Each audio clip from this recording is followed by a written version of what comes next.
Hello, everyone. Welcome back on this fine Sunday. Like I mentioned at the end of last night's stream, we're going to continue with Elden Ring. I bought the FE Shadow Season Pass to obtain Uma Musume Lin. No, I have not. No, I haven't paid anything for Shadows.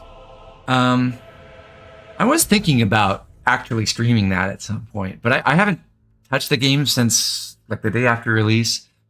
I got through the like initial grind to get all the characters who are guaranteed drops. So like all but the the scary bear man and the other person who can only drop randomly. I haven't unlocked those at all. But I got everyone else to like level 4 to get their skills up to a kind of reasonable level, but I didn't really engage in any high level stuff, and I haven't played it since. But it has been kind of fun to see community opinion turn around a little bit, at least from like some YouTubers who've actually tried it out. And I will claim my place as an early, I don't know if I would say believer exactly, but I feel like I detected more quicker than most people that there is some depth to it, and it can be kind of cool. But I just don't know if I'll be able to devote time to it, or if I want to. Maybe is the more pertinent question. I think I do have the means to stream it if I want to, though. So maybe. Anyway, on today's menu, we just beaten Met Your Mother of Fingers, so we only have a handful of locations left in the DLC. We have to go down the castle watering hole to the abyss, and we have to explore the Jagged Peak area, and then it's Ancient Ruins of Rao and Enir Ilum. So I'm hoping today to at least get through the abyss and Jagged Peak, and probably Ancient Ruins of Rao as well. And then maybe, depending on where we are in time, we might get through Enir Ilum, but I don't think we'll beat the final boss of the DLC today. But we should make a good amount of progress.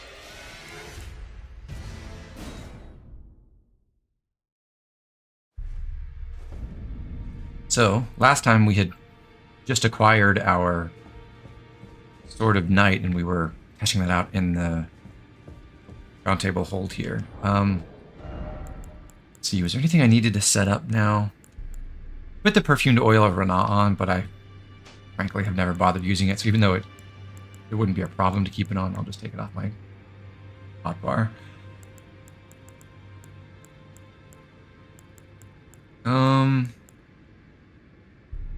Oh, we are finally going to be able to upgrade our Godslayer seal pretty soon.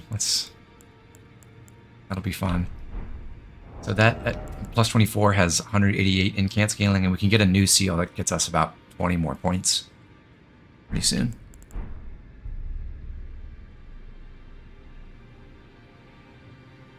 Let's see here. To get to our next destination, we need to go out here through the Shadow Keep. Main Gate Plaza.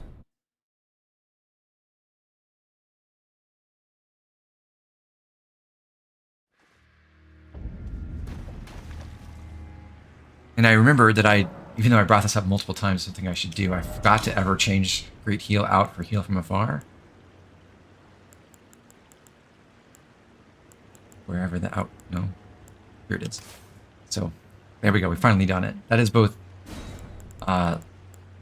stronger than Great Heal and the exact same price. It just requires 3 more faith, and it casts faster.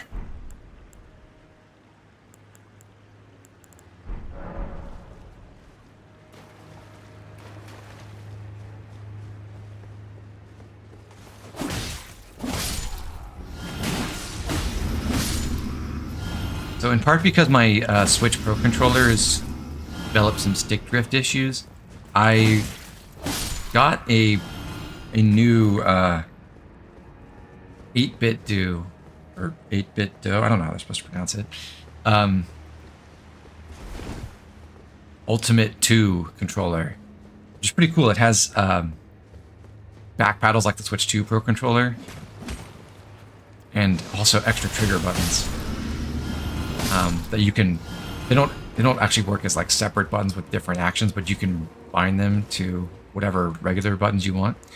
So with the back paddles, I can run an Elden Ring without having and freely move the camera and not have to do a claw grip, which is fun.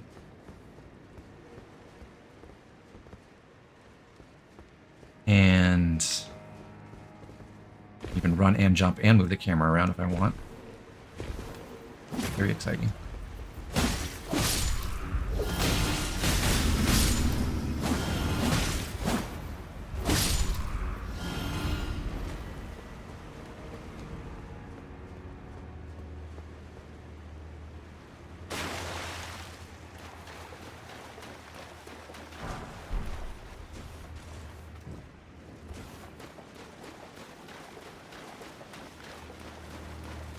You know, I've been sitting on this split with 8 red flasks and 6 blue flasks for ages, but considering that now I'm holding the sacrificial axe to get a bunch of FP regen on every kill,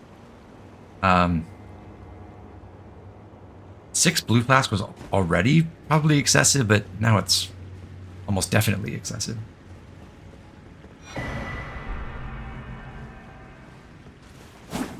Feel surprised Nintendo ended up being first at having back buttons on their first-party controller. Hey, they've been innovators in controllers before. Obviously that wasn't actually their invention, but it is nice. I thought Sony's DualShocks had them, and didn't the Xbox, not the regular controllers with the consoles, but you could buy the really fancy controller. Didn't they have like an Elite controller that had that?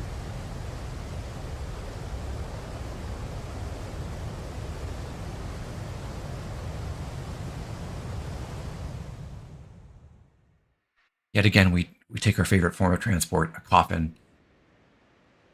So this becomes another area that has no diegetic way to back. You just keep dropping and dropping and dropping all the way down to the abyss, and there's no way to climb up.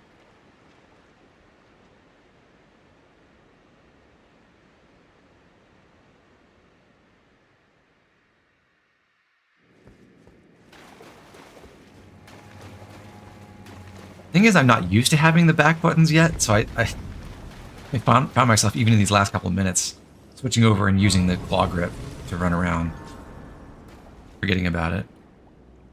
I hope I get used to it. Alright, so here's the castle watering hole. We have to fight 2 different furnace golems here. I'm going to craft a couple of FD furnace pots.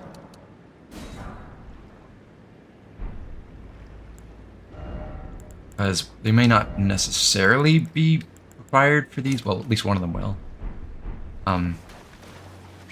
But we might be able to use them to secure kills if things don't go super well. What I discovered using Milady and Wing Stance is that is incredible at dishing out the DPS you need to break the Furnace Golem stances really quickly. I kind of don't think Witching Hour Slash on the Sword of Night will be as good, but maybe it'll get similar results. Wing Stance with the light attack sequence got to use what's it called? R'Lana's cameo for a 45% damage bonus. With Witching Hour Slash, you can charge it, so you can use Godfrey Icon, but I think that's only 15% damage bonus, and because you're charging it, it takes longer. So that may not be anywhere near as effective DPS-wise, but we'll see.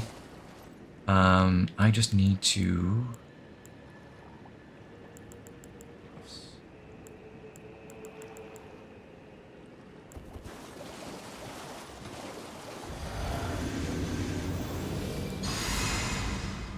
Golden Bow. I guess Black Lightning's protection won't actually do anything for me.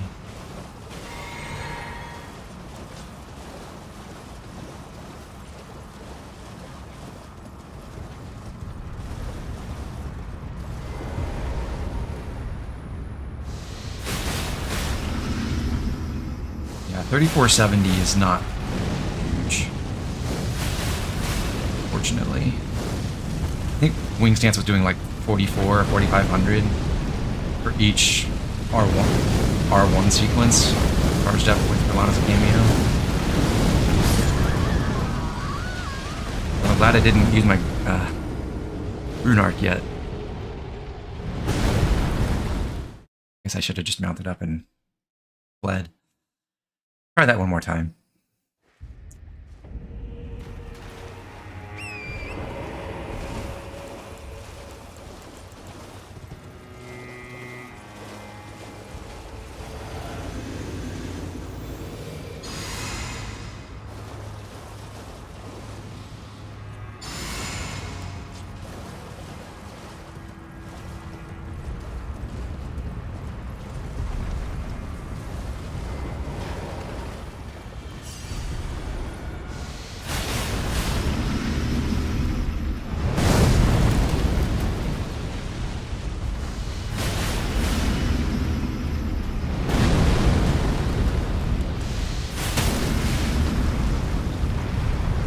One break.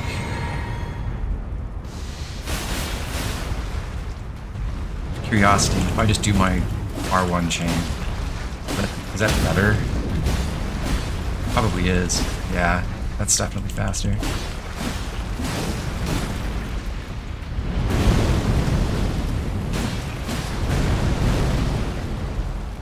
Okay.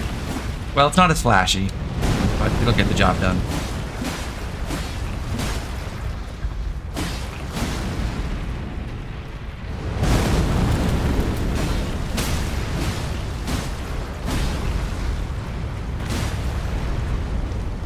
The golem stays down for like 45 seconds or something ridiculous. So what I'm going to do is do a running R1 so that I don't trigger the crit.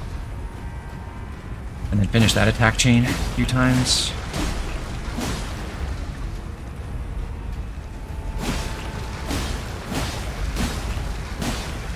Maybe one more.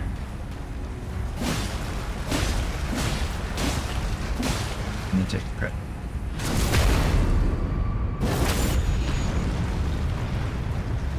Not quite a kill, but almost.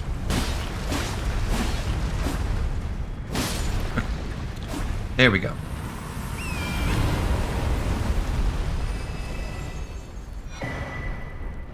I'll just go back to the Grace to refresh my Wondrous Physic now.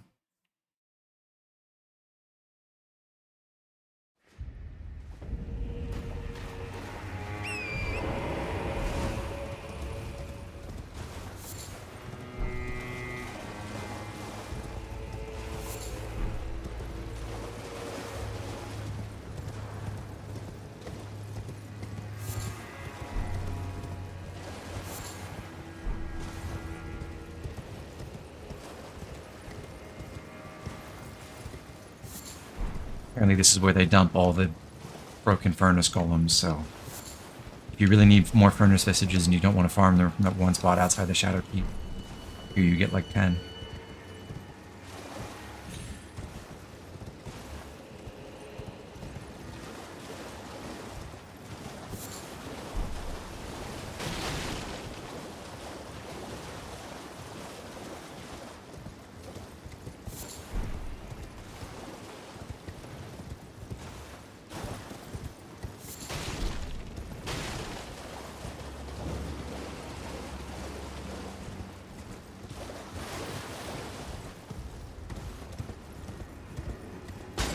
Ruins of Unte.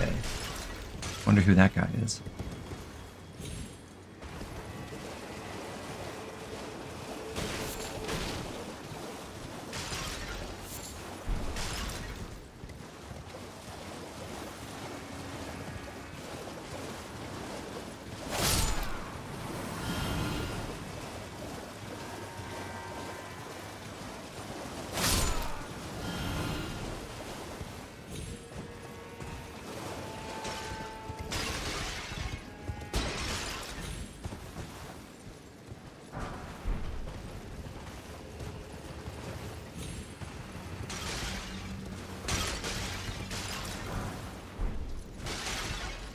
Alright, so here we've got another furnace golem that's blocking the entrance to these ruins. And you have to turn it on by throwing a furnace pot into its basket. And I think it is possible to then kill it by just throwing more furnace pots into its basket after it wakes up, but it's kind of hard to hit those throws. Like I just threw over. 'Cause it's up high and you can't really get higher than it. So, having whiffed too, I'm just going to go for a normal kill. It doesn't have protected legs, so you can kill it the more normal way.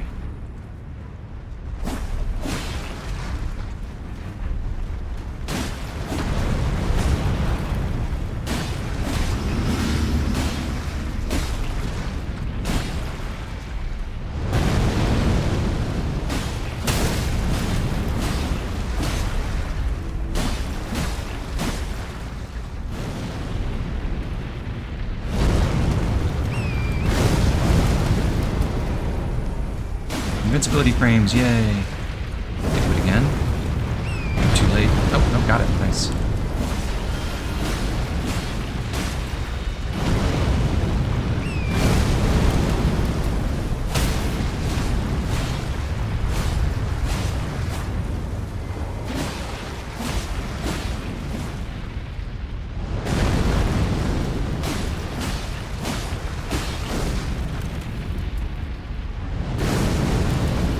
You can actually just jump over any of the fire shockwave attacks, but I find the timing on the double leg jump a lot harder.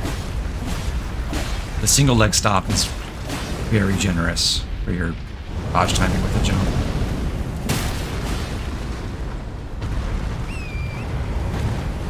Okay, his face is on the right side.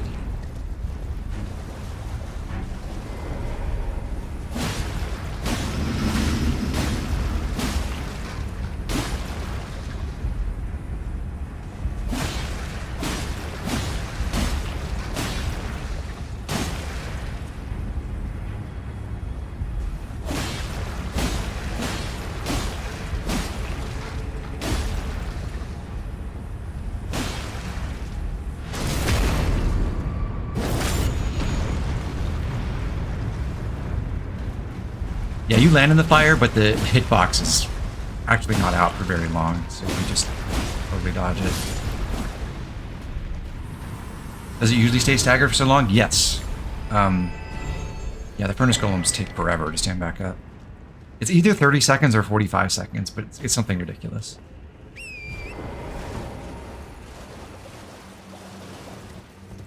Or maybe it's 40, somewhere in there.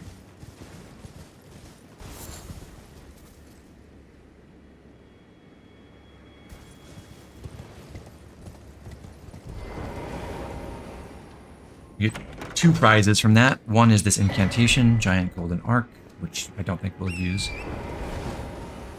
And then also we can get to this shrine, which is similar to the one we found in those catacombs. It says, raise the stone sheath sword to the dark. And if you do, you get the Sword of Darkness. That has a unique skill called Darkness, which sprays darkness around you in an area, and enemies who are hit by it take 20% more holy damage for 30 seconds, I believe. It's a unique debuff, so it is a cool way to enhance your damage if you're a character using holy damage specifically.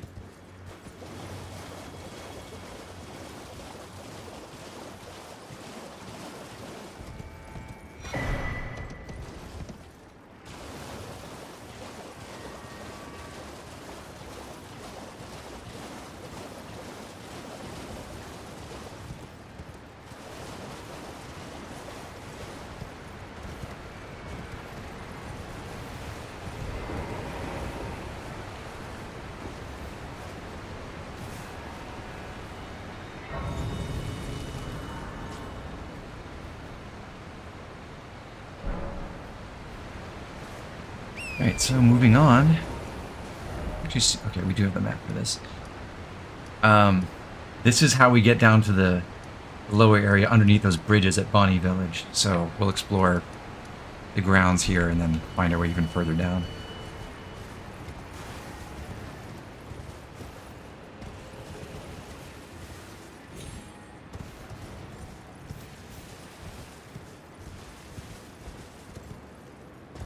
Hello, man flies.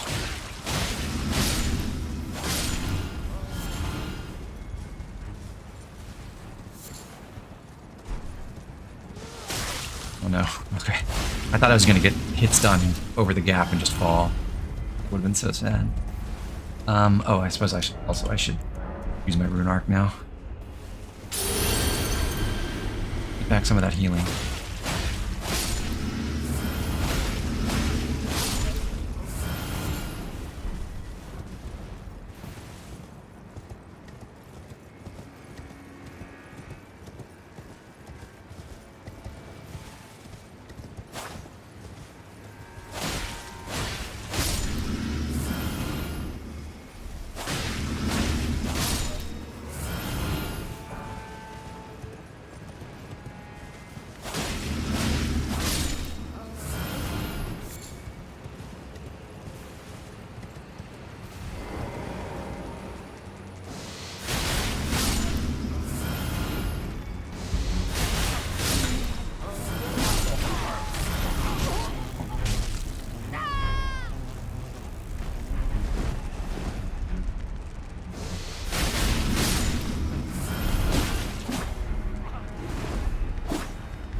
Early signs say that Witching Hour Slash is not terribly efficient, but it does work.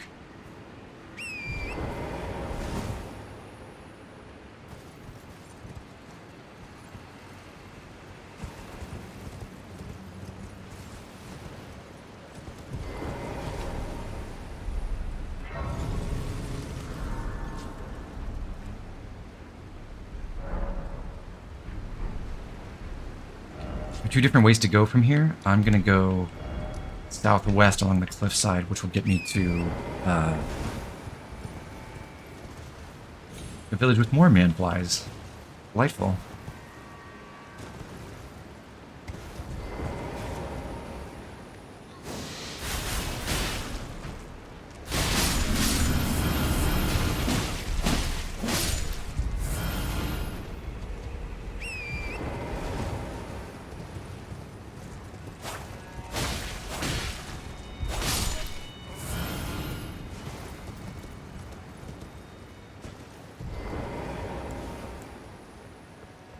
Also a curse blade down here behind the rocks. You just see him on the left. So I'm gonna buff up before I go down.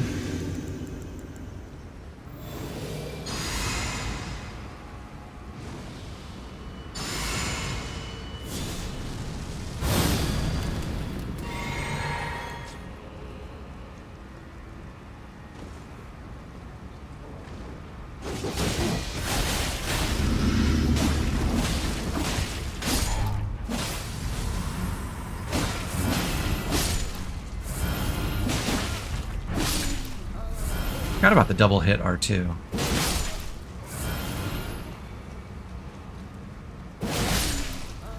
It's not bad.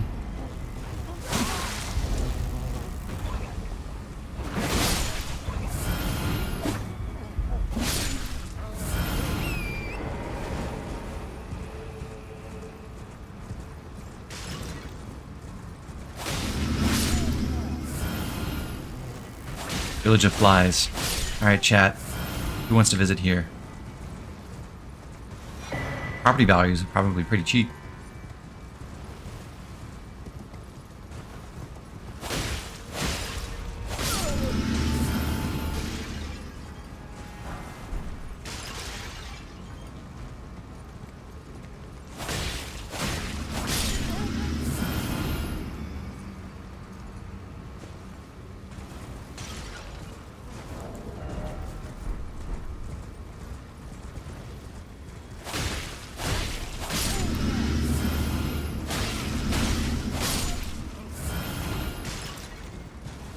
Ring Raid? You mean noted awesome game Raid Shadow Legends?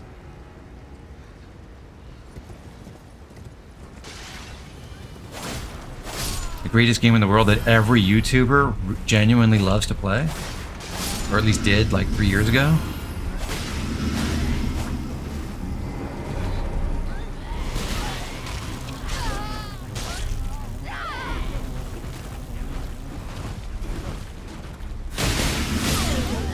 Well, that was fun.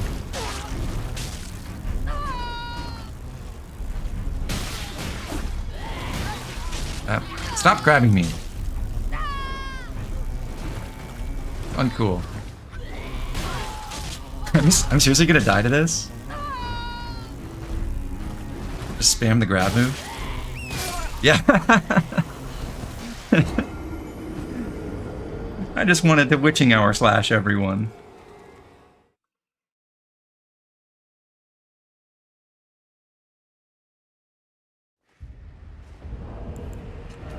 Not too much to ask, game.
Don, I can't believe you forgot about Raid Shadow Legends.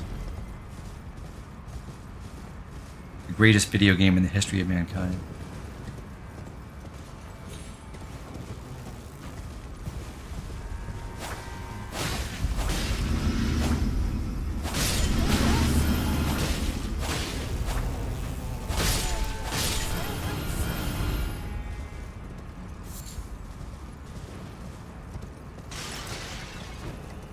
My general rule of thumb is that if you see a product that is almost exclusively advertised for YouTube sponsorships, it's probably not good.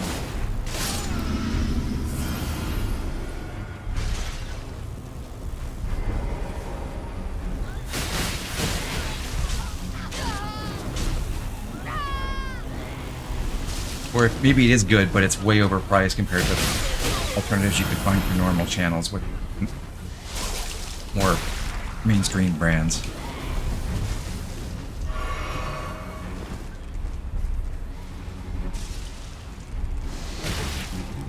I just want a witching hour slash everything. Please stop.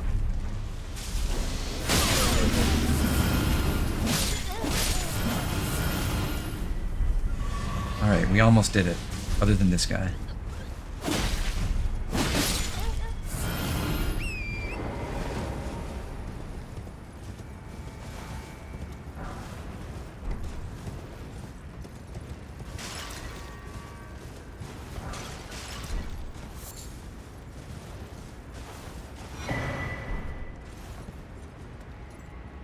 Alright. So, there are two ways to proceed. You can go down where we fought that curse blade, down that way, and then down some cliff sides, which you can just make out in front of us here, my character's right, and then cross over to this lower level way down there.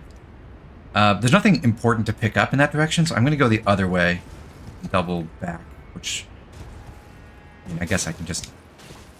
I'm already committed to it. I'll just ride that direction, but I could just warp back to that last site of grace, too.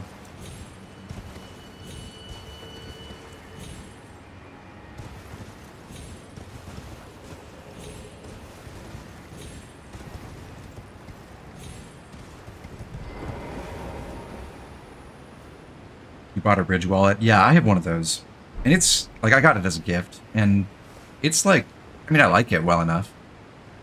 But I think that falls in the category of it, like, it's a fine product. It's just, like you said, more expensive than it really needs to be. Okay. Can I snipe this pot? Oh my god, first try.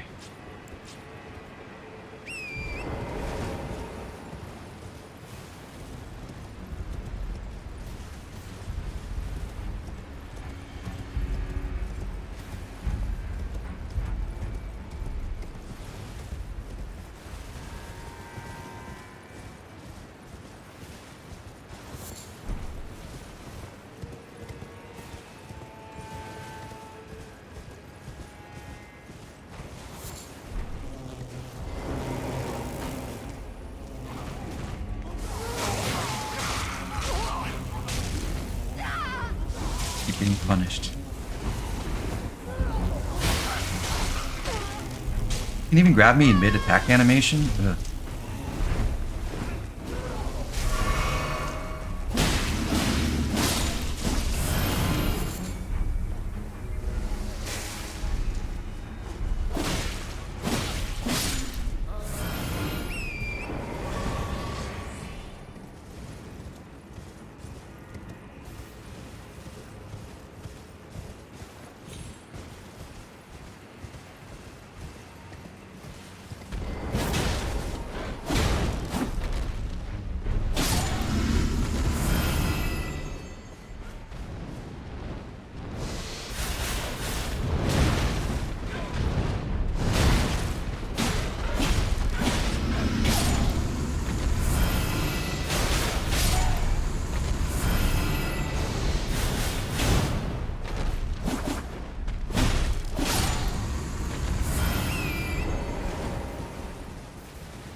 A hint. I shall find my center under the cascading waters.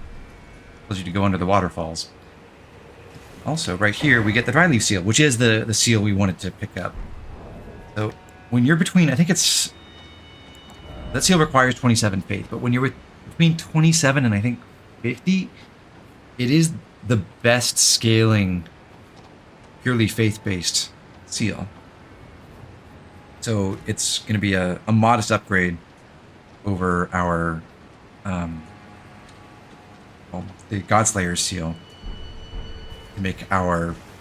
Doesn't really do much for our buffs, but it makes our healing spell a little bit more efficient if we ever bother using that.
That was not the waterfall we need to check behind, by the way.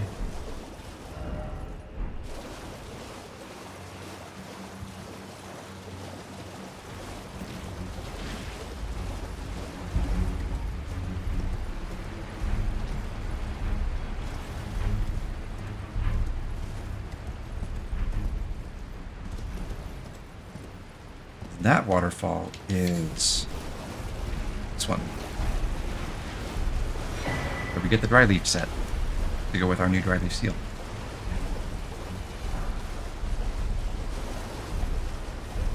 And where we shot down that pot, it landed here. Picked up the Moldmonger's bell bearing to buy fly mold because we haven't gotten enough from all the drops from the panflies.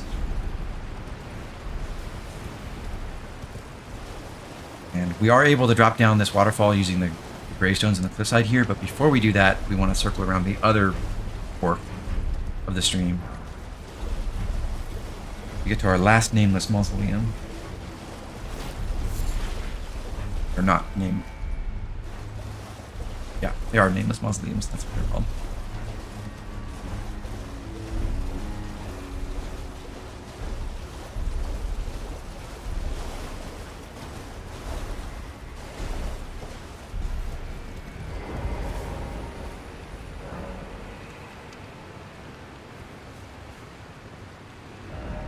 Right underneath Bonnie Village. This enemy's kind of scary. This is Rakshasa, and she has a skill on her great katana that makes her just flail it around repeatedly in front of her in a pretty big area. And it has tons of hyper armor, so it's very, very difficult to knock her out of that. And it does a good amount of damage if you get stuck in it. So I will hope we don't get caught by it, but we'll see how it goes.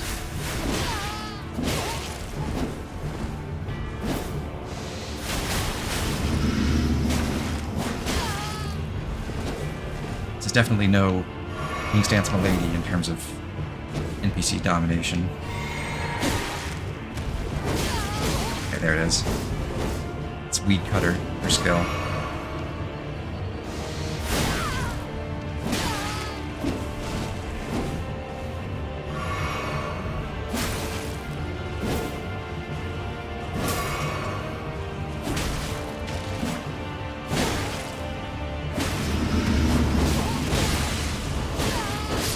Ouch.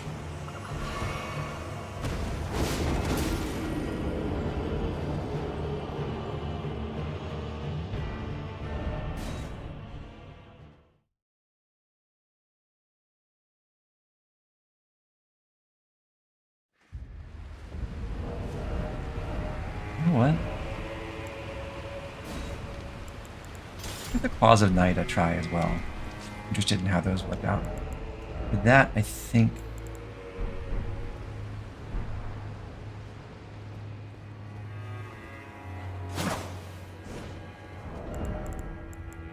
I'll keep the talismans for now.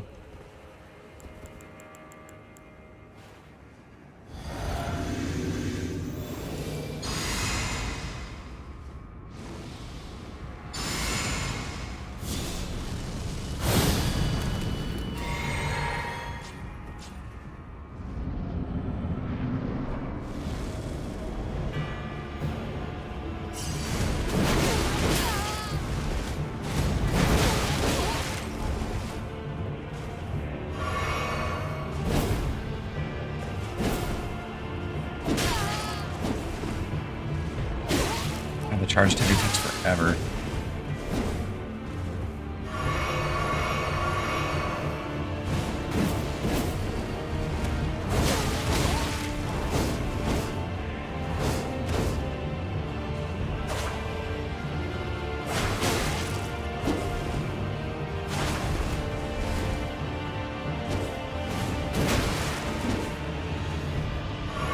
Not convinced this is an upgrade of any kind.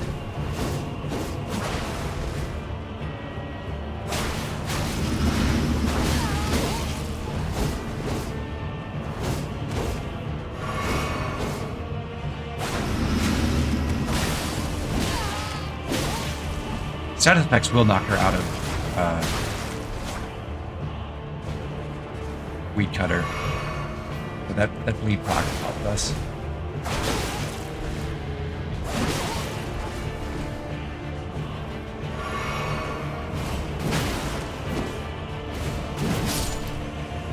Okay.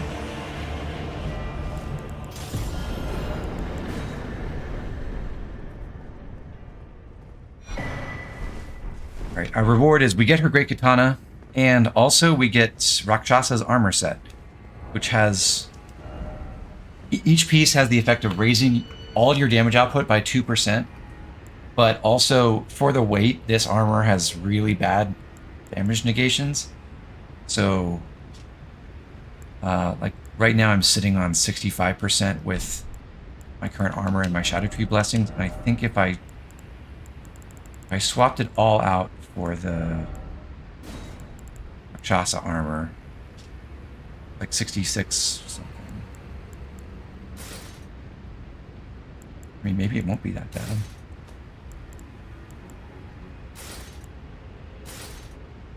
Yeah, it's worse, but I'm taking something like, if I was at 66, now they're down to 63, 64-ish. I guess I'm taking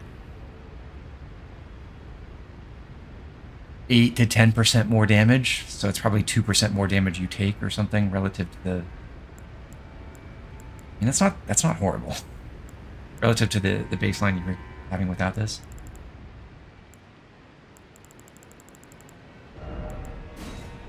Okay, that's good to know. Just get my regular armor set back, though, because Rakshasa set looks okay, but I don't want to go for it for my character. Where's our Ronin armor? Here, and I had this and some Some heavier gauntlets. These.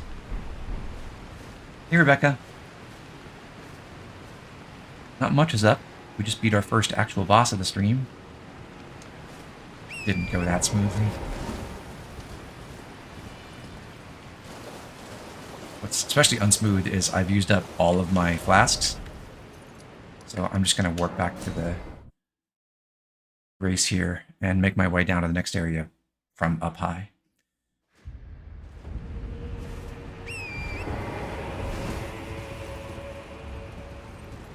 Which I can do with relative ease because I can just start descending on the gravestones right here.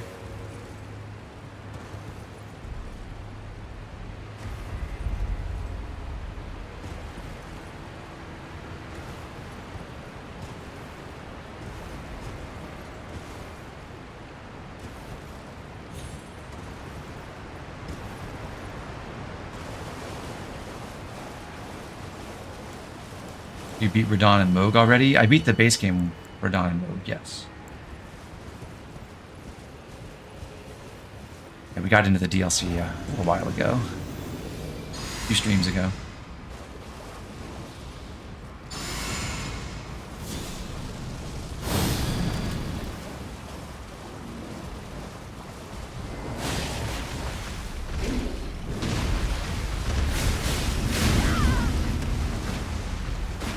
Chris.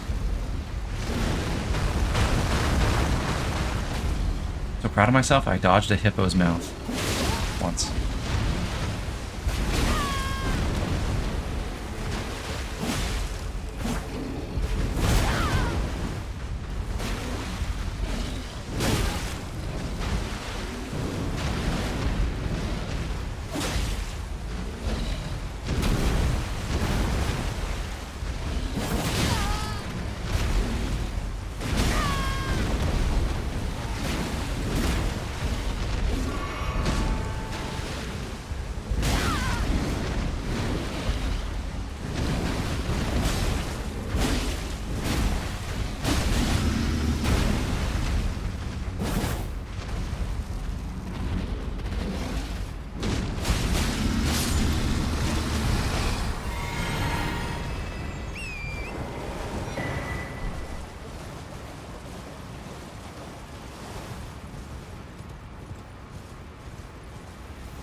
That wasn't enough fun with hippos. We get to fight another one.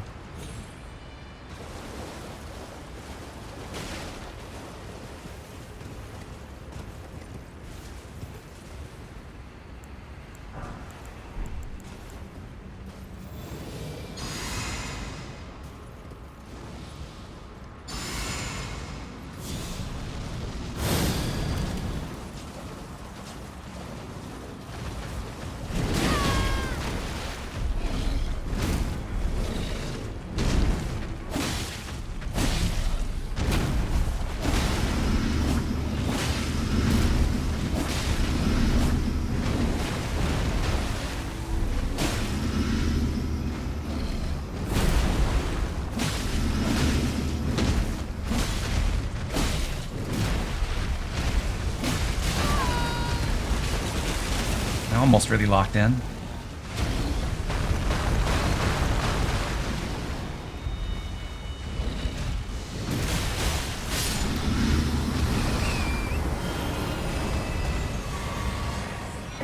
Alright, another Shadow Tree fragment. That should be enough to get us to our next blessing level, I think.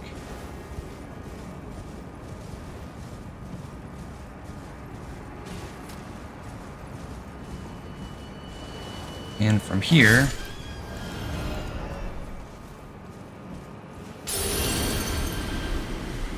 more specifically over by the waterfall. Similar to what we could have done if we'd gone down the cliff sides by the village of flies, which you can see over there. We can descend down to the lower level here by some more gravestones.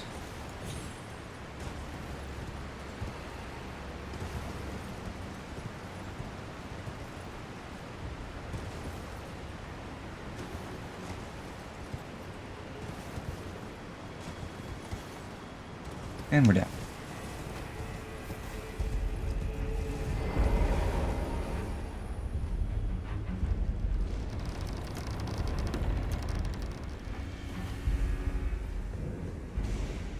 into the Darklight Catacombs, the last Catacombs dungeon in Elden Ring. Whoa. And in fact, I think it's the last small dungeon in the game of any kind. Right? Because we've done... There's nothing in... No, that's not true. There's another jail in Charles Hidden Grave that we haven't done yet.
Did I just miss it because my character's in the way, or did he have absolutely no charge up for that first shot?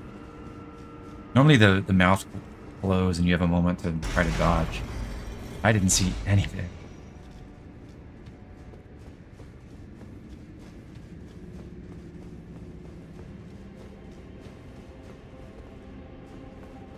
I don't even remember where this goes. It's not like the optimal path. Onto a ladder. Because there's an extra item down this way. Over here. Breakage to the chest.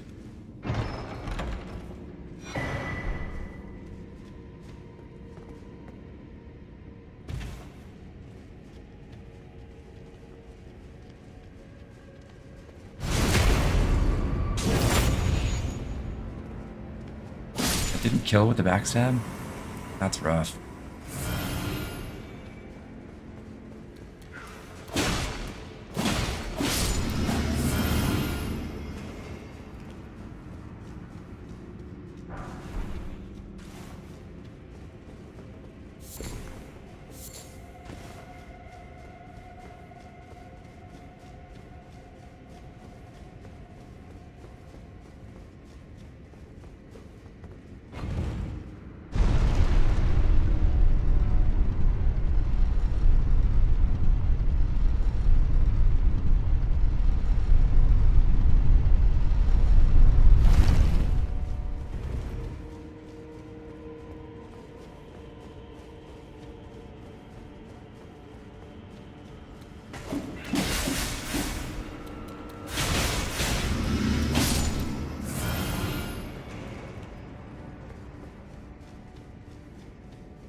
Now that the room's lit up, it's a lot easier to find these hidden ledges that you can jump down to.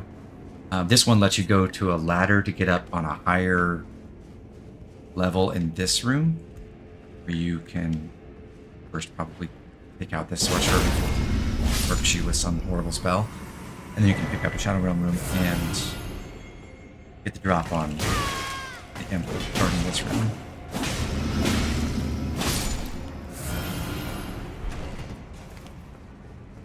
That's why I didn't just duck in there before.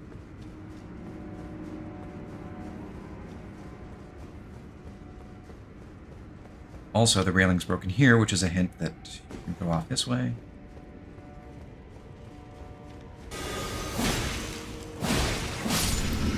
We you gotten a Switch 2 yet? I have. Yep, I got it at launch. I wanted to have a launch model just in like it doesn't. As far as I know, there's been no real progress on hacking the Switch 2, but in case there is a breakthrough at some point, I would like to have the OG model for that purpose. Praying we get some save editing tools or something for shortly after Portions of Weed comes out, because that would be very helpful.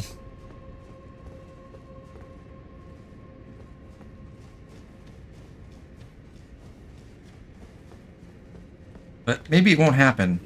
I mean, Nintendo actually did a good job with security on the software and the Switch, and the only problem was NVIDIA's hardware had a fundamental flaw. Oh no. I have had this guy just one-tap me with that spell. I just, like, you get hit. You're in the stream of all those nails flying at you, and you just, like a machine gun, you just die.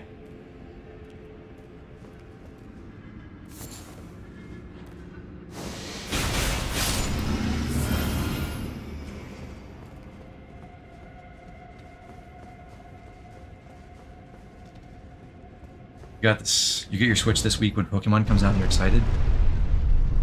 I forgot that was coming soon. I don't think I'm gonna buy Legends EA, but no, like maybe it'll be great, and if so, I might check it out.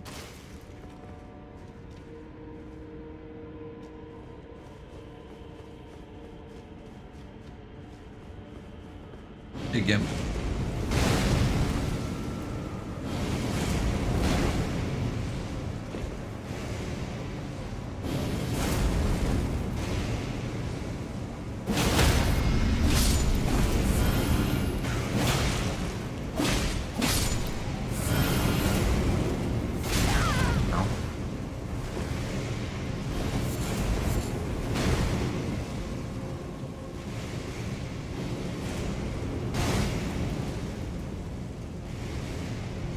That are free from the Pokemon brainworms are so lucky. I played every Pokemon game pretty much religiously until Sun and Moon, and I was finally cured of it.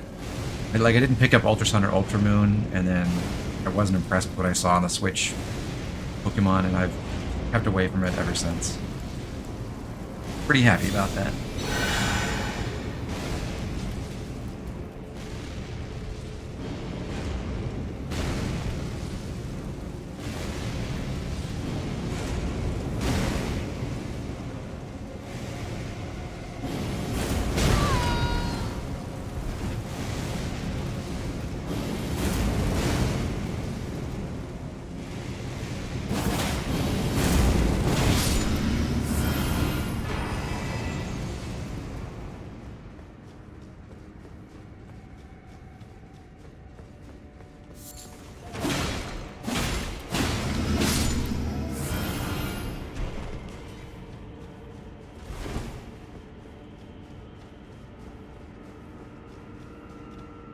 With a name like Electric VGC, it doesn't surprise me at all that it used to be a mod on a fan site.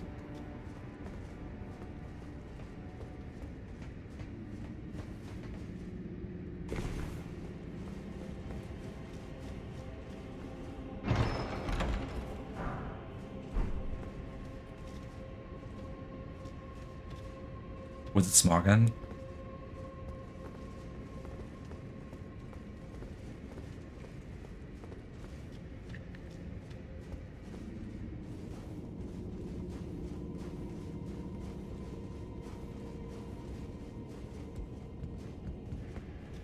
Have you guys ever watched Reverend's Pokemon videos? One of my favorite jokes he ever did was the one where he talks about the Smogon threads on viability rankings. And he just says basically, since I'm not going to deliver the joke, but it's basically just saying you can tell Smogon is old because it's, a website and not just a Discord or something like that. Psypoke, I've heard of it, never frequented it. You like Digimon at all? Never paid any attention to it whatsoever.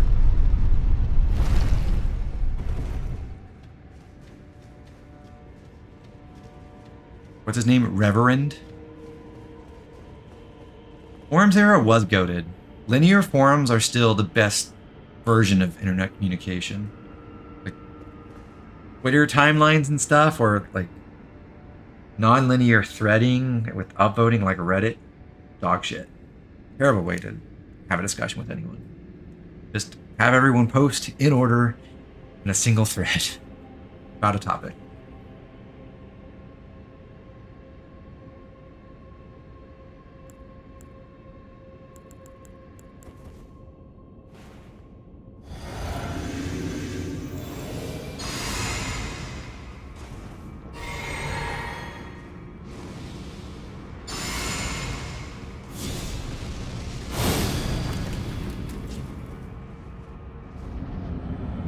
Hello, Jory.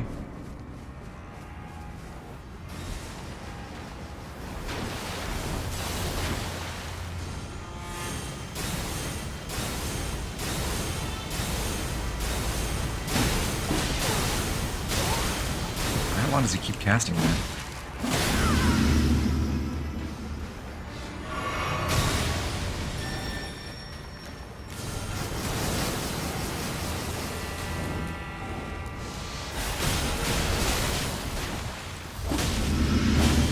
Say, I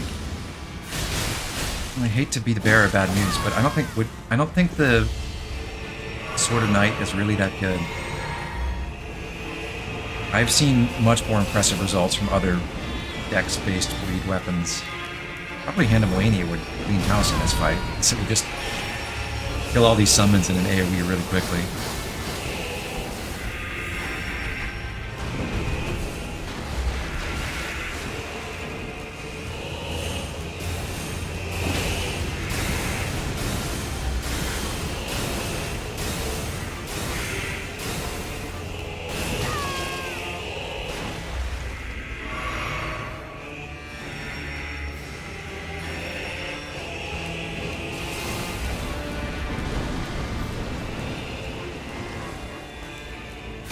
Yeah, one of the things that makes Discord terrible as a resource is you can't go back to the beginning of a channel. So it's like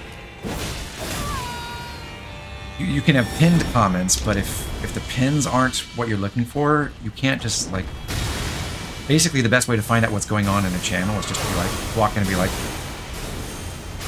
"Hey everyone, can you tell me the answer to this question that I could otherwise have found if this was a thread and it had a, you know, some early post that I could just search through?"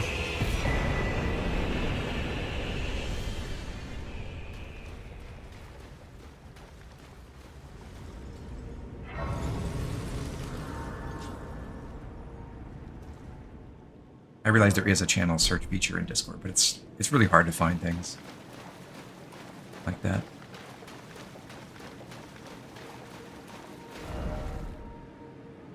It's inside.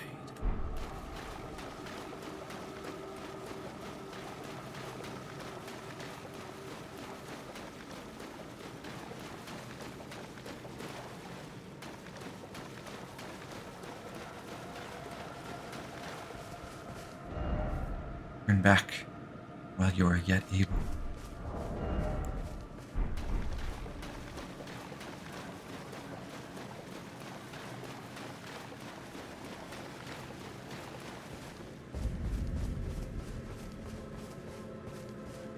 You can't summon Torrent here, which I think is kind of neat as a change of pace to establish the atmosphere. But I have one complaint about that mechanic, which I will discuss here in a few minutes.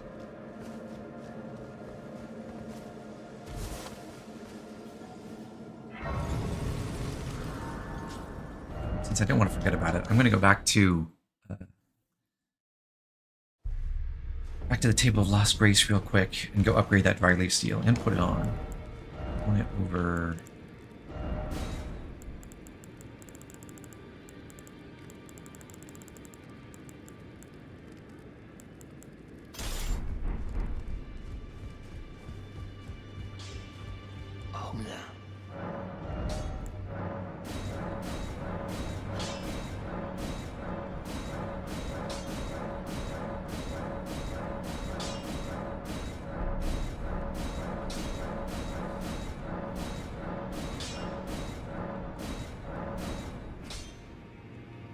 Yeah, if Torrent's too afraid to fight something, you know the vibes are horrible. Okay, so Riley Seal plus 25 gives us 220 incant scaling. Our Frenzied Flame Seal at plus 9 gives us 223, so this is stronger for offensive incantations, but the Frenzied Flame Seal has horrible faith scaling. I mean, it's better than its other stat scalings, but it's pretty horrible. Whereas Riley Seal's faith scaling is quite strong, and it's purely faith scaling, so all of the incant scaling is driven by faith, and that means the heal spells from the Dryleaf Seal and the weapon buff spells, like Electrify Armament, are stronger.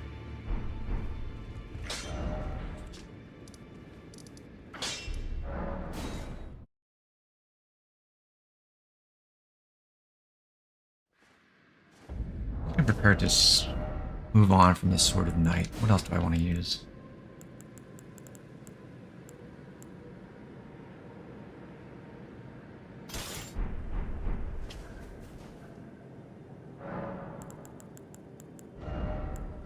Apparently there's a cool sort of combo with Loretta Slash on the side, so I want to try that.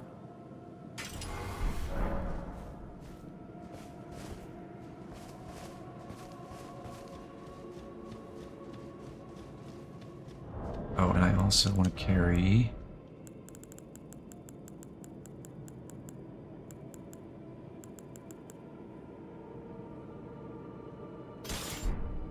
Shield with... Stormwall's okay, but I'd rather have Carry and Retaliation, which has slightly better frame data.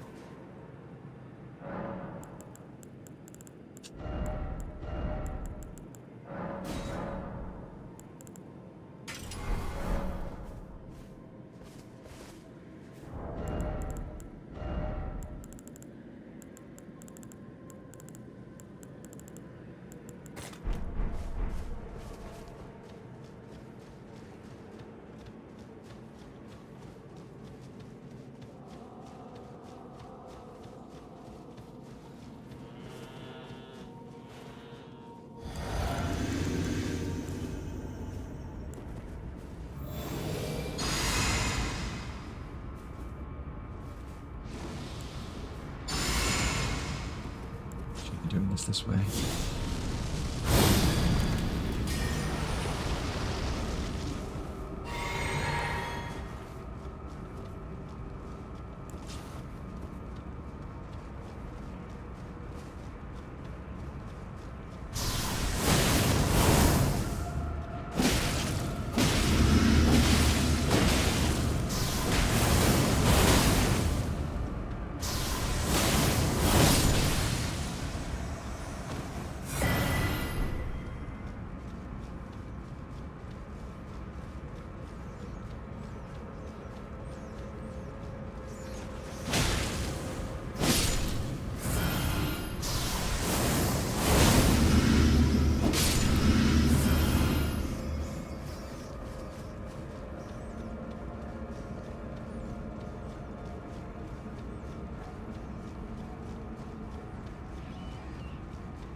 Hey, Val. We're in an area where we fit right in. Honestly, if you have inherited the Frenzied Flame, I think you should be immune to the Aging Untouchables. Why not?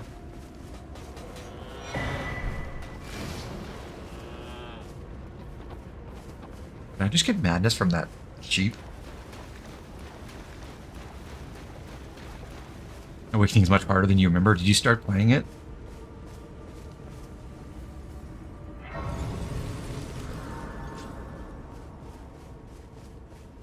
Ooh, a twofer.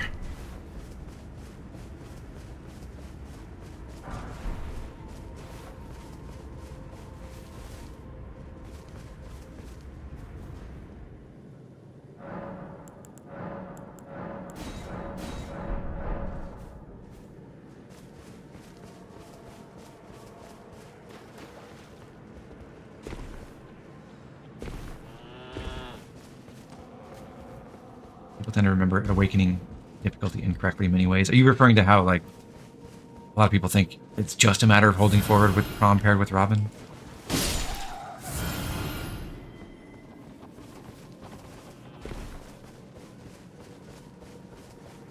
Since I am being a completionist, I am going to run around and show the locations of all the Winter Lantern fly pickups that I know about, and the other items that you can get in this area. The Winter Lantern flies do respawn,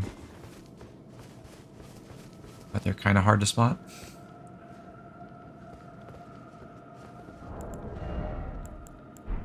Oh, and I'll come back at the front of the church entrance, because there's a corpse up there I didn't grab.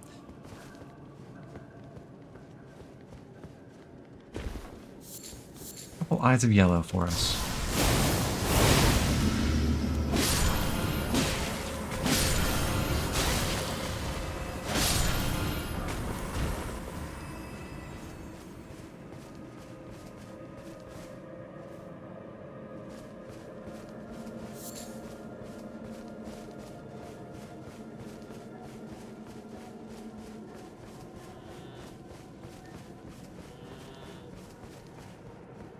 Each did not get tenure. That's one of those things I was thinking about a little bit, like going into last night's stream, where like there are definitely opportunities to have Vake do a bit of combat, but on Lunatic Plus, on Lunatic it's probably a bit different, but on Lunatic Plus, it does seem really hard to make him see a lot of combat.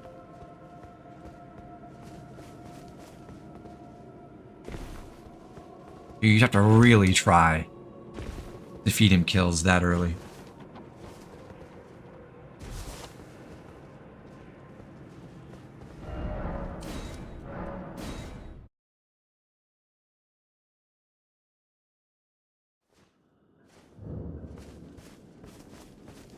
There's nothing to be ashamed of about taking a while to handle a map on Three Houses Maddening.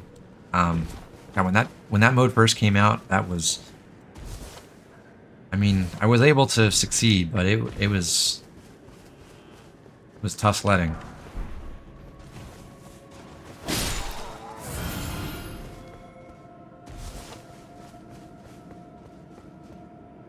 Because much lower deep than you expected? Yeah, it's horrible. It's 5.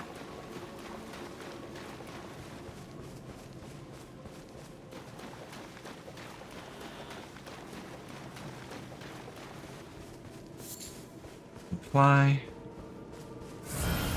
Bunch of rats.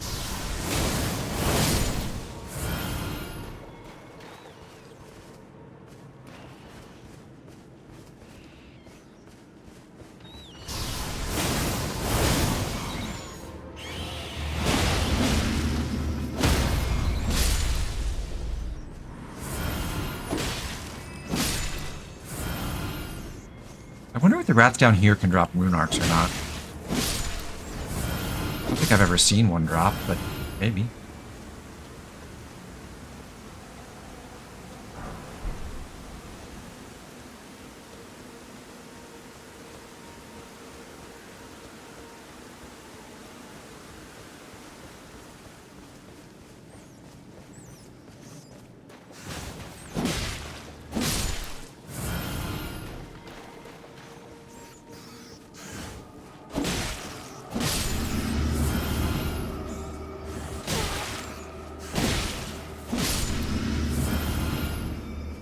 So, and I think it's really easy to get complacent about Awakening going into the latter half of the Valmark.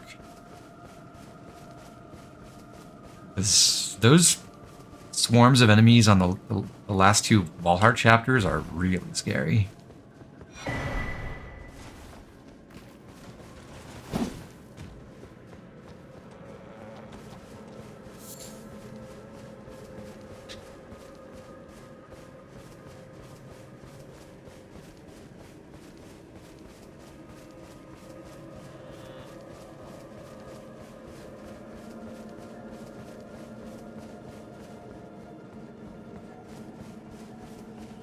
Using steel weapons and stuff in the early game. If the chapter 2 enemies still had iron, that That map would be so much easier.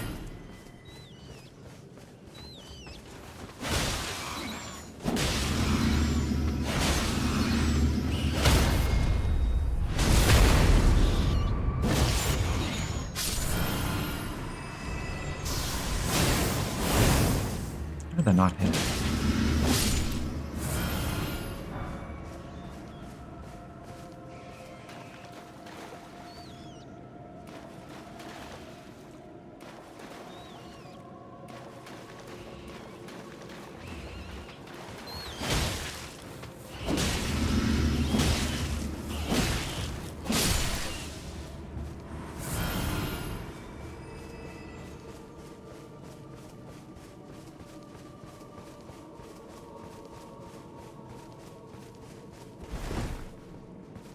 Did I miss my exit here?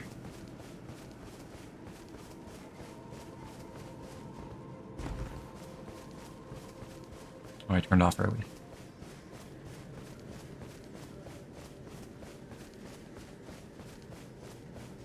Forgot about Lunatic Warriors with counter. Classic. Awakening Seals don't have any downsides other than being less accurate than Iron. Yes.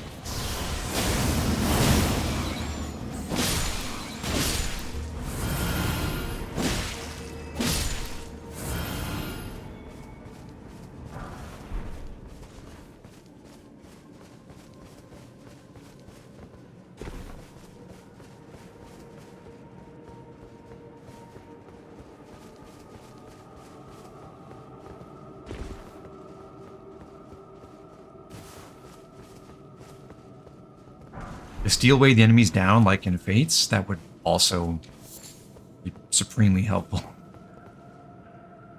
At least defensively.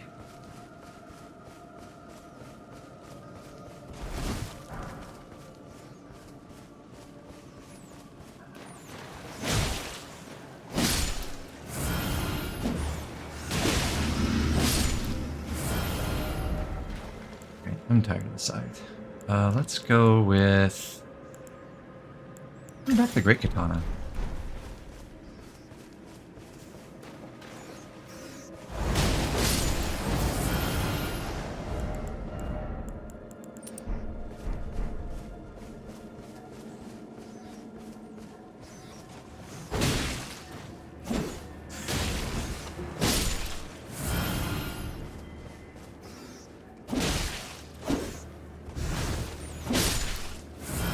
Turns out it's kind of horrible at hitting enemies low to the ground. Oops.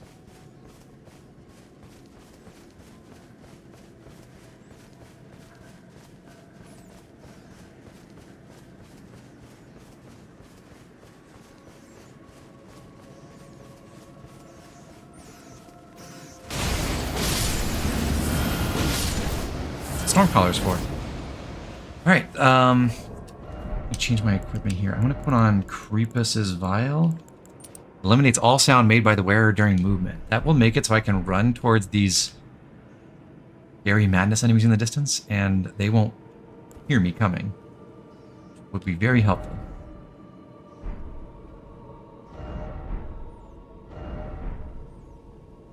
Combat is not an option. That's not true, although you don't find out how to fight them.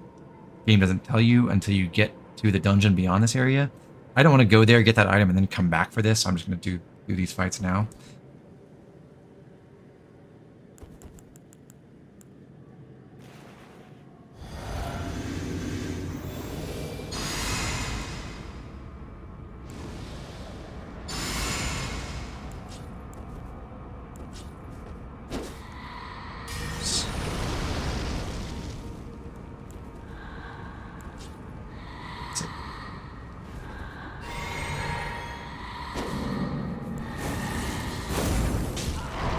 I parried too late there. When he raises his staff, you need to parry.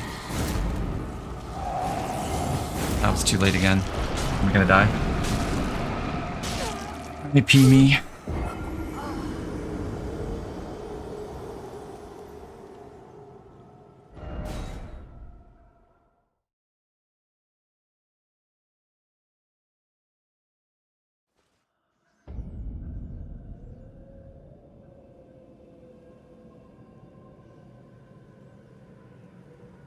try that again and not hit the tree and mess up. It's time. Okay. Well, electrify armament. Golden Vow. We need Black Knight's protection. Carrying shield.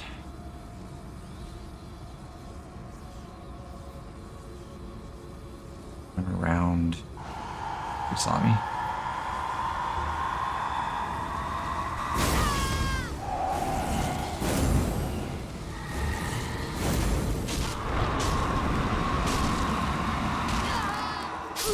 Really? That basically one-shot me that time? Huh. Well, that was me being impatient. What you want to do is like just run up and melee them so then they don't do any teleporting attacks. They're like very controllable that way, but I just didn't wait for him to turn around. I just ran straight in his line of sight.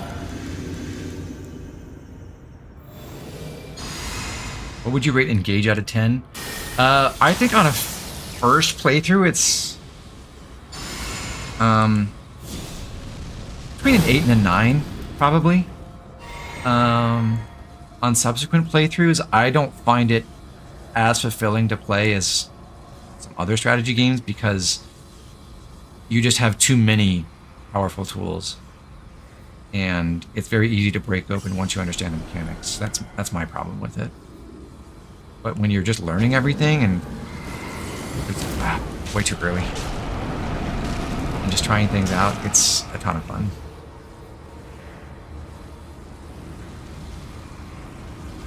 The story's not great though. Yeah, finally.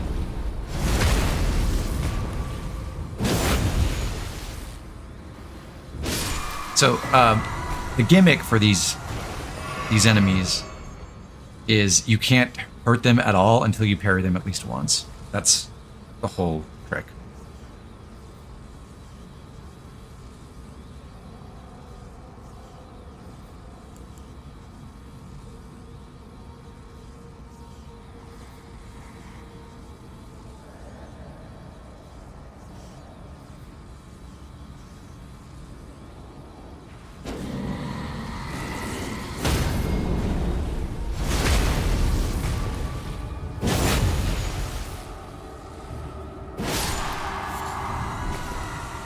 The first guy drops the Aged One's Exaltation Talisman, which is the Madness version of, like, the Lord of Blood's Exaltation.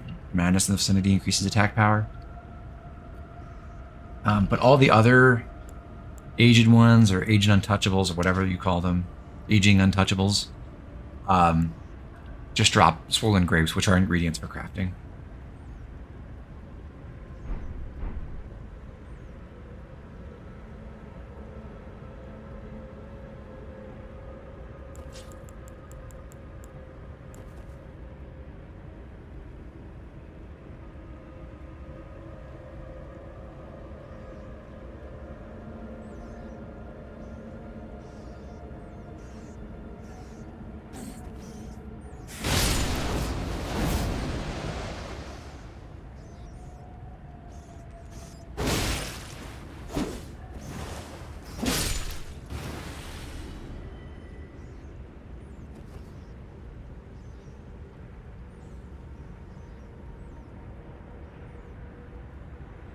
One more Aging Untouchable down in the fog over here.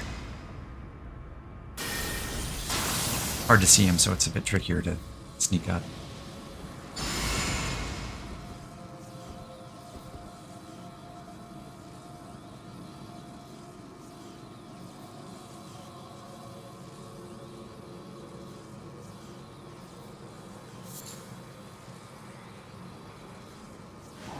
Oh, he saw me. I don't know where he is.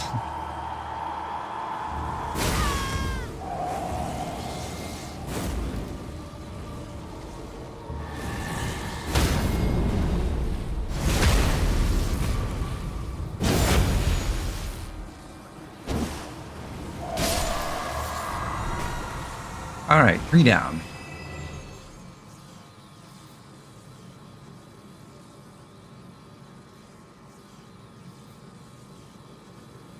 Electric VGC, you like that LP I linked to? Yeah, it's been pretty cool. Um, interesting perspective on the game.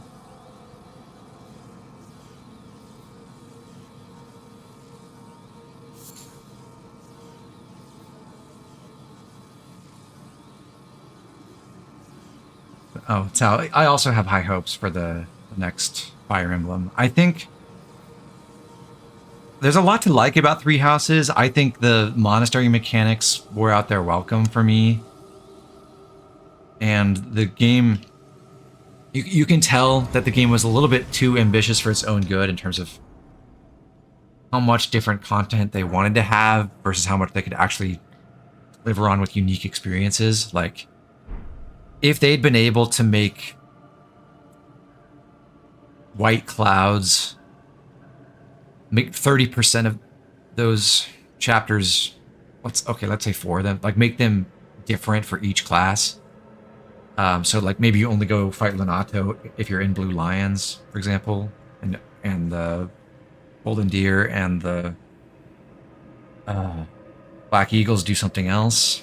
But do similar things like that with a bunch of events in the first part. And then if Verdant Wind had been its own real distinct campaign and not just Silver Snow, but with Nemesis paint bolted on at the end, that would have been pretty cool.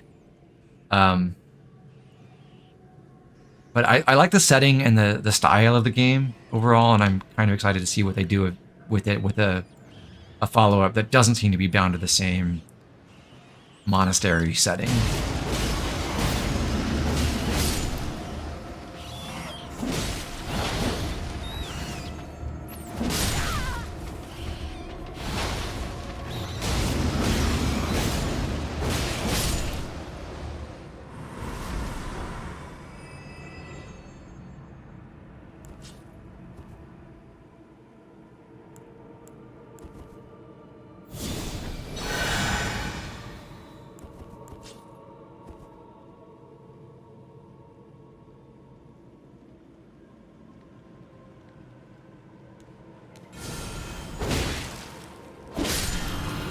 I don't even necessarily think that the route splits in Three Houses were a bad idea. I just think there were too many for them to properly deliver on. And unironically, it would be a better game if, like, your only route choices in the original release were Blue Lions and Crimson Flower or something.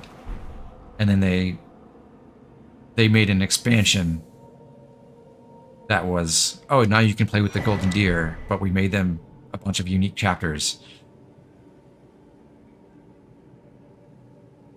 Like, it would make a lot of people really mad, and it would feel bad. But honestly, if they kept the Black Eagles and Blue Lions routes as they are, just cut Verdant Wind entirely, you couldn't side with the bot. I think it would be a better game. And then released Verdant Wind with something more fleshed out later. That would be cool.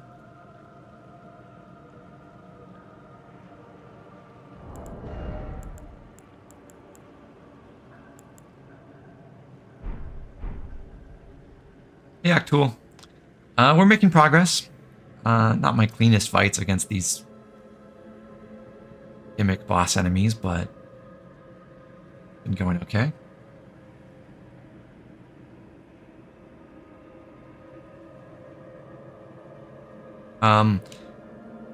Also for Three Houses, I did like the way Cindered Shadows worked in terms of how it's like a separate campaign that then unlocks the extra characters and things permanently in the base game. I like that a lot better than Engage's DLC. But it is a little bit silly how some things that are established in the DLC just like aren't canon.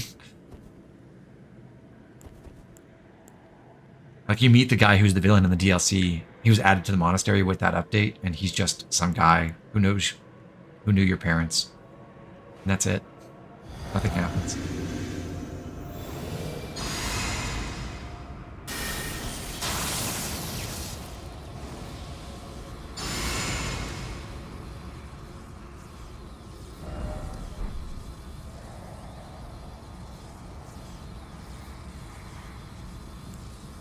I'm gonna beg that guy to turn around, but I can make him turn around. Not. I walked into the noise thing. I guess that worked out. I forgot the plants here make sounds.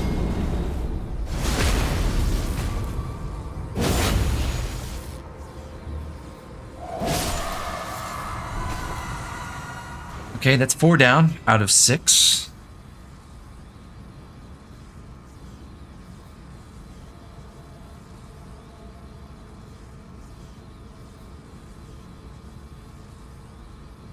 Fates felt overambitious too. Yes, Revelation should have been cut, should never have existed, and Heirs of Fate should have been a proper DLC expansion campaign.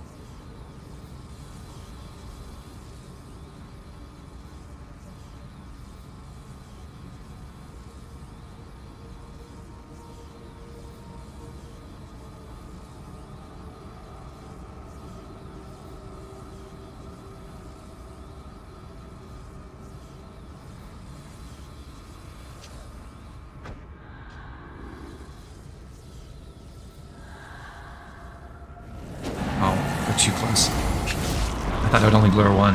It's kind of tricky with the duo untouchables. They're not that far apart from each other. I'm probably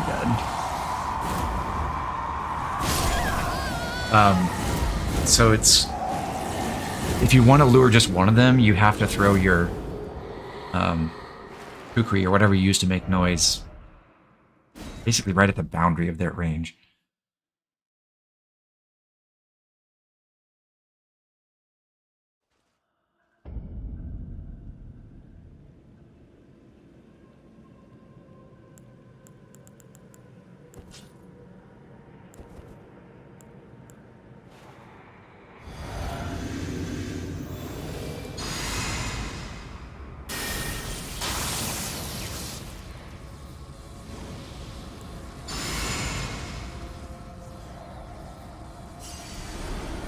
Try here.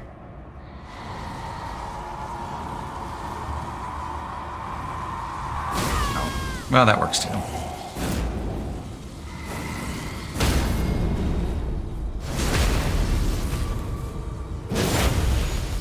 Wish Crimson Flower were better, definitely.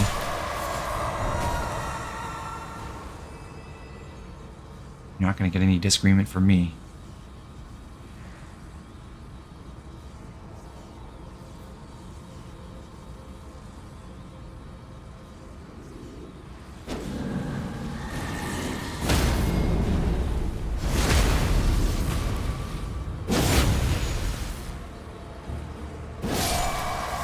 And that's 6 out of 6 down. So the thing that annoys me about this zone is not that you can't ride Torrent, but that he's definitely afraid of presumably those aging untouchables. And even if you kill them all, they don't respawn, but even if you kill them all, you don't get rewarded for that in any way. I think if you bother to go all around here and kill all 6 of those, you should be allowed to summon Torrent again. Yet another area where I just wish the world of Elden Ring responded to your actions and your achievements more than it does.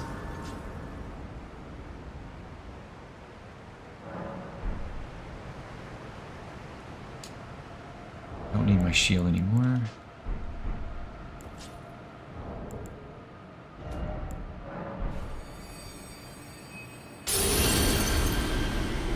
Also don't need Creepus's Vial, so I'll go back to the Enraged Divine Beast. I forgot I wanted to go pick up one item from a corpse back this way, so I'll have to double back.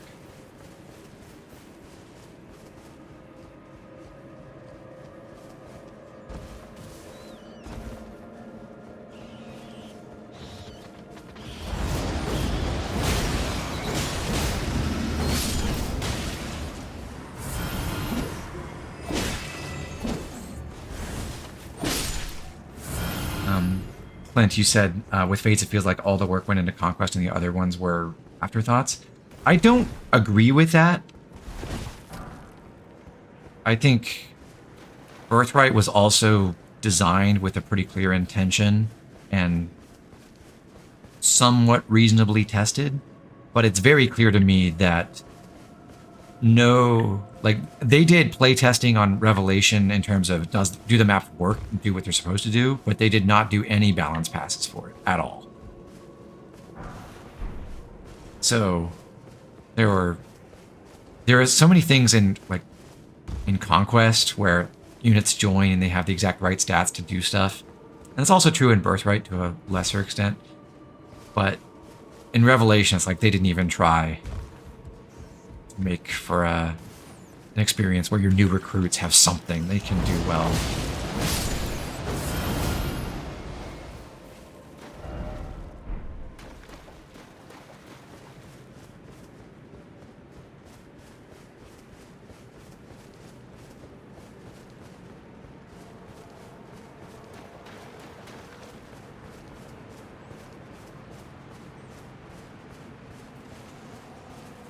That's just one of many reasons on the list why Revelation should never have happened.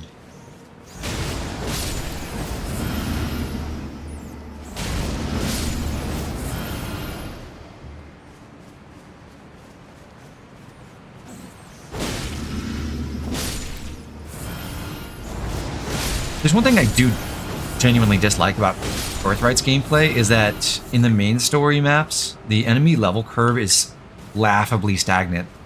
From like chapter 15 to chapter 22. There are still unpromoted enemies in chapter 22. It's stupid.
Enemy starts scaling when it's basically over. It's much funnier to say enemy start caking. It's a great turn of phrase. That should be what caking means. You're getting caked up, right?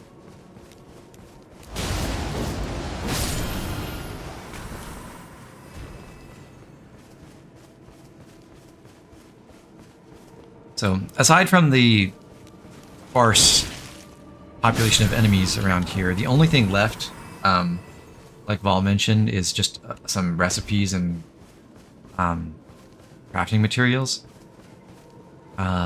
which is definitely pretty disappointing.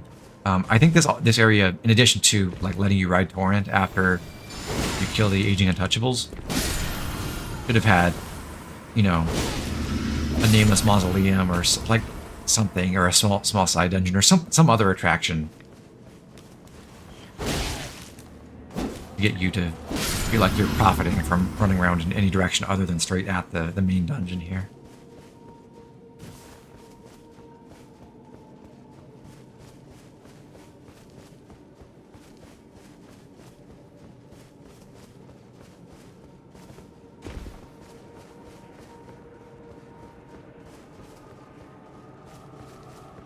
If you know where everything is, it's not a huge amount of time to go grab everything, because there's not a ton in this area, but it's still slow and not very exciting.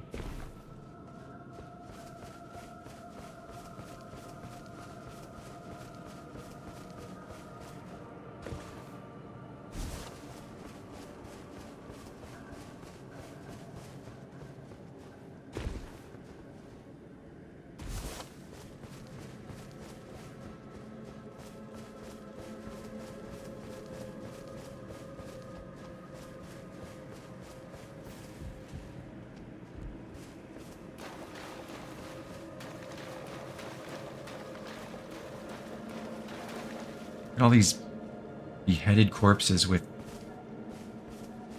glowing stumps sticking out of their necks.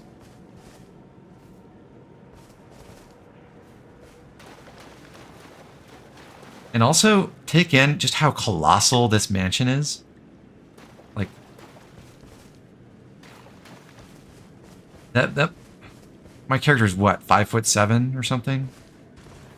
1.7 meters, I think. Around there.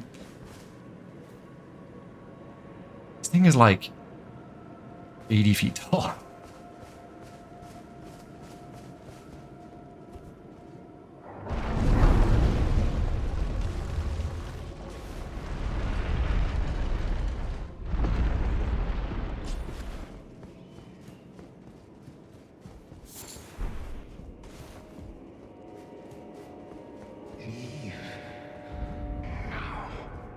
Come no closer.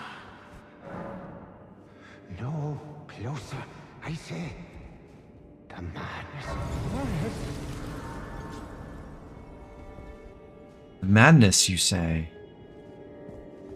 Are you afraid of the madness? I welcome you, O uninvited guest. But must I warn, as you venture in, heed the words of our great master, Midra. Approach not the madness, lest ye succumb. Now I'm built different.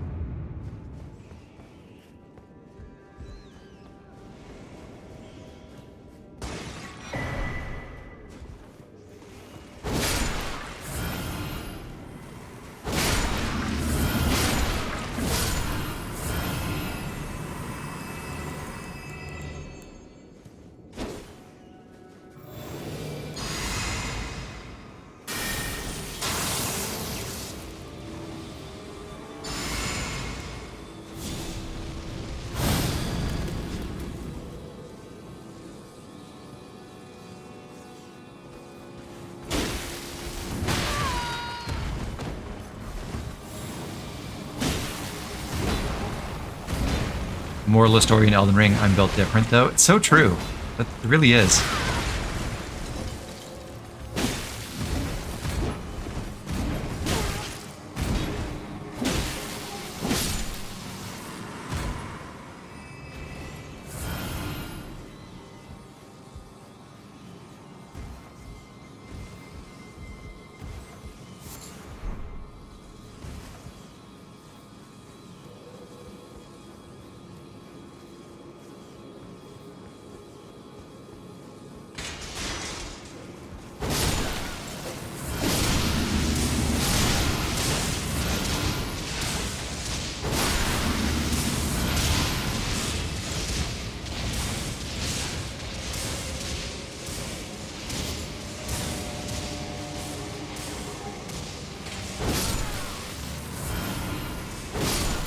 I wish consumables like that madness spewing fireball thing were more effective in our hands than they are, because they look kind of fun.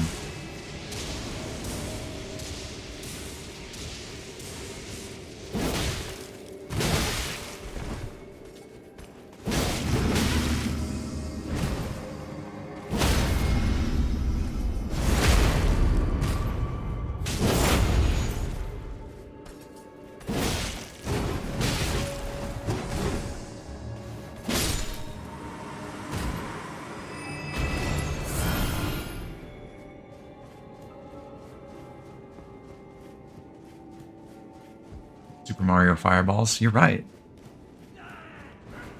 That's got to be the gimmick for the Mario build. Come all the way to the DLC early and all the way down to Midra's Man so you can get the recipe for the Frenzy Flame Fireballs. And then exclusively beat the game with those.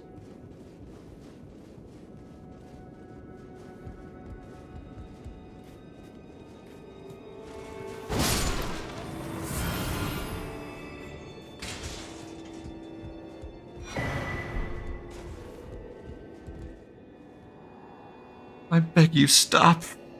Haven't I taken enough? We not brethren, common in our line? Yet, you offer only cruelty. I ask, what crime did great Midra commit? Mysterious.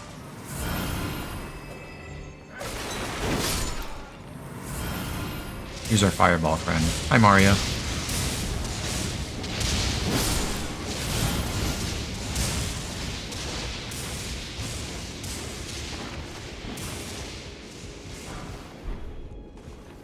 They're called Surging Frenzied Flames.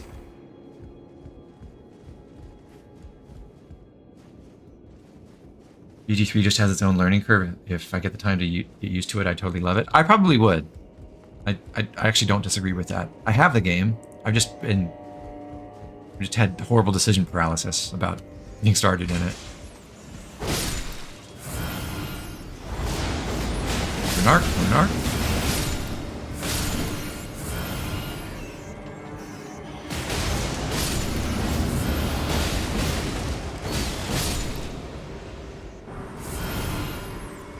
Nope, Swollen Grape. Okay. You get those instead of Runarks. That seems like a bad trade.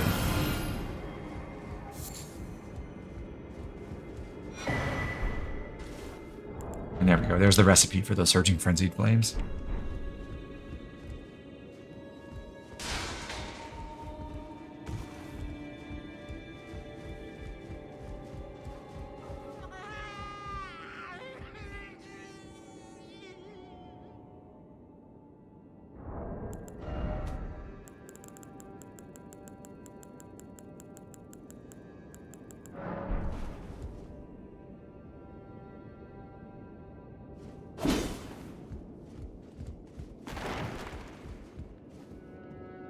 Play Monk.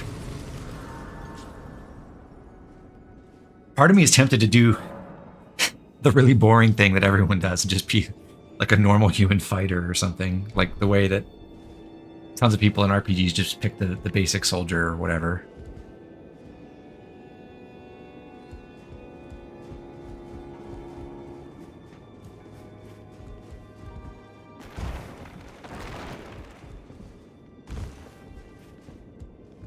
I have basically zero D&D experience. Oh man.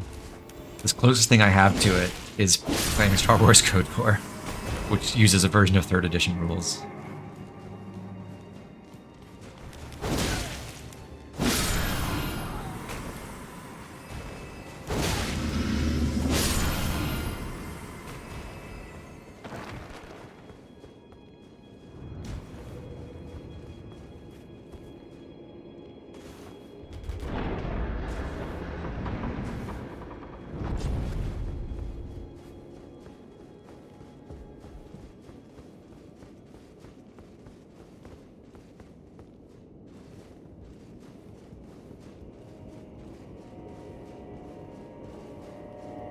I've played other Western RPGs before, like besides KOTOR. Like I played what's it called? Dragon Age and beat that, Dragon Age Origins. Which is not at all a D&D system game.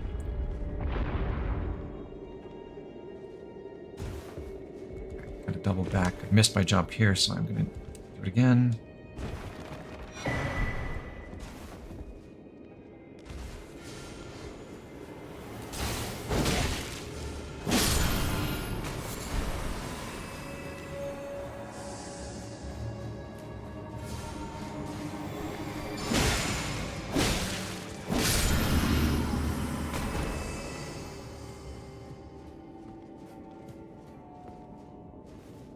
Is the KOTOR remake completely dead? I know it was taken away from Aspyr a while ago, but were they ever going to give that to someone else to try to work on it? I've always been really doubtful of the prospects of that being good at all. Especially, like, if they try to stay true to the source material in terms of game mechanics, I think it'll be horrible. Because KOTOR's mechanics are already clunky in 2003, and it's been 22 years. A lot has changed since then.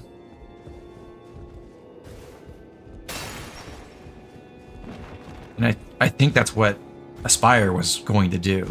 I'm pretty sure they announced, oh, we're just gonna like update the graphics and everything, but we want to be true to the original game in terms of how it plays, which seems like an awful idea.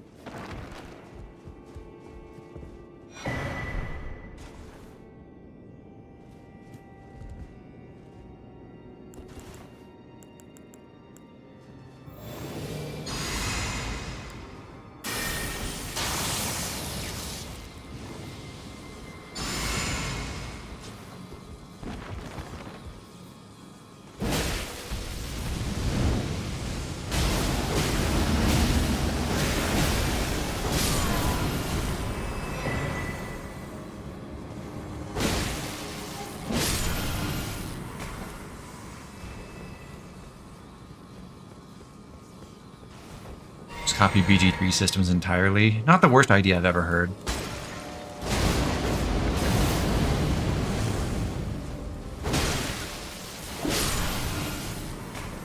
I'm sure you have to do some adaptation for the Star Wars setting.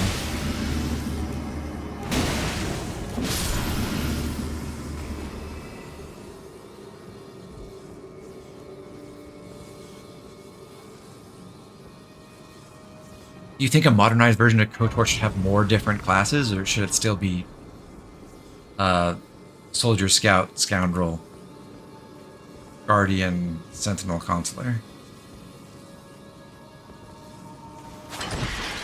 I guess KOTOR 2 had more variations, but they were still the same base classes. They were like prestige classes.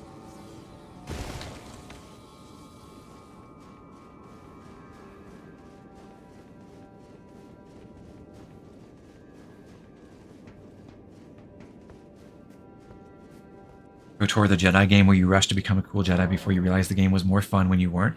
That's, honestly, I agree with that take. For the longest time, if you, like, people would complain about terrorists and how long it takes to get through that before you get to be a Jedi and do all that stuff. But genuinely, I think the terrorist section of the game is the most fun part of it. It's the most well developed. It's obviously the single planet they put the most time into. It's got that phenomenon where it's more balanced because the developers kind of knew what your power level would be in that area, where they didn't know as well when you can go to the other planets in any order after Dantooine. I honestly think I'm with you. I think it's more fun in the part where you're not a Jedi.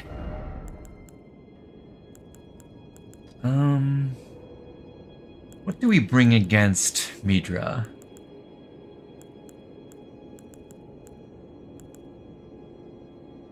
Pike's Warspare would be funny, but kind of suboptimal because he resists fire pretty well.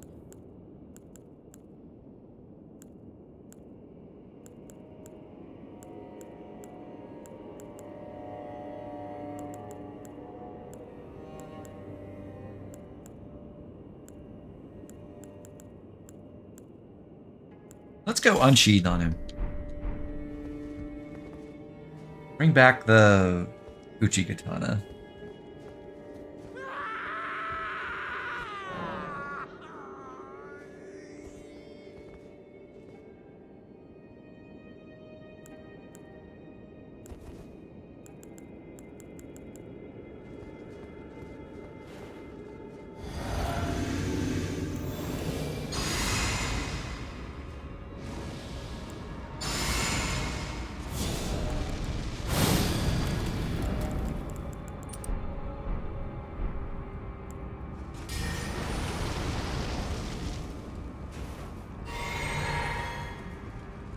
Depths of your foolishness!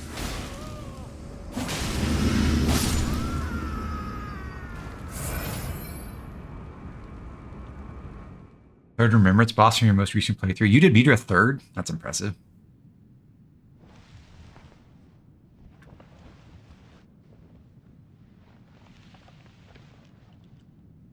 Enough. I have endured more Then enough. I didn't talk about the lore, but we got Nanaya's torch. The paintings in this building, the ones that were phantom paintings that we rolled through, seem to be of Lord Midra and his wife Nanaya, who was pregnant. I think that's mentioned in Nanaya's torch's description. And Midra, for whatever reason, was tortured by some Golden Order enforcers, I think, and then punished by having this greatsword stuffed into his head. He's just pulled it out, but the greatsword was sealing the flame of frenzy, which he had taken into his heart after Nanaya's death. So it had sealed it away, but now we face Midra, Lord of Frenzied Flame.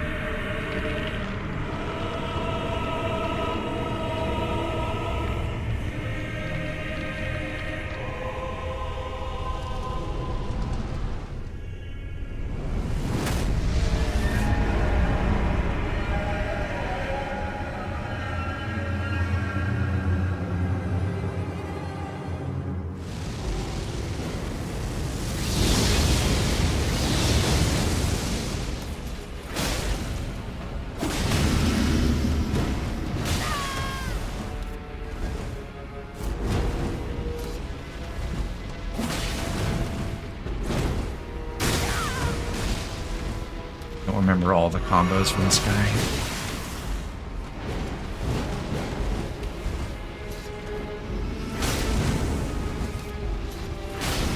I think I've read that Midra has the highest raw HP in the game.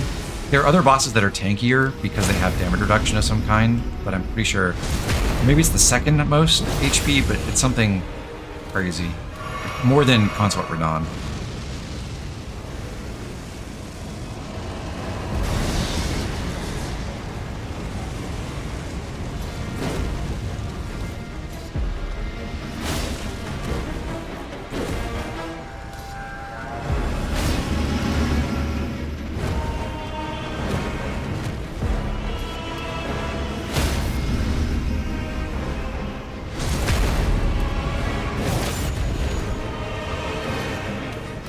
I do agree, Gangster Samurai. It doesn't really feel like it's the highest HP.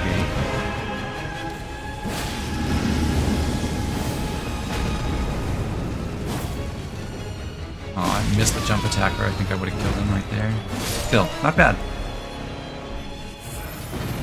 That went really smoothly. 574,000 runes to add to our collection, and a useless Sight of Grace to boot.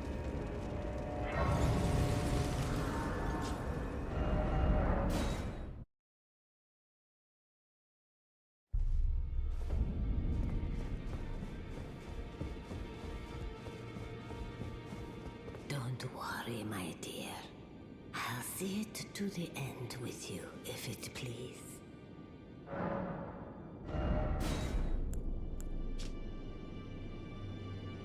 Oh, as a Hornsent who persecuted him.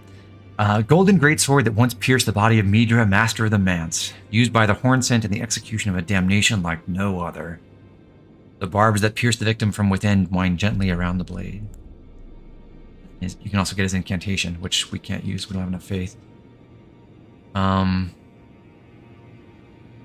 Lord of Frenzied Flame shall take their torment, despair, their affliction, every sin, every curse, all melted away. Yet Midra, like others before him, was too weak to become a lord. The weapon's really lame. I've never used it. Is it lame because it's bad, or is it lame because it's uncool?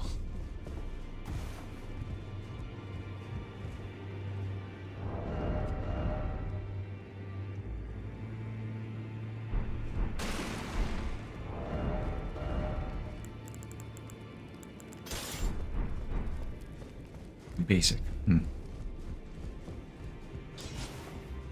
Oh, spin that.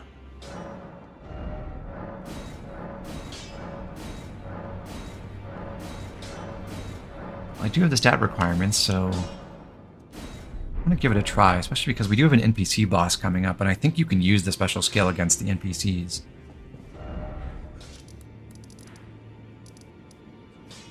Our next stop is Pillar Path Cross.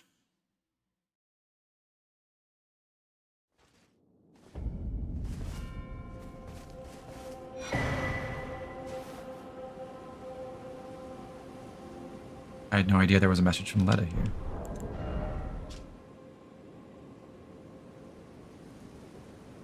Oh, because normally I pick this up in Shadowkeep, but I guess I forgot to grab it there.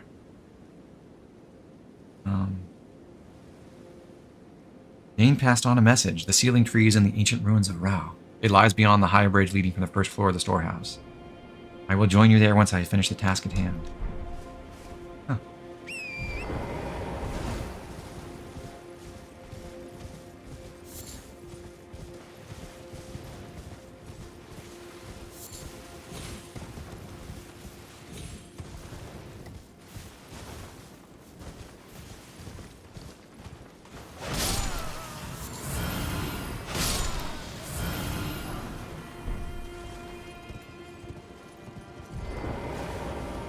There's no real need for me to fight this Curse Blade, but why not?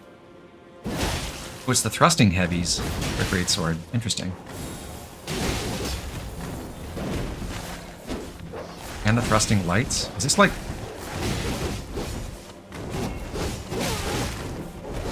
Wait, is this a Greatsword class weapon, or is it a heavy thrusting sword or something like that? No, it's a Greatsword, for sure.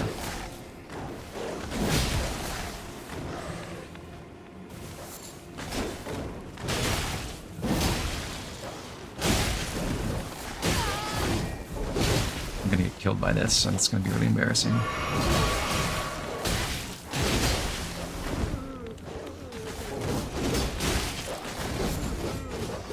Stupid dog.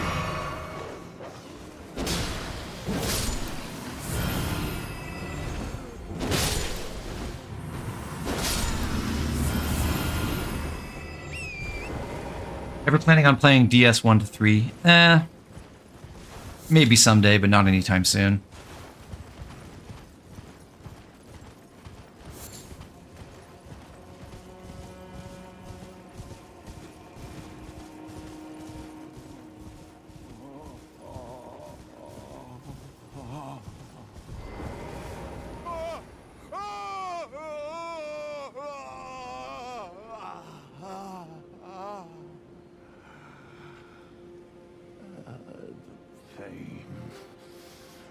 Pain.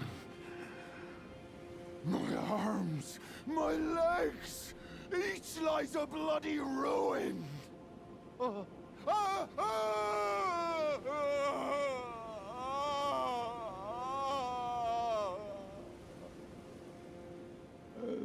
pain. The exquisite pain. Bale! Vile Bale! Oh, terror incarnate! There is life in me yet! I will soon feast upon your heart! Mark my words! You too shall know fear!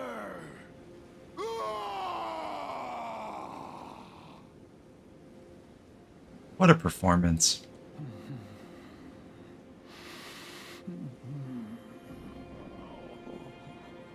Pain. The exquisite pain.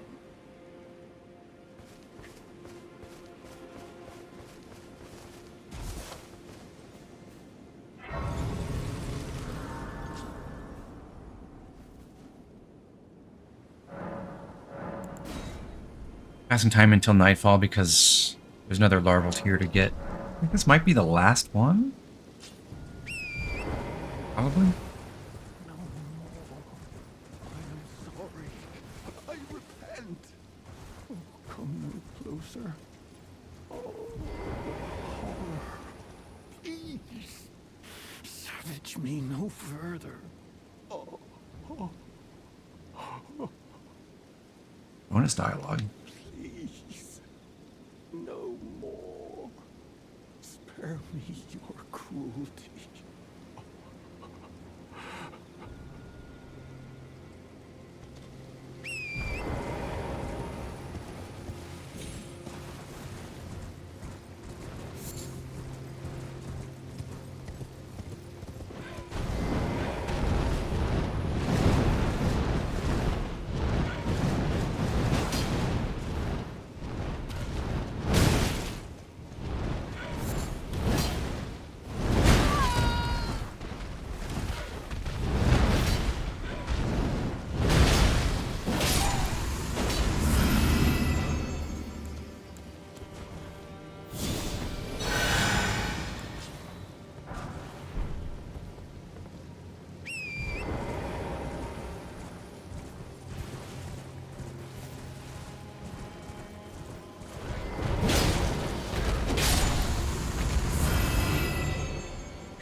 charged attack off.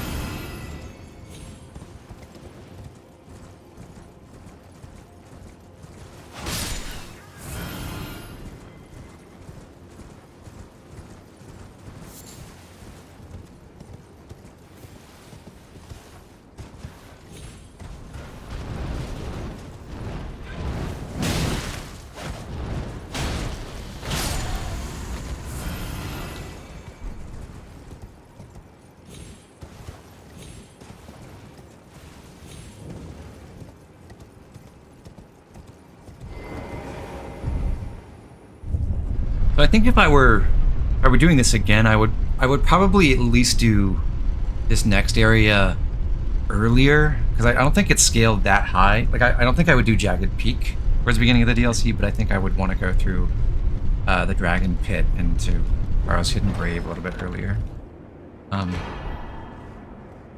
There's some neat stuff to grab there, and I don't think it's too hard.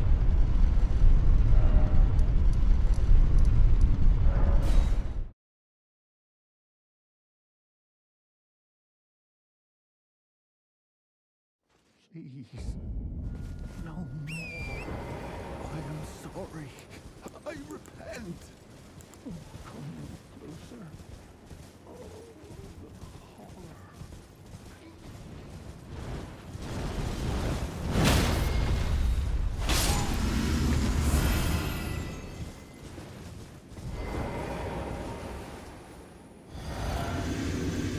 Sincerely have no clue which order they expect us to do DLC in. There is a bit of scaling from the different areas, so there's like some semblance of an ordering, but it's basically once you get past Gravesite Plain and Ballarat, it's very unclear.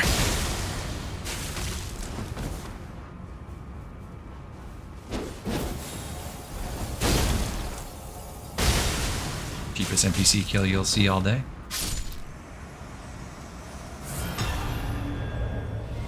Well, in your Ilum less for sure. Yes.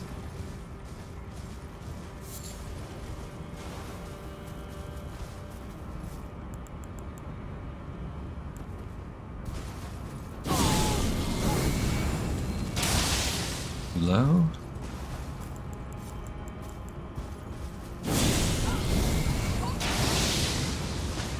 That works.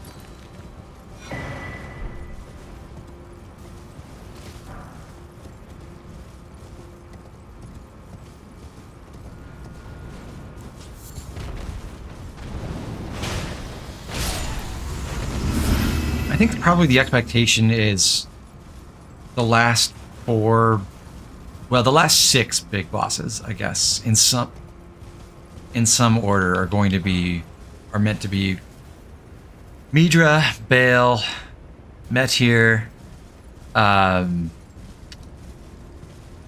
Mesmer, Romina, and then Promised Consort.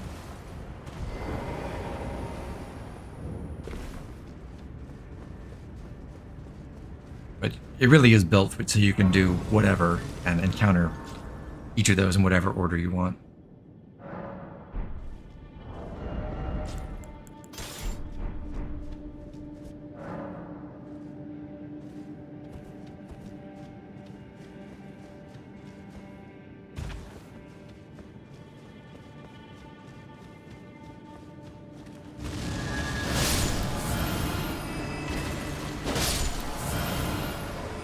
I don't know if I mentioned this before. I think I did last time we fought a Ghostly Dragon or something. But not only does the Inseparable Sword have Sacred Blade, which gives you literally doubles your damage against undead enemies like these skeleton beastmen when it's active, but the sword itself has a 30% damage bonus against those who live in death, which also applies and is a multiplier. So it's very good against skeletons.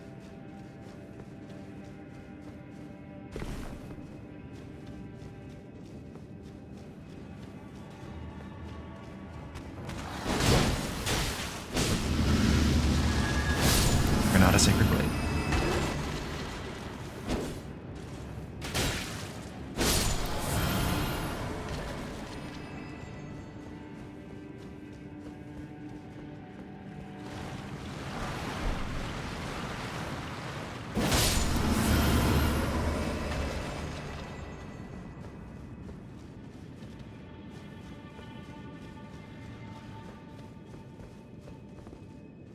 feel like you're only... Like, you could definitely make it to Melania at less than level 100, but I feel like that's just by doing boss rushes.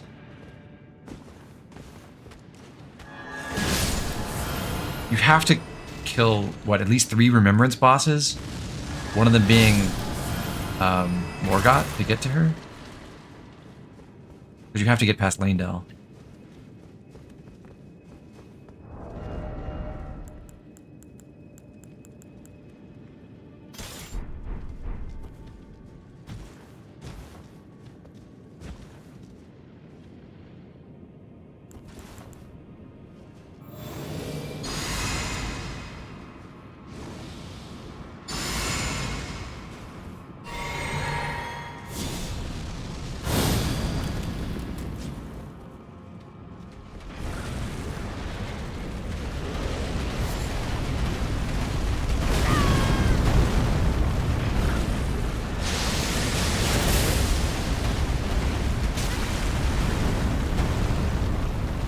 Oh, I don't remember how magma worms work.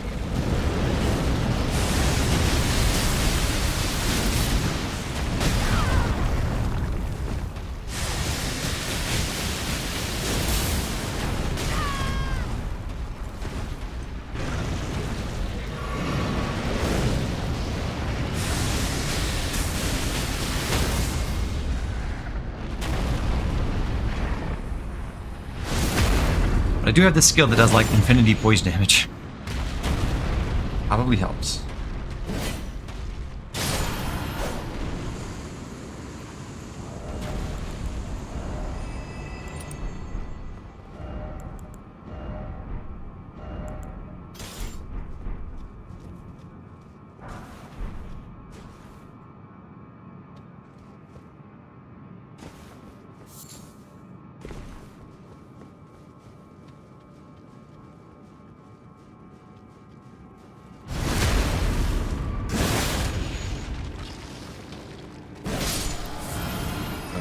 There's a quick demonstration. The skeleton killing properties of the Inseparable Sword are innate, so you don't even have to have Sacred Blade active to permanently kill skeletons.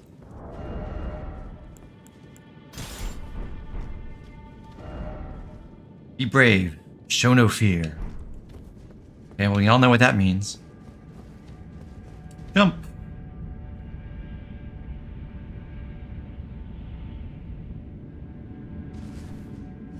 And don't go straight forward. You know anything about video games, turn around and check there first.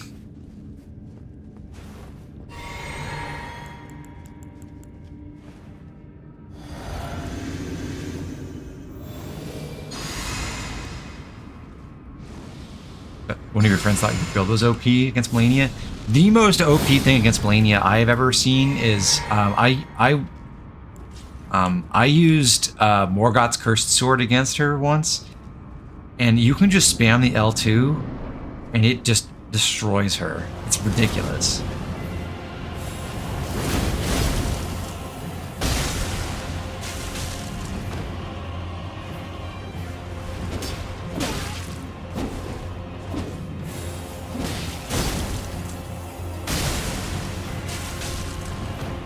Why do they have so many low-level smithing stones? In case you come straight here and you don't have the bell bearings for all of them. Still get some pickups. If the in-lag on this animation weren't so long, it would be downright absurd instead of just really easy for use against NPCs.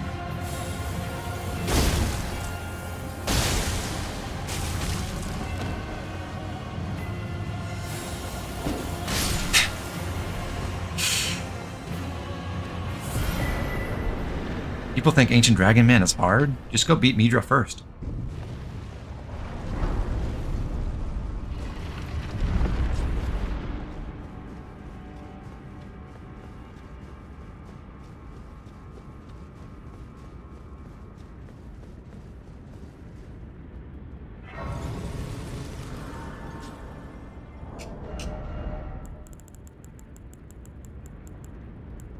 Let's go upgrade our newest prize, shall we?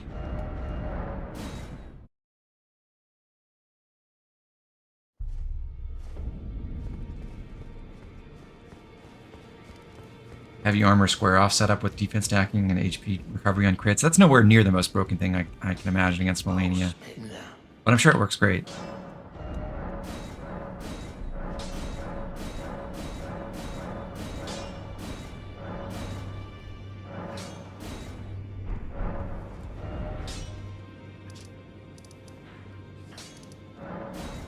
I did take that to +10, by the way. I think the Dragon Hunter's Great Katana is going to be, well, for one, it's thematic for this next area, and it works well with our build, and it'll be really helpful against multiple upcoming bosses.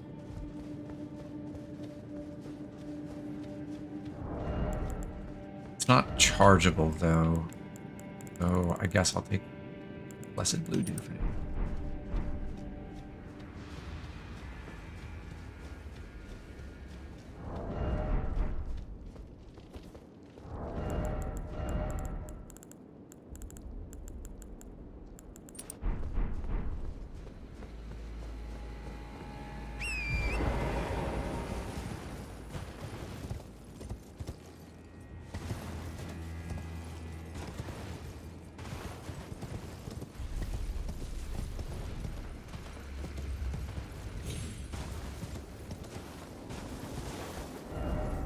Hail, O terror incarnate! Again I stand afore ye. Thanks for the message, Igon.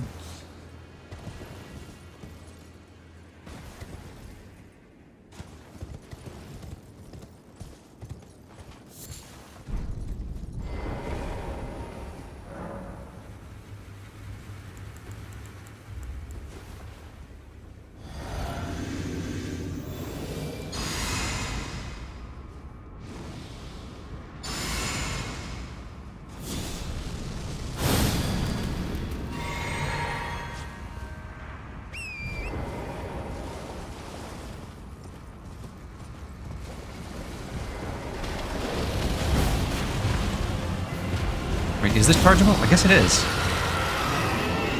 Did not know that. Godfrey Icon would work.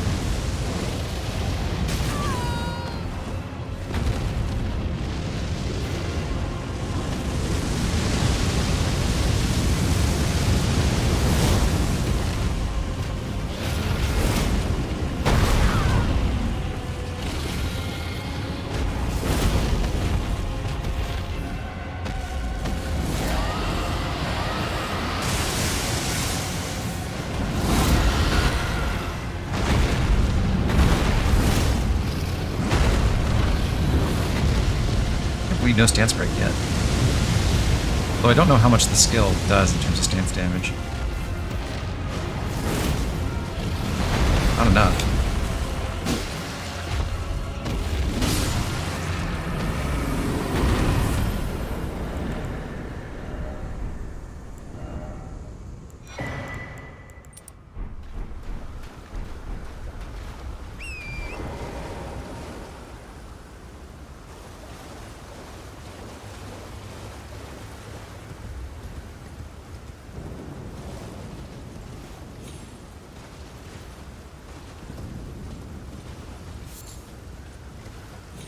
Sharp gravel stones are another crafting recipe item. They don't respawn. I think you can farm them from some slimes on Jagged Peak, I think. But they're used for some Dragon Communion recipes, including, I believe, the next one that we'll pick up.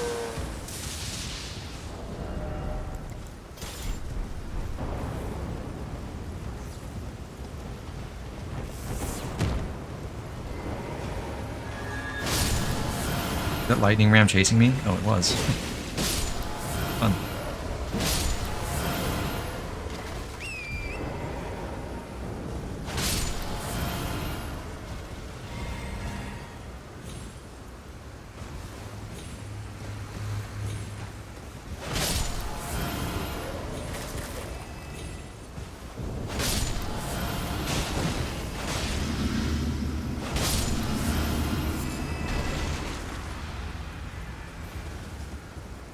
We found a bunch of yellow Fulgur Bloom, and then here in the dragon area you can also get red Fulgur Bloom, which again is a crafting thing used for dragon-based lightning, like ancient lightning recipes.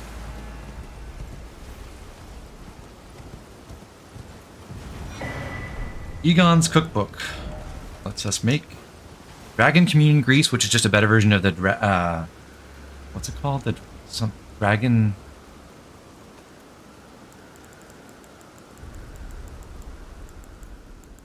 Dragon wound grease.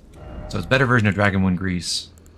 And then also dragon communion harpoons, which are throwable like spears that are consumables. I've heard they do good damage, but I've never tried them.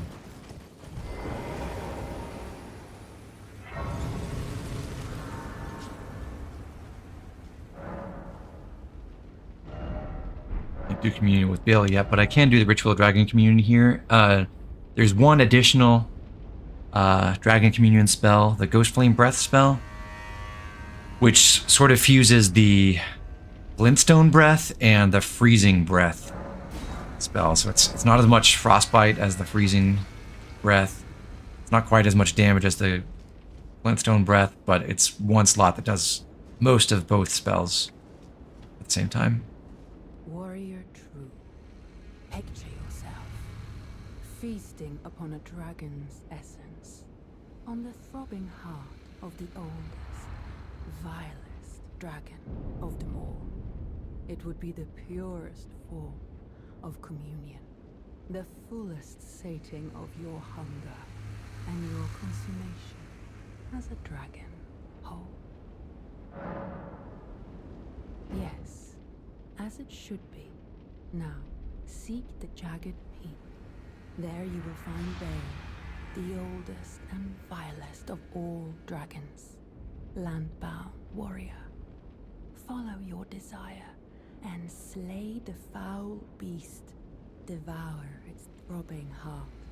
I will grant you the strength required. In the name of my lord, Placidusax.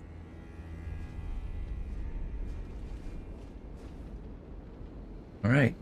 Well, just like basically every other NPC who talks to me, I'm going to do what she tells me to do just because. Mostly. Warrior true, what is it that you need? In a time long past, Bale turned upon the Dragon Lord. The foul traitor assailed our master and inflicted a grievous wound. Ripped off 3 of Placidusax's heads. Hasty retreat, becoming a sworn enemy of the group. Since that day, Bale and his bloodline, the Drakes, have served as sacrifices for Dragon Communion, landbound warrior. My lord, Placidusax, has shown your kind what must be done. Seek communion. Sate your boundless appetite. Feel the euphoria of a dragon's essence taking root in your meager frame. Okay.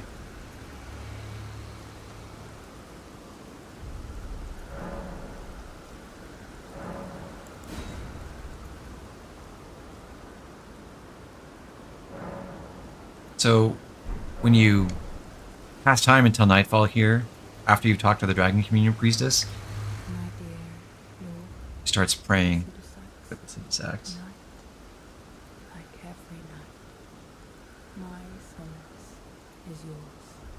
May it grant you sleep. And your Chat, do you think it'd be annoying to have a mouth like that, just open all the time? Bugs could just fly in there. Ugh.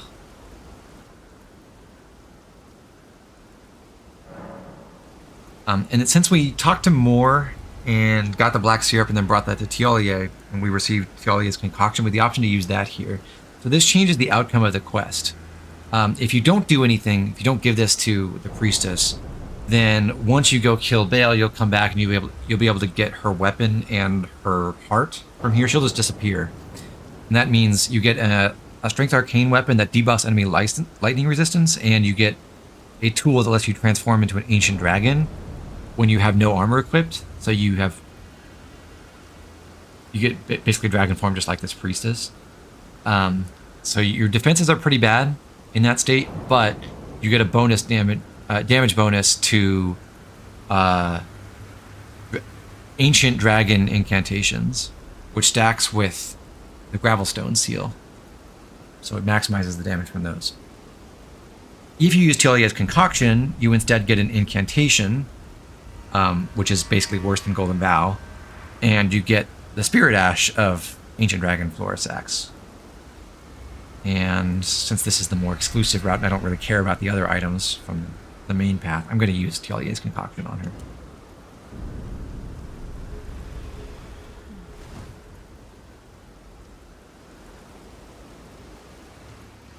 That puts her to sleep.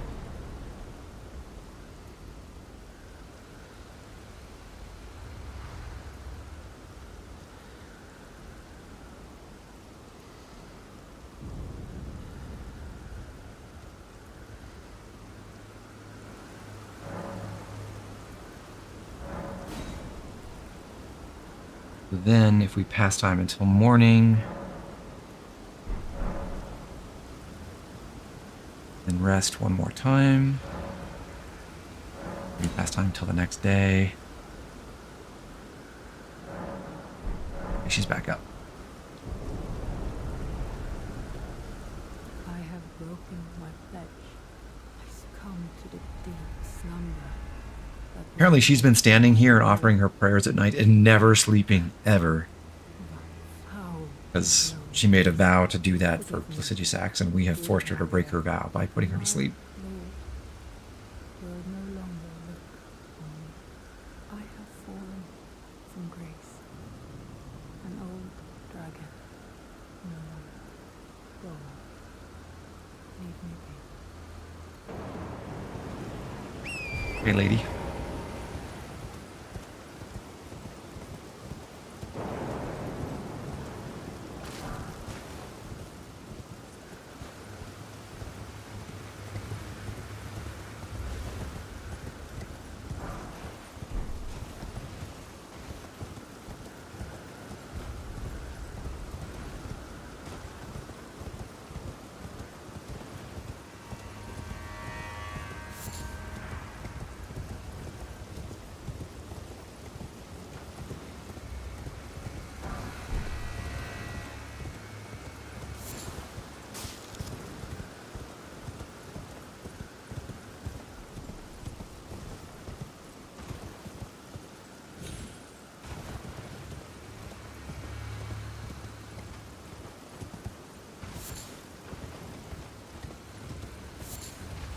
Rock, rock. Rock again. Rock around the clock.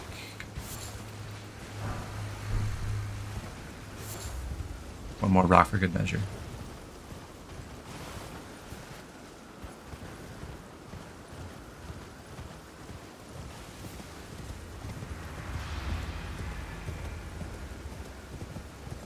We get to leave the Jagged Peak area and go to another very pretty zone, which is called Charo's Hidden Grave or Charo's Hidden Grave. Kind of unclear if that's referring to this giant dragon or drake, which is like the same size as the one that attacked Lanedell, approximately. If that's Charo or if it's someone else's hidden grave. I imagine that's referring to the dragon corpse.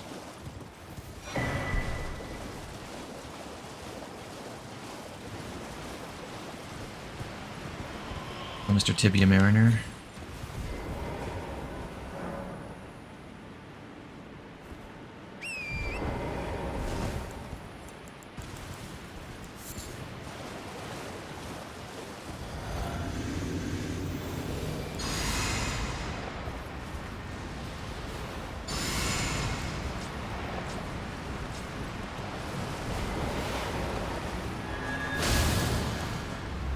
This guy can summon revenants? Oh, he did. Nice. Actually, most of the time I've killed him so fast that he doesn't summon. What I want to try is, can I use heal from afar to snipe the revenant? I have enough time. Yeah, you can. You get a ranged heal to hit revenants with. That's so fun.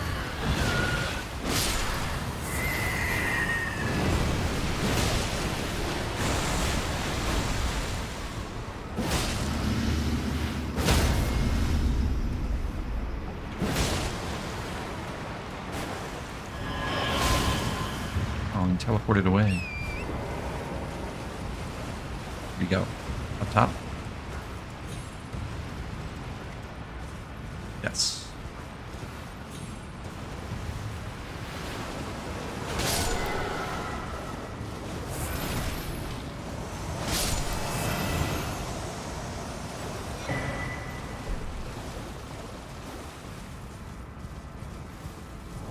Our reward for that is another crafting recipe, olive tibia, which I think summons a skeleton to like swing an axe at enemies, kind of like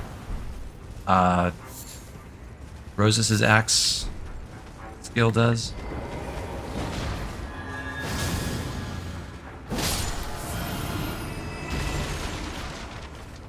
Ooh, a great axe.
We get a Call of Tibia pickup. I'm just going to use it now and see what it does. Yeah. Pretty much what I thought.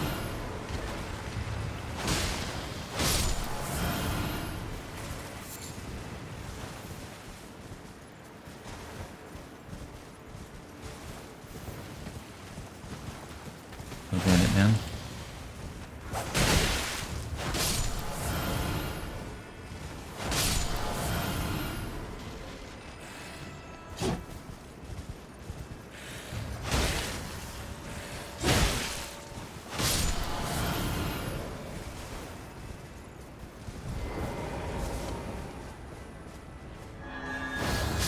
Greybirds are weak to Sacred Blade too, so they shouldn't be a problem.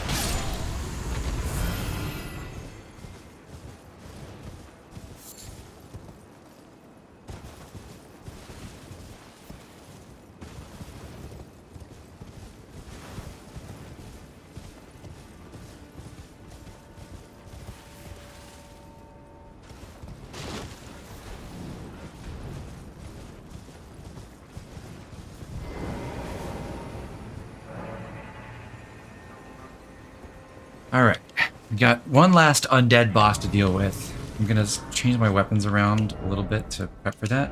Means,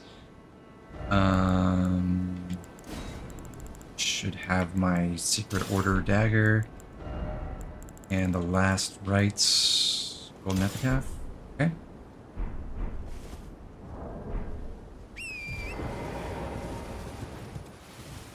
And there's also an item you can get in this area only by dropping down from Charo's Hidden Grave, so I'm going to go retrieve that first.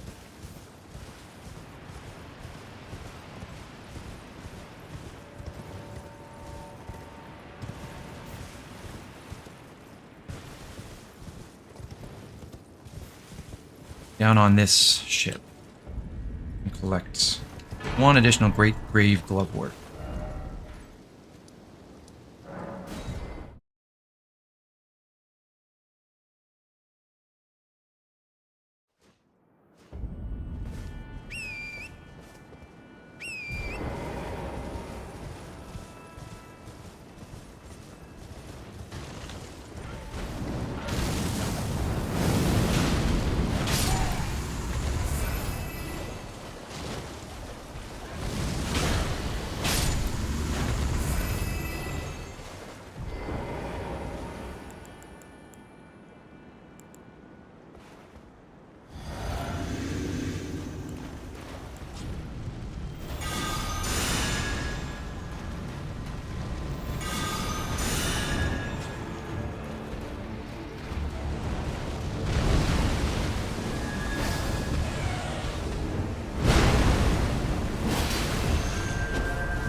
Alright, Great Bird down.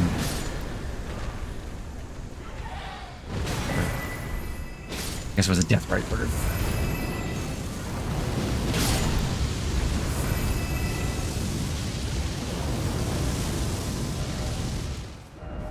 Pop this out, we'll put the sacrificial axe back on.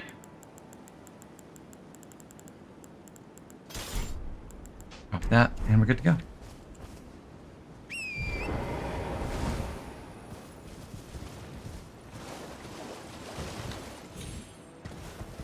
If I'd bothered to put on the Holy Scorpion Charm and the Holy Shrouding Crack tier, I would have one-shot him with Sacred Blade. Or with just an R1.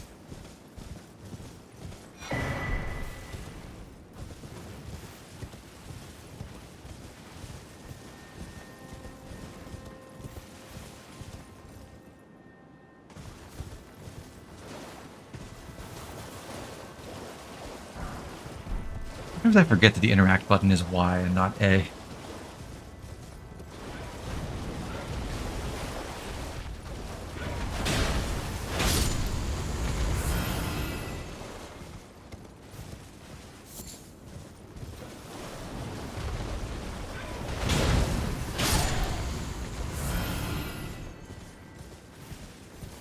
But the reason that works is Last Rites double your damage against undead enemies. Sacred Blade, or Sacred Order in the offhand multiplies by 1.5.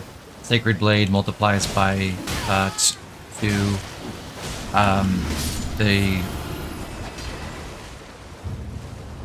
Inseparable Sword has another 30% multiplier on top of that, so it's just ridiculous. And the Deathrite Birds have a 40% holy damage weakness to begin with.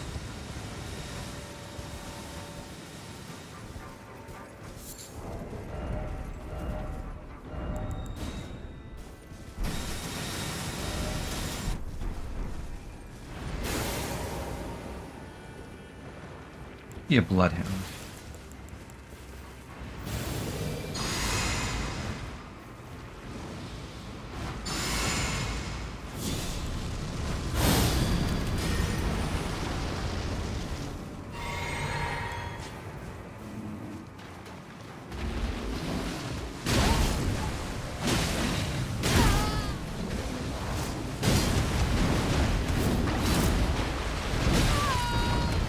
So sad that the tracking didn't work out on that.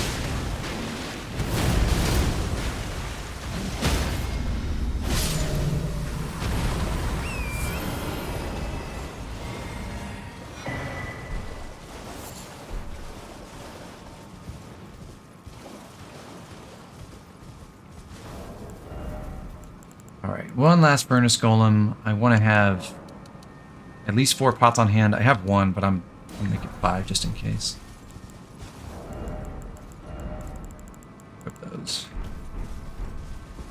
This one is one of the ones with protection on its legs, so you can only kill it by throwing pots into its basket.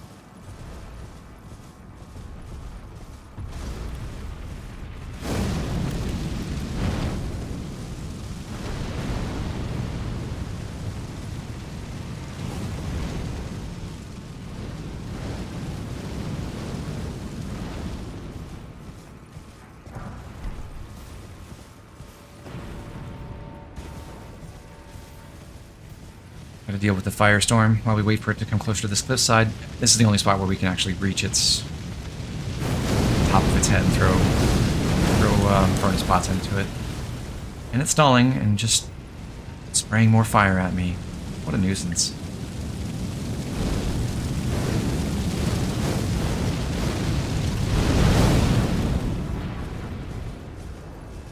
Come on, walk over here.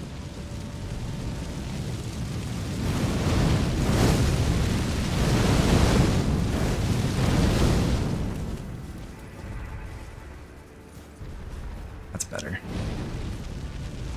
Okay. 1, 2,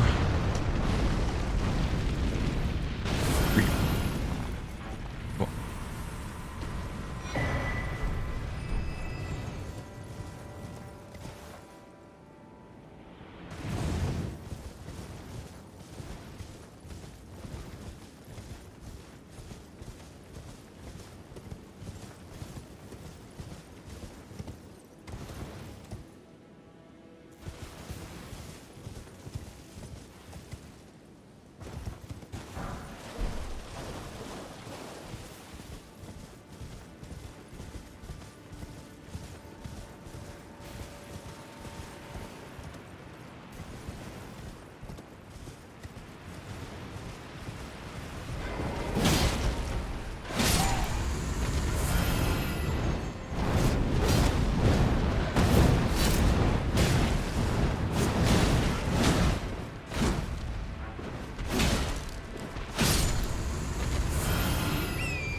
very first time I went to this area, I saw that there was this jail down here, and I was coming down the cliff sides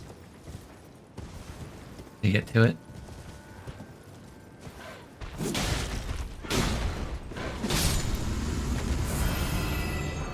Killed that thing. Came down here. Dropped here. And then just jumped off this way. I got confused about where it was and just jumped off the waterfall to my death. It was very sad.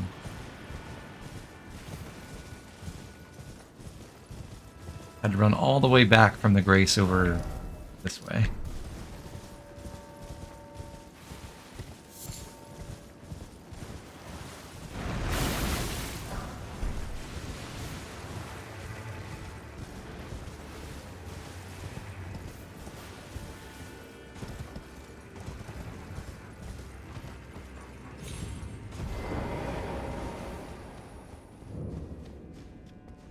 Lamenter's Jail. This is 100% for sure our last minor dungeon of the run.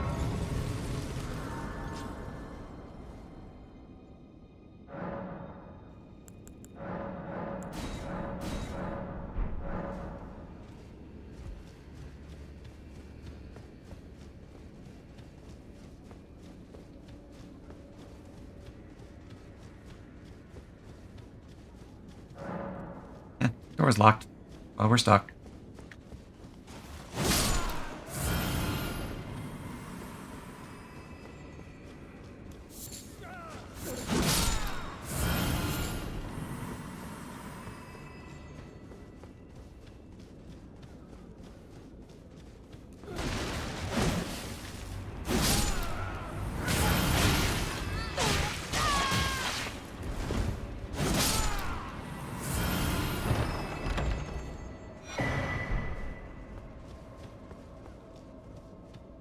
What's the point of having a locked gate if you just have a key in a chest 2 rooms over?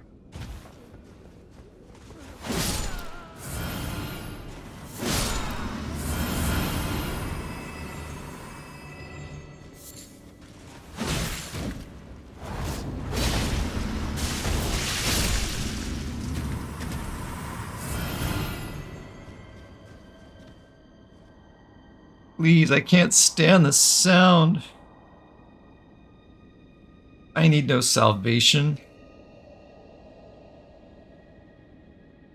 Please stop. Desist. Your wretched lamentation. Hey, that rhymed. Congratulations, friend. You're a poet and you didn't know it. But your feet show it because they're Longfellows.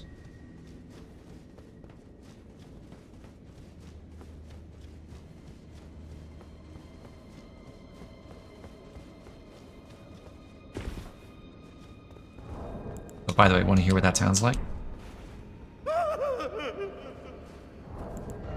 is a blissful lamentation. Seems like a contradiction in terms to me.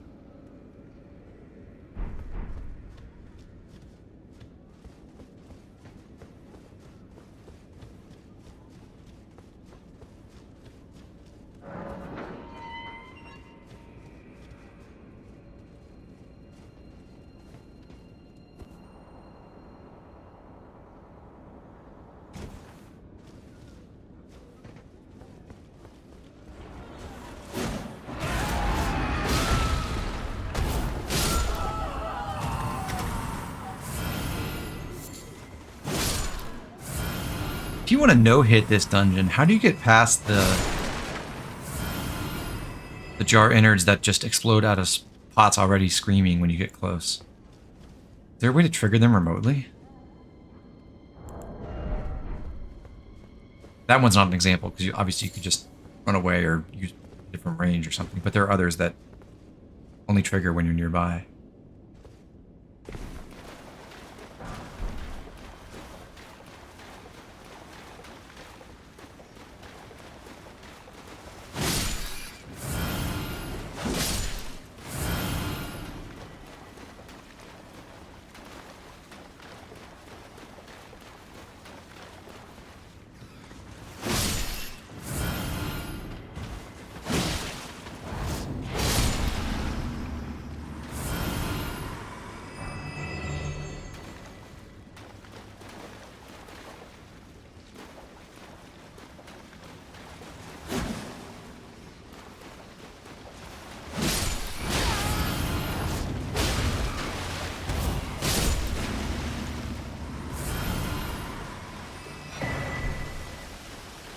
Well, another reason it would make sense to come here first is if you wanted the anti-madness charm, the upgraded one is here, so you should probably want that before you go down to Midra's Manse.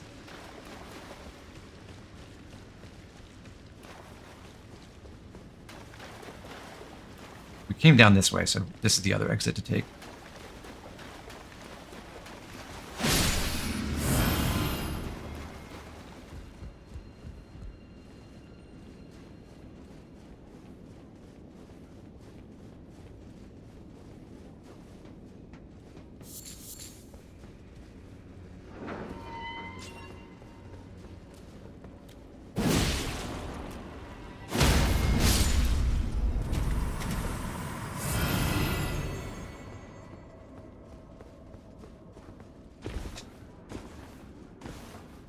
So like this one, for example, I don't know how you avoid getting hit by that. I think you do have to come into this room, progress in the dungeon.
Hello, pot friends.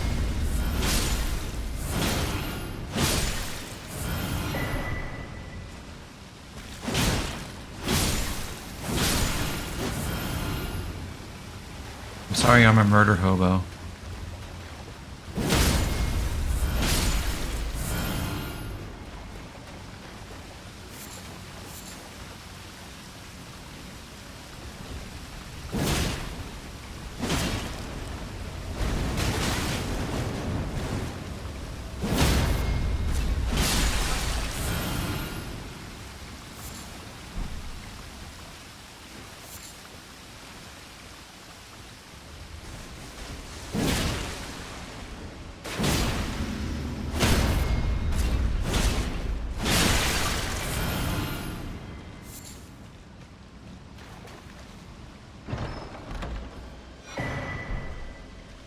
Second key acquired.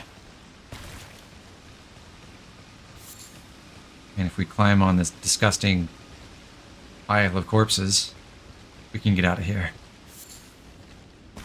How many people would it take to stack up this much massive flesh? Ugh.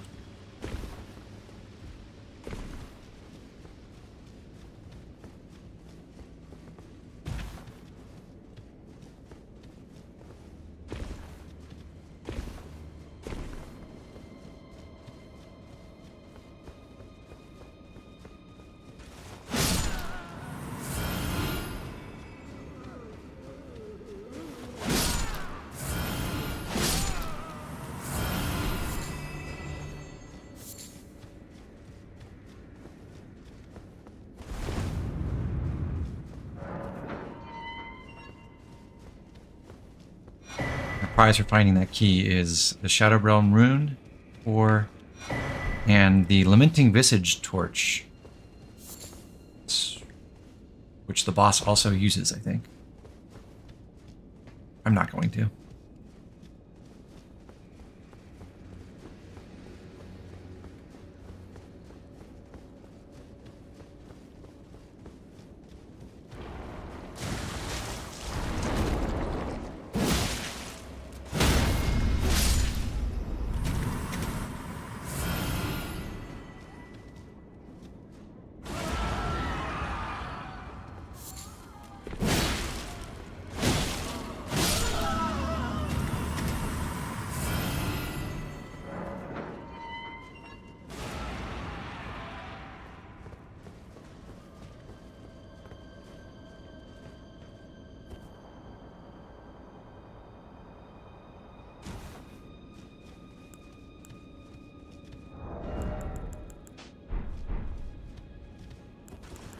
Alright, next boss.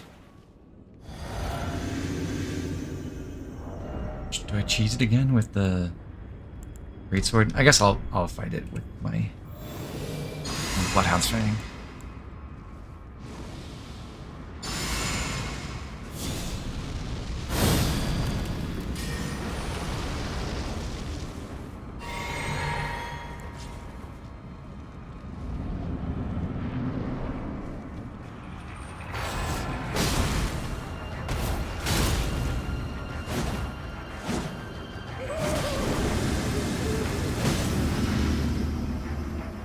Okay, so the gimmick here is you have to find the real copy of the Lamenter in this crowd. You can tell by looking for the bloodstains on it. Is that you? No. Or you can just kill them all really fast.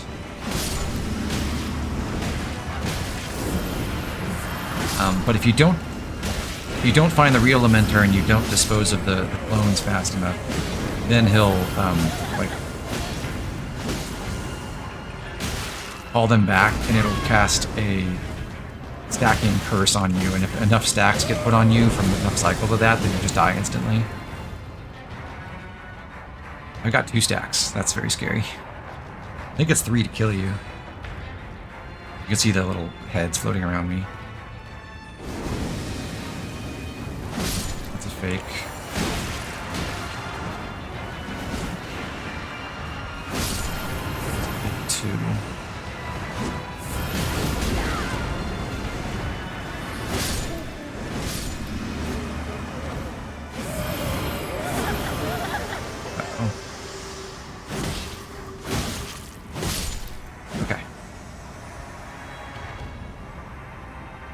Not die. This is another transformation you can get. Lamenter's Mask lets you transform into a Lamenter, and I don't remember what the bonus is for having that. Like extra arcane or something.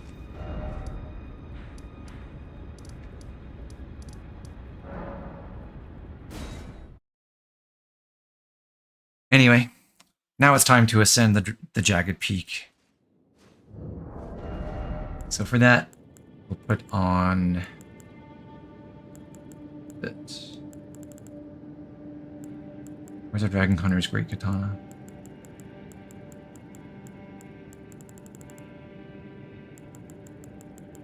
Oh, there.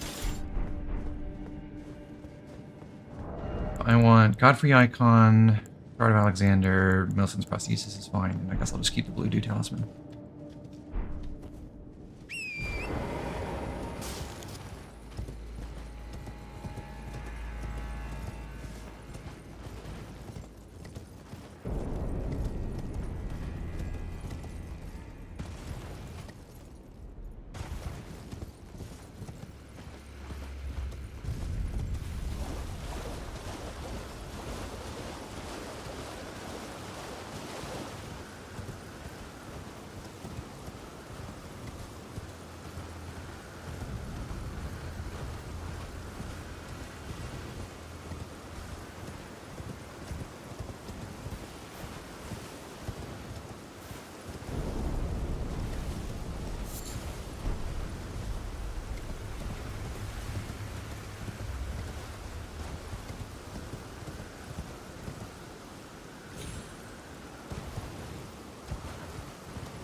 Spirit Spring takes us where we need to go, but we'll take a slight detour to go get one more cookbook. Hello, skeleton friends.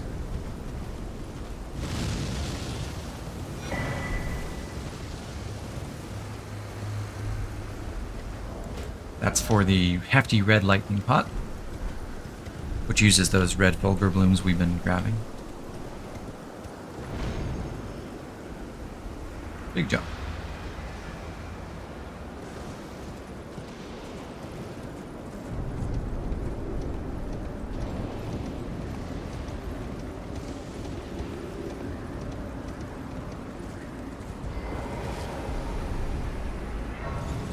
I would like the great katanas more if their sheaths didn't clip into the ground and into torrent.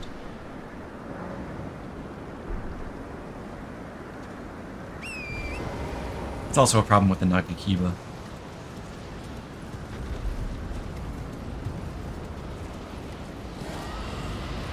This is a cool set piece. It's a Drake on Drake fight. You only have to kill one of them, the one that doesn't have the health bar following it around. You can kill both. You can let them duke it out for a while too. I'm gonna buff up while we stand here for a sec.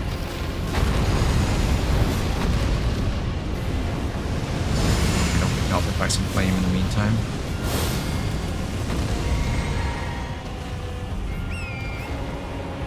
And I'm going to dispose of this dragon as well, just so it's not in the way and spraying fire at me. It is weaker than the actual boss.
I get a heal from Torrent dying. Always funny when that happens.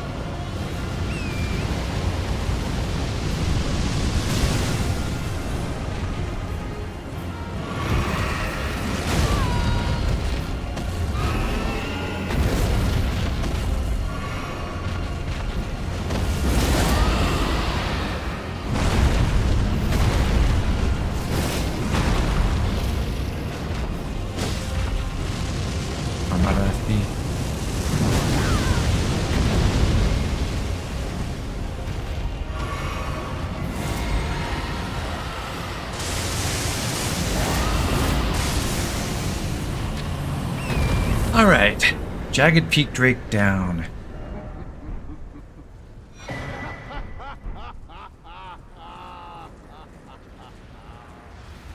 What a sight! A warrior true, if ever one there was.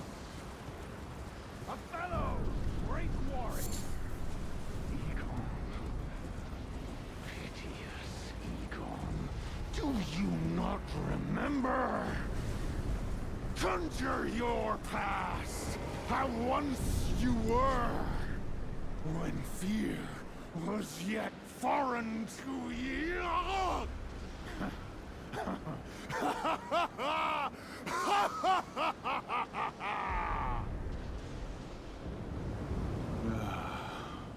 Drake warrior, dear friend.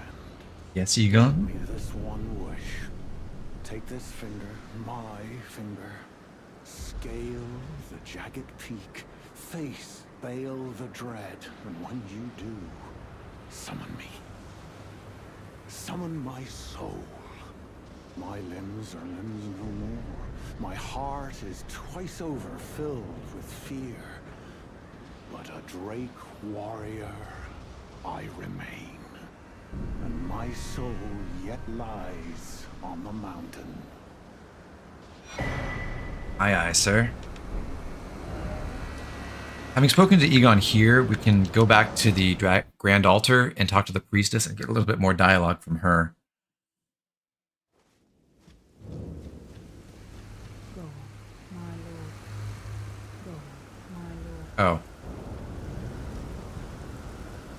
Take that back. If you put her to sleep, I think it removes the option. But normally you can ask her about Igon. Let's double check real quick. Yeah. She does have extra lines about Igon at this point. Basically just saying she's heard the name and he's like the prototypical Drake warrior that Placidusax wanted. Turns out it was the ancient dragons, led by Placidusax, who encouraged the cult of dragon community to try to get humans tarnished to go hunt Bale and his kin, the Drakes. It was all a plot from the ancient dragon lord.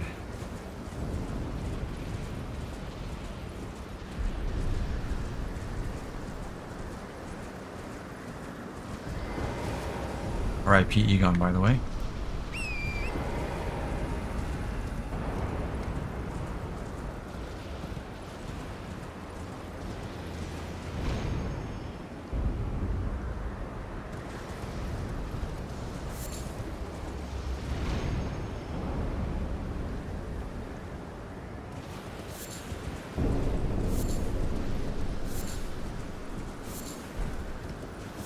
Plenty of red fulgur bloom to go around up here.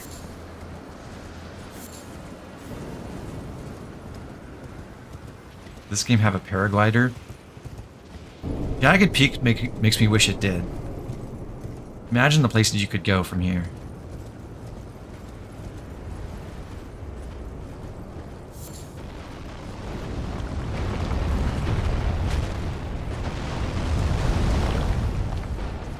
I love the classic falling boulder trap. There's something so stupid and so charming about it. I'm not afraid to say it. Okay, and now we get to fight an ancient dragon. This is Sinisax, and Sinisax sided with Bale. She betrayed her brethren. So that's why she's here.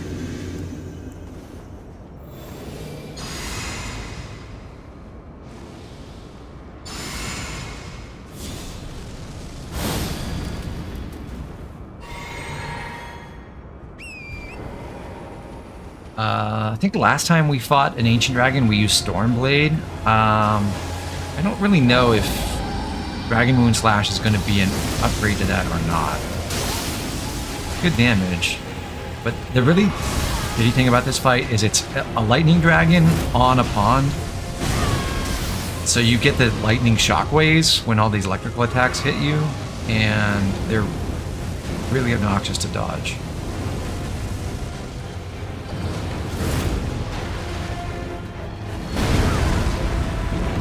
And like all ancient dragons, it's hard to fight them at melee, except when you're at their toes, and then you can't see what they're doing.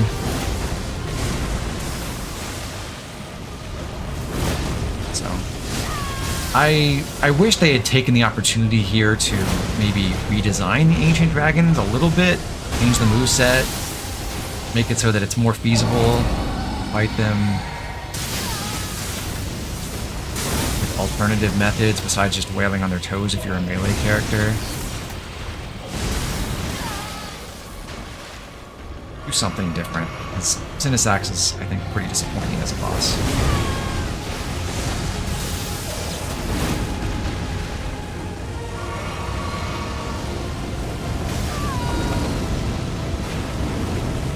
And no, apparently Dragon Moon Slash does not get you off the ground high enough to avoid the fire spreading. I was hoping so, but nope, no such luck. More red for me.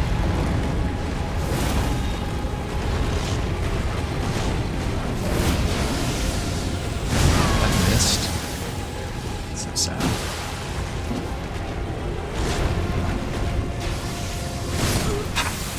One hit away.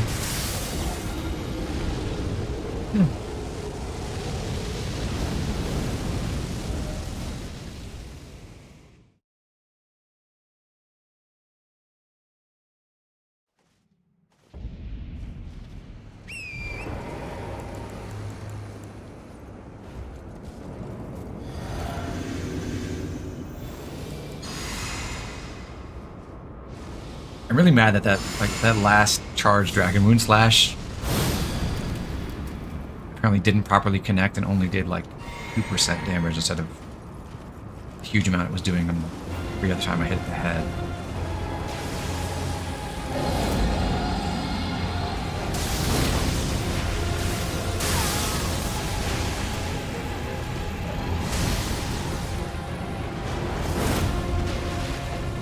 Wasn't hit from there either.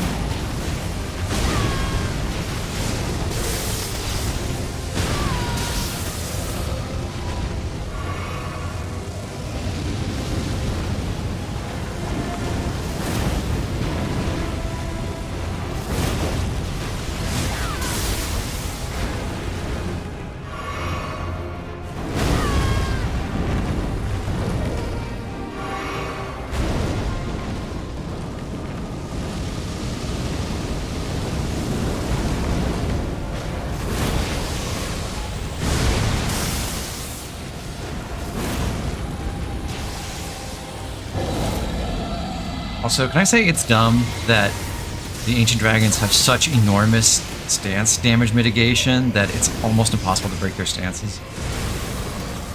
I understand it being more than regular dragons, but it's absurd, even if you hit them in the head over and over again with strong melee attacks.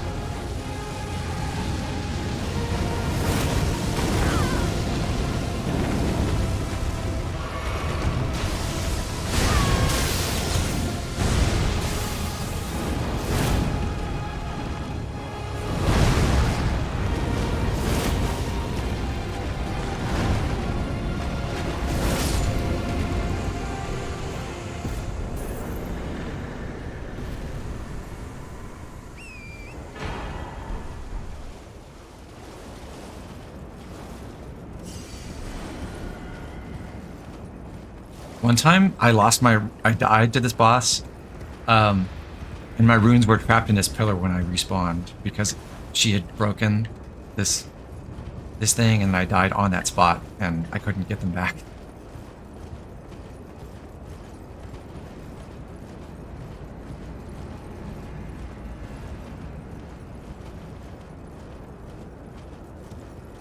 Oh, by the way, chat, we have officially recovered our 4.1 million runes that we lost that one time in the Shadow Keep. And we keep them for the rest of the run? We'll find out.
It's another area with not a lot of enemies or action, but I do enjoy the atmosphere on Jagged Peak.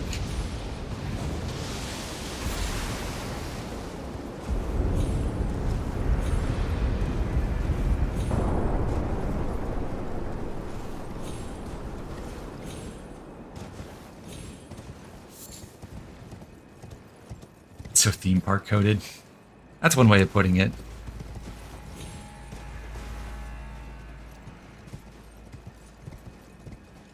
Here's the site for the Domain of Dragons painting. I don't know why, but it takes ages for the artist to spawn in there. So in the meantime, I'm going to run past and go pick up something over this way. One more Dragon's Color Bloom. for the road.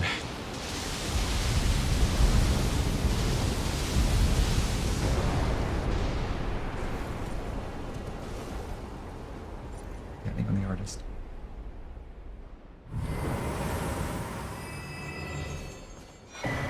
Lockhart. One more transformation. This one, instead of making you an ancient dragon and giving you a boost to those incantations, makes you, I guess, break form, and you get bonuses to dragon community incantations, so the dragon breath spells. Both groups of spells are really powerful and useful, so I think there are reasons to use either transformation, but I don't really like the looks of either of them, which is a big problem. For me, anyway.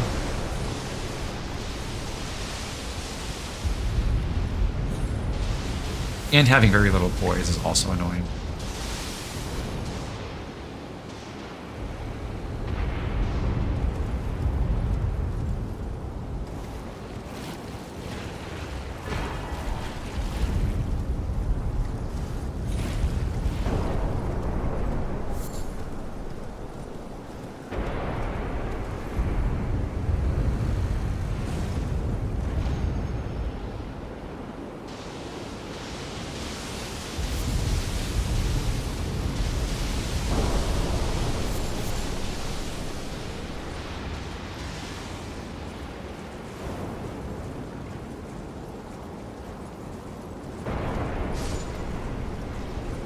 What killed him? Did he get hit by a bale of lightning?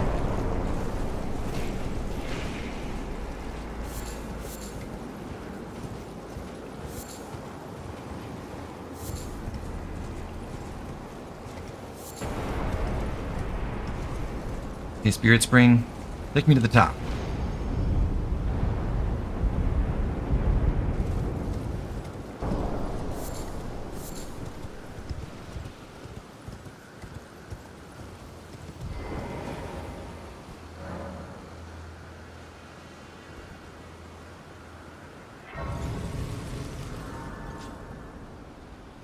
We arrive at Jagged Peak Summit.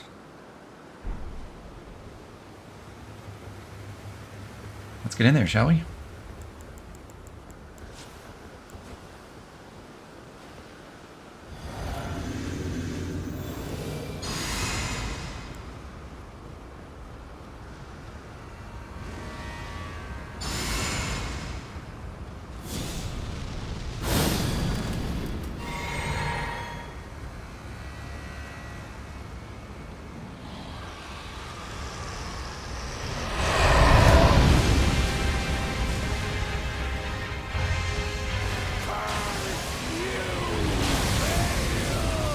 He grabbed immediately. Perfect. I hereby vow you will rue this day. Oh, but you, great warrior, and I, Igon, your fears made flesh. Solid of scale you might be, proud dragon, but I will riddle with holes your rotten hide. With a hail of harpoons! With every last drop of my being! Oh, that's an early phase transition.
One more flask.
I'm dead.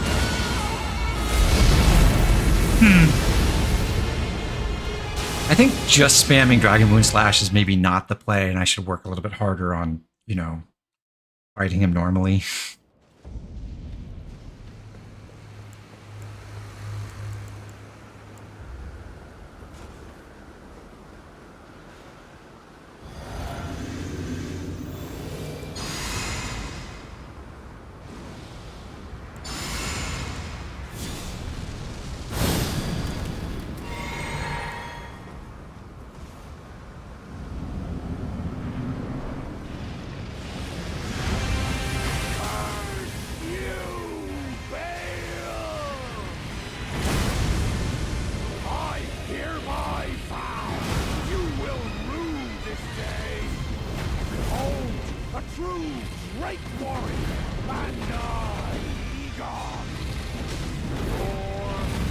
That's a pathetic game on my part.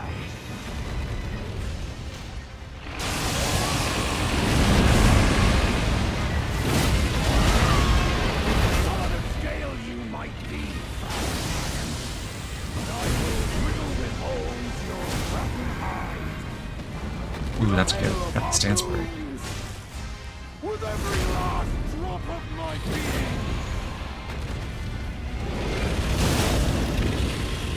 Much better. So we get the phase transition at like 70% damage to 40%. That's helpful.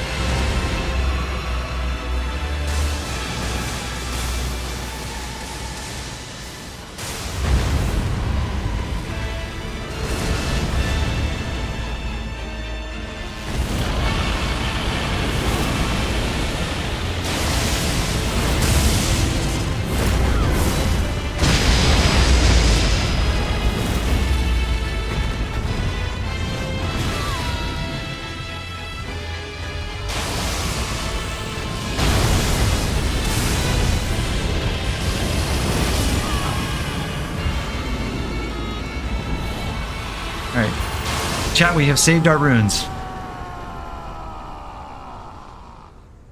Bail the dread. You shall haunt me no longer.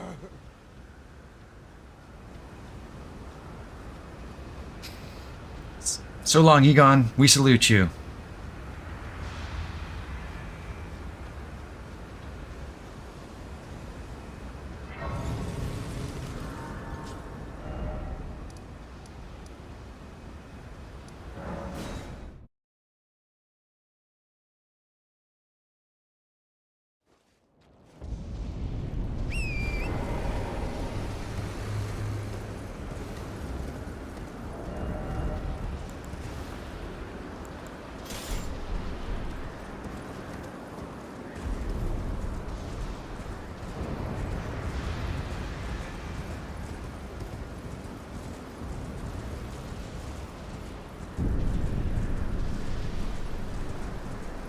With that, we can come back to Egon's corpse and get his items, including his armor set and his great bow with its unique Ash of War on it.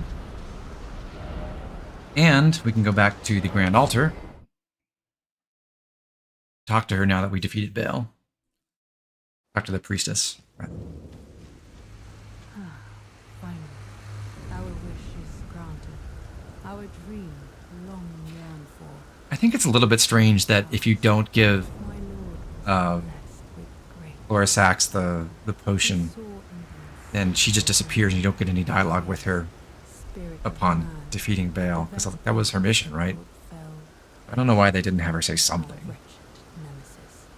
Warrior, you soar with the strength of dragons, whereas I am fallen. Leave me be. Is that the truth? If you tell her what you did to her, then she decides. You inflict such cruelty. Well, she's shocked at how cruel you were, like I hear, but she decides to pledge her loyalty to you anyway, because she can't serve her old master because she fell asleep on him. You think she realizes that her old master is, number one, already dead, and number two, trapped in a timeless realm, has no idea what's happening out here? On one second thought. I believe you do owe me something for the transgression. On a mere whim, you've stripped me of my one and only lord. As such, I require another. You.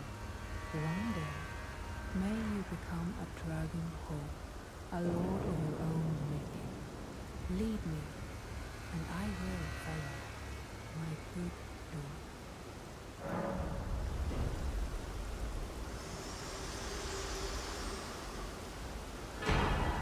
Ancient dragon fluorescence.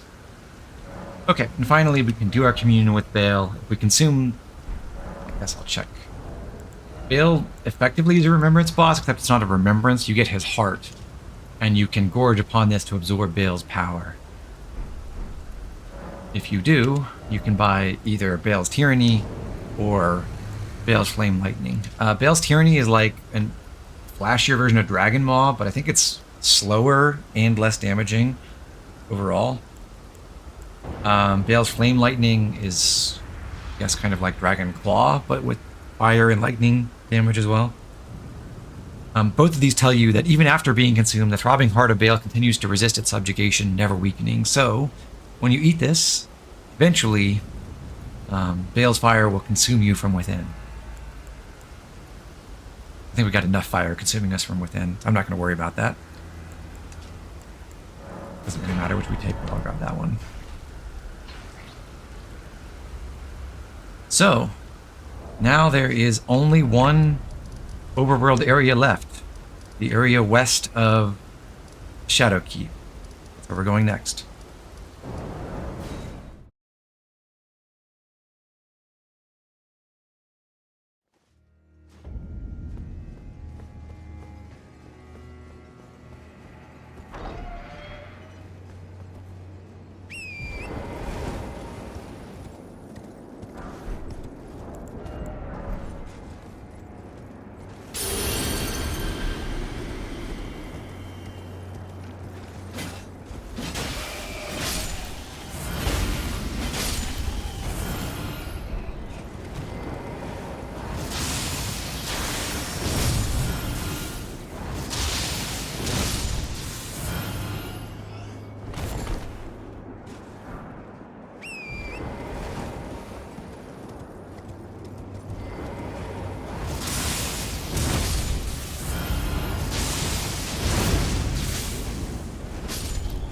When you cross this bridge, this magma rain keeps falling on you, and that's being cast on you by this fire knight at the end of the bridge, named Salza. We're gonna kill him.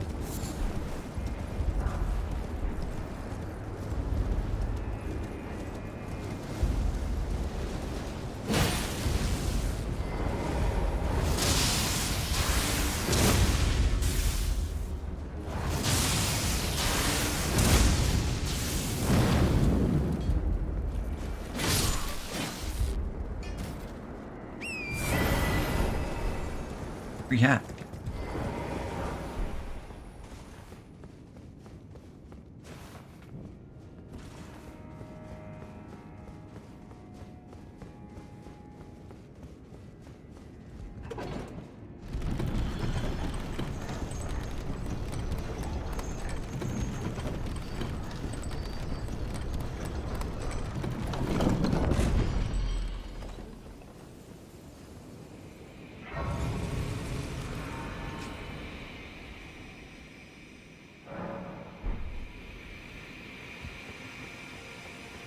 Welcome to the ancient ruins of Rao. I love this area. I think it's really cool to have just such a lush, vibrant area represented in the DLC. Almost a jungle. More of a marsh or swamp up here.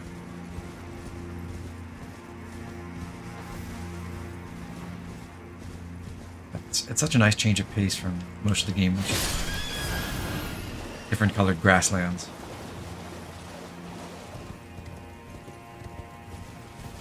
Or desert. Or snow.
kind of fun.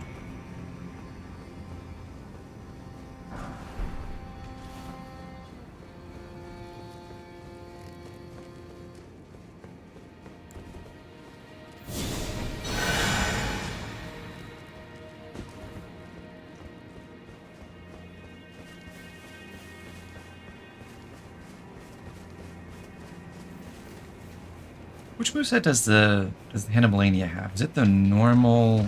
Yeah, it's the Uchigatana moveset. Normal slashing R2.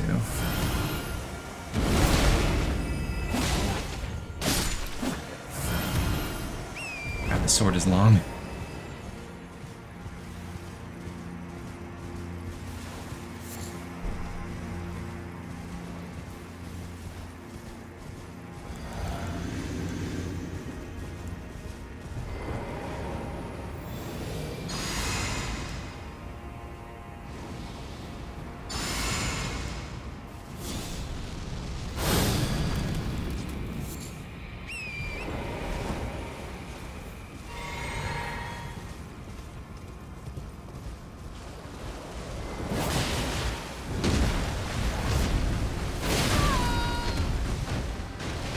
Waterfowl dance, not the greatest against the hippos, maybe.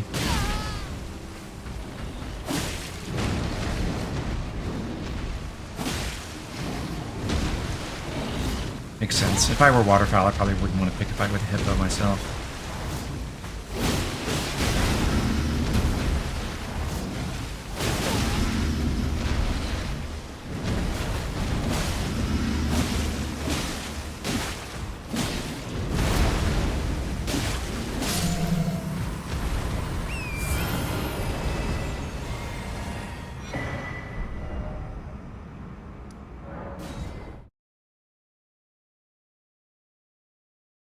There are, I guess, technically ways to make progress from that area, but I don't think there's like any intended ways to drop down from that spot that actually let you proceed where you need to go.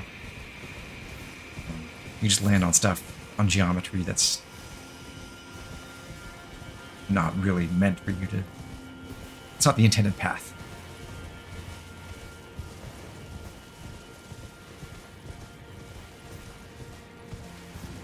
What about Night Rain, Clint?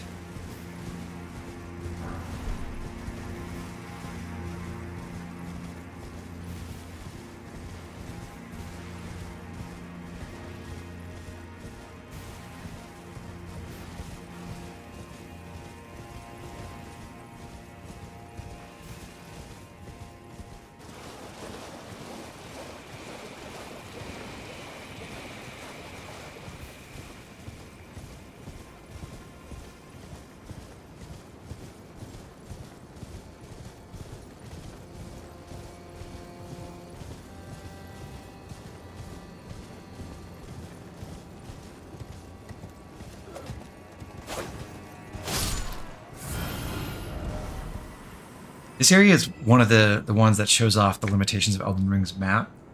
The DLC as a whole has a lot more verticality than other areas in the game, and you can mostly cope with it, but then you got things like this whole ruined tunnel system that you're supposed to navigate through, and on the map it just looks like, okay, here's the top, grassy top of the mountain or plateau or whatever, and that's all you get to see. Good luck.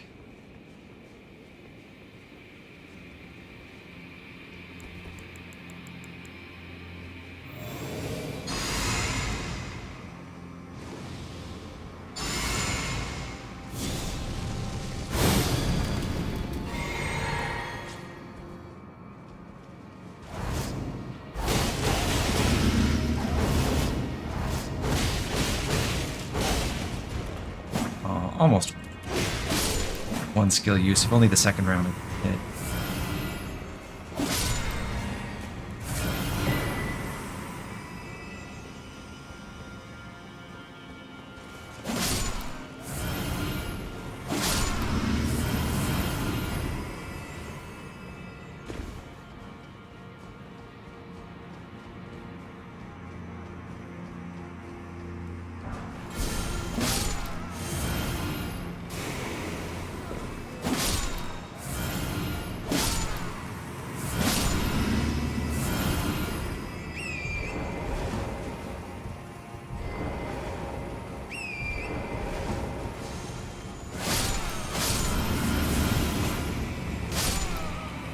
really nice having such a long weapon on horseback.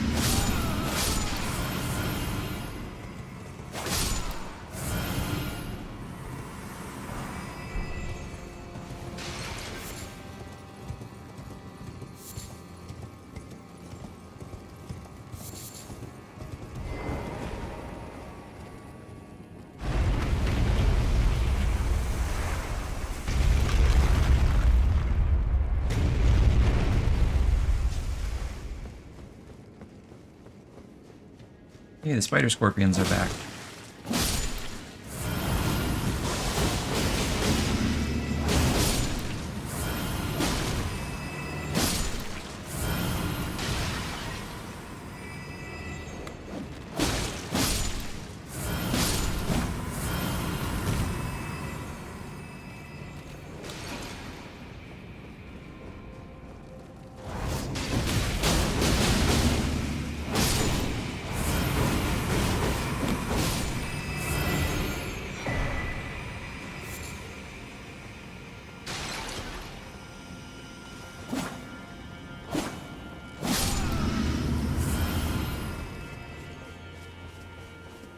You can reach this shrine from outside if you come from the viaduct tower, so it's not...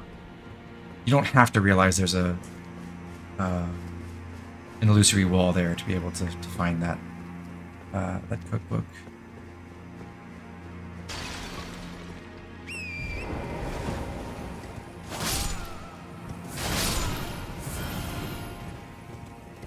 Right, in this room, there's one guy with a sparkly pot who will just disappear if you don't kill him fast enough.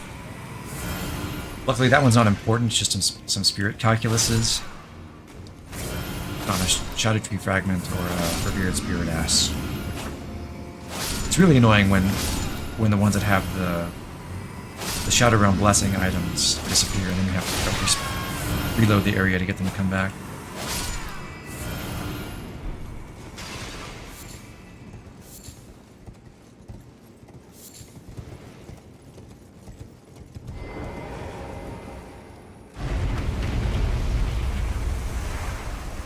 I believe from here it is fastest to get through this area by going down this path, but there's actually nothing here beyond this corpse. No extra loot.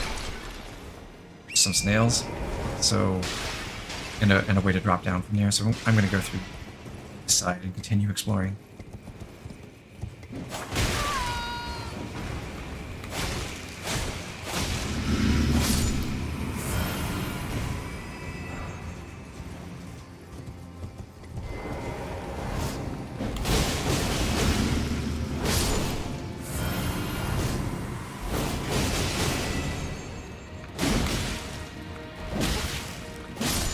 And waterfowl bounce eats up stamina.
This area doesn't let us make any progress either, because you're not supposed to be able to jump down from here. So, back into the tunnels, continue through there. This would be an alternate way to get to that area that had the blood fiends and the hippo. instead of taking the elevator.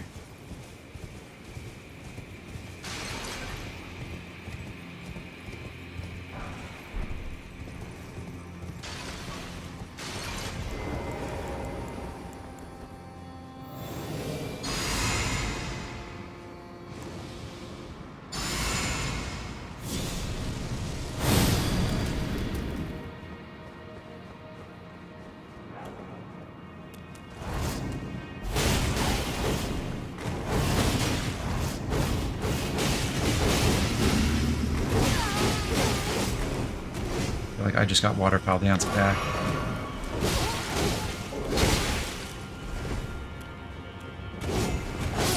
Ouch. Oof.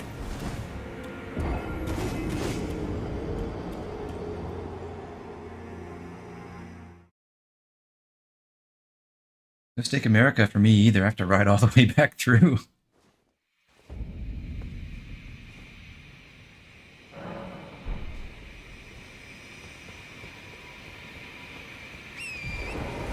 At least the view is pretty. What time is it? Morning?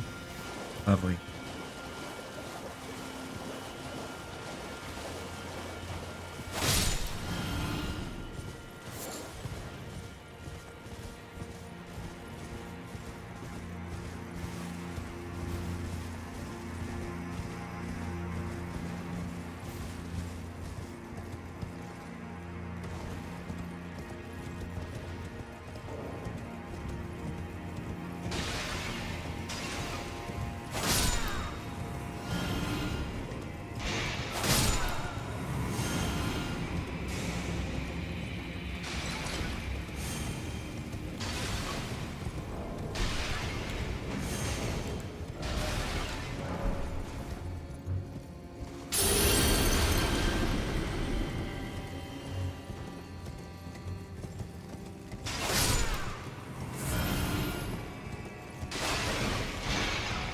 Kind of crazy when you think about how the basic commoner enemies or the wandering noble enemies in Limgrave give you like 12 runes, that the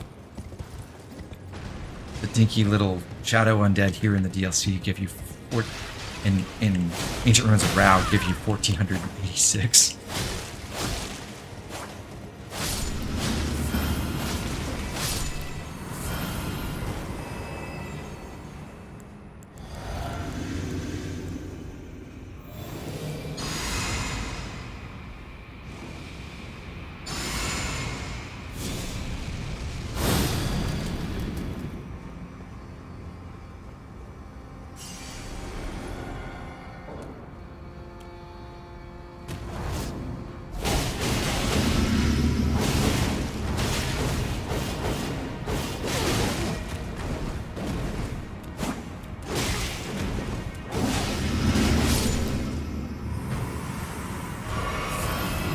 First blades are hard.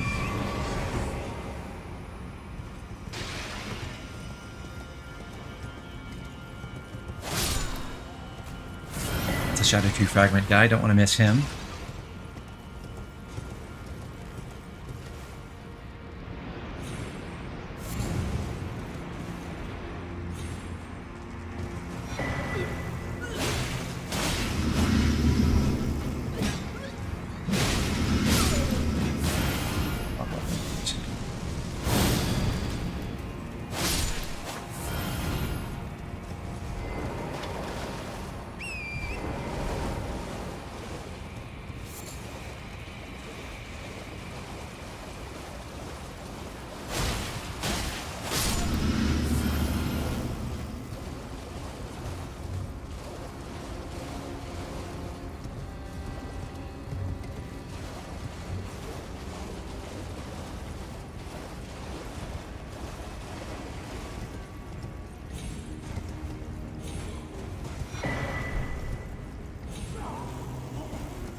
The Fine Crucible Feather Talisman is kind of neat. It makes it so that your backsteps have invincibility frames. I don't think it's really very useful, but it can make for some really slick clips that you can post if you can pull off backstab dodges perfectly.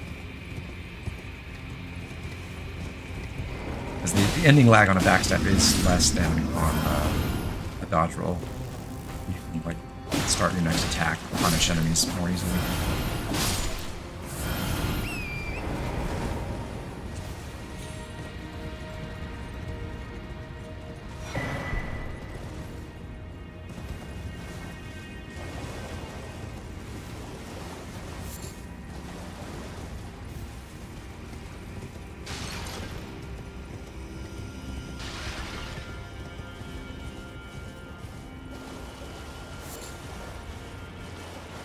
Over here we can pick up the second Ash of War specific to hand-to-hand arts, Dryleaf Whirlwind.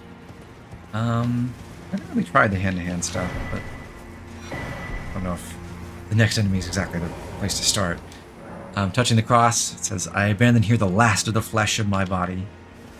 And we get a message here at the Ancient Ruins cross saying, this is from Dryleaf Dane, we found the sealing tree just ahead, but if we are to burn it, we need the proper kindling, that of Sir Mesmer. Fortunately, we've already killed Mesmer and gotten his kindling, so we're good on that front.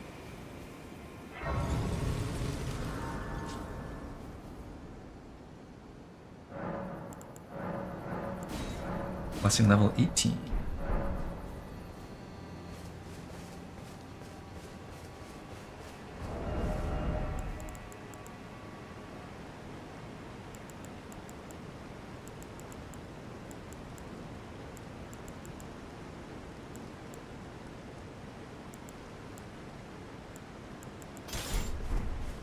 Use my Banished Knight's spear, or halberd.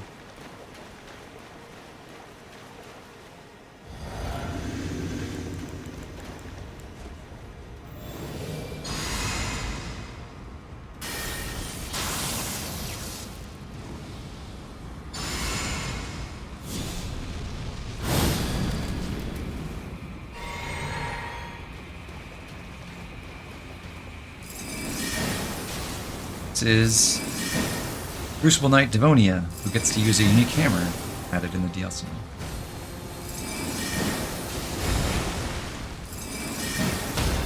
Cheese the hell out of her with Ice Spear.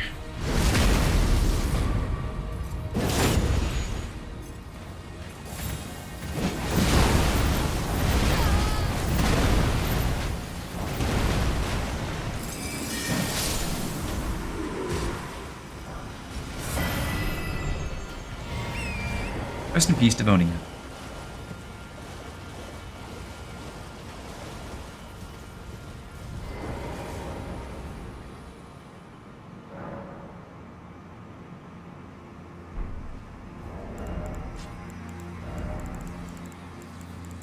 I'm going to switch back to the lady now for the final furnace golem of the game.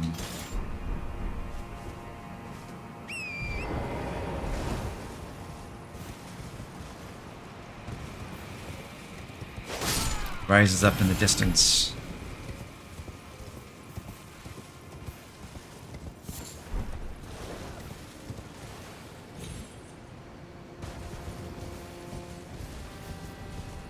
And summons a mighty wind.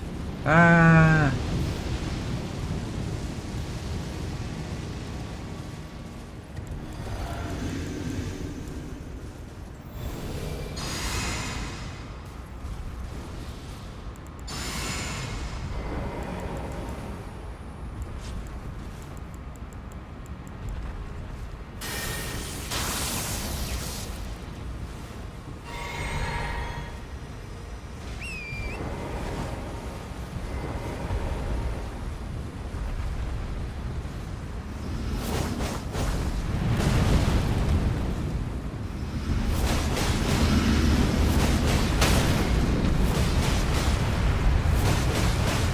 Damage, 26,000, 31,800, 35,799.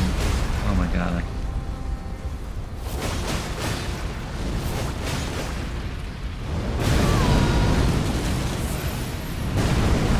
Now to be fair, those numbers are inflated because the furnace golem is just a huge damage. flyers when you get them in their vulnerable areas, but still, very fun.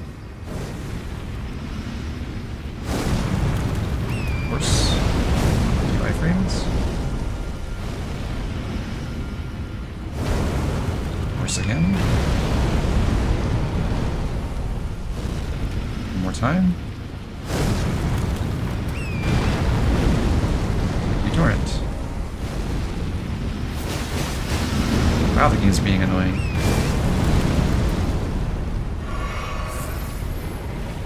Seriously?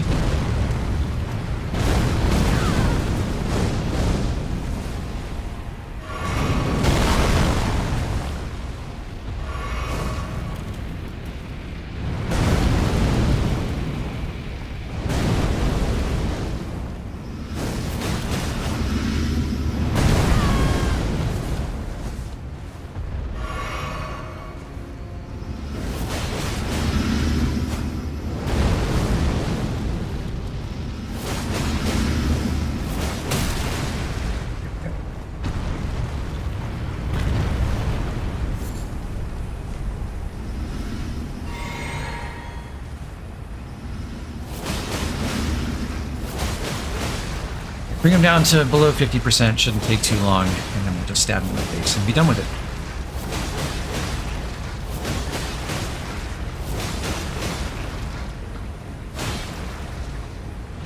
I was worried there for a second that because of the level ground, it wasn't going to let me crit him. Would have been really sad.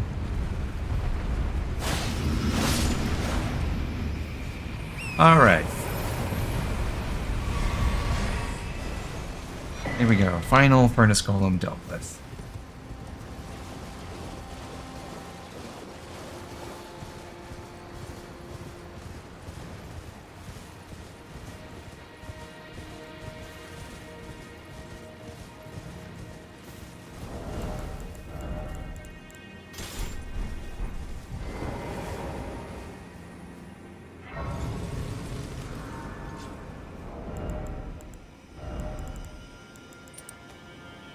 Blue Dew and the Enraged Divine Beast to support Zamor Ice Storm, because I want to try out the Zamor Curved Sword a little more too. Get some Frostbite going.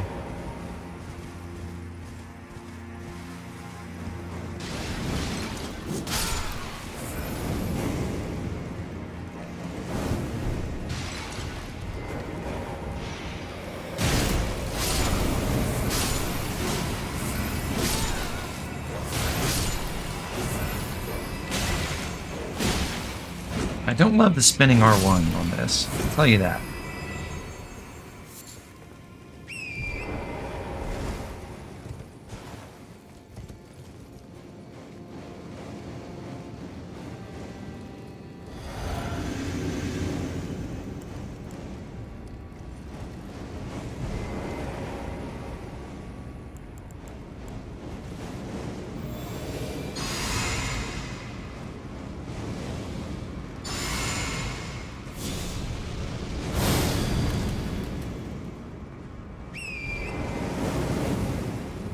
Over here, kill this guy first so we don't miss out on the loot.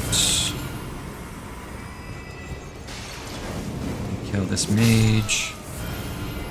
Where the hell did the curse blade go? Oh, there he is.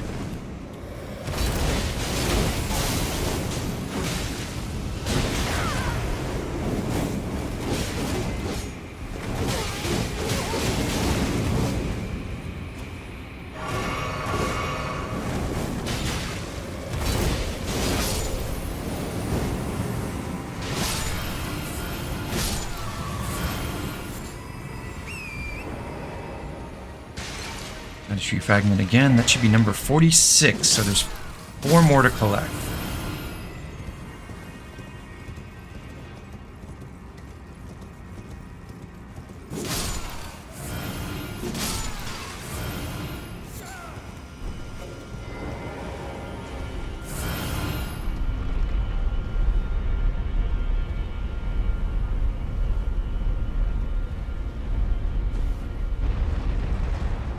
I am going to send this elevator back down for later.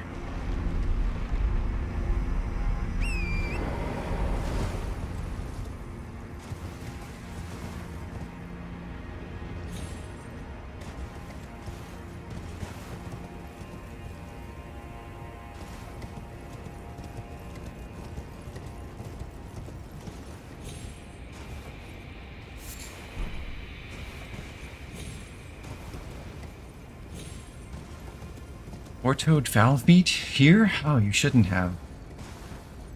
I mean, really, because the DLC has upgraded items that are better than the gold pickled and silver pickled foul feet.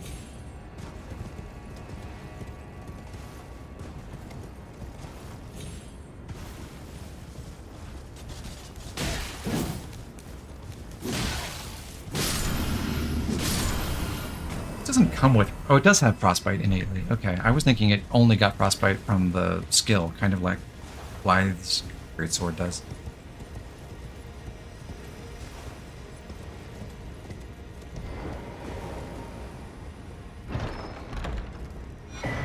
Talisman of all Crucibles gives you the effects of all the Crucible talismans at once, but also you get a huge damage penalty, I think.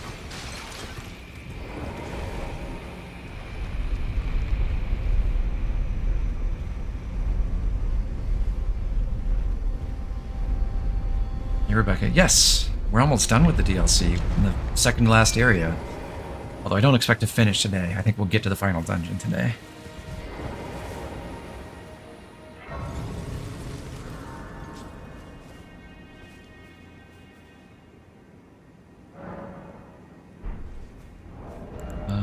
I want to equip some rejuvenating boluses for this next boss. If you know, you know.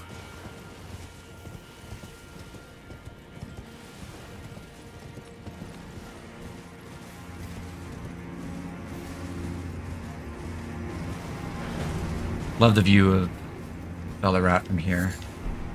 What a great spot.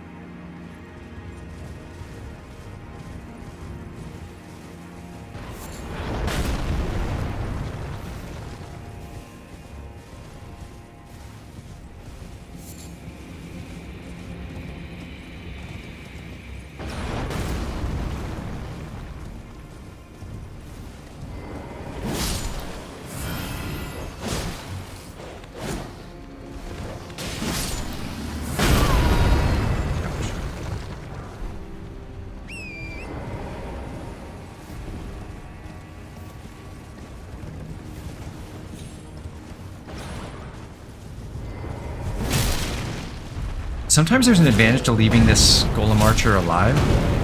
You can use him to stun the dancing lion in the temple ahead. Very funny, but I'm not going to bother with that.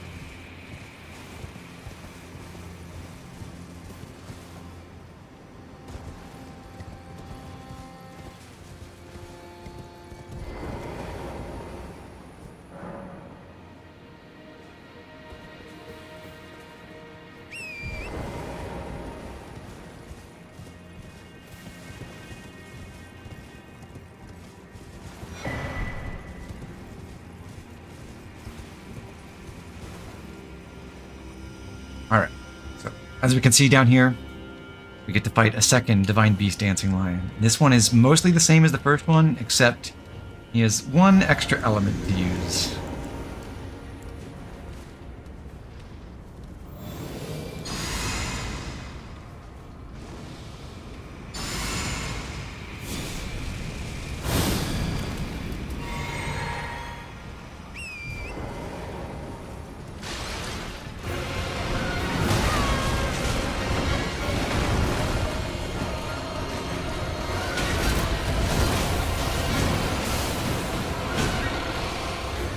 Cross, that's cool.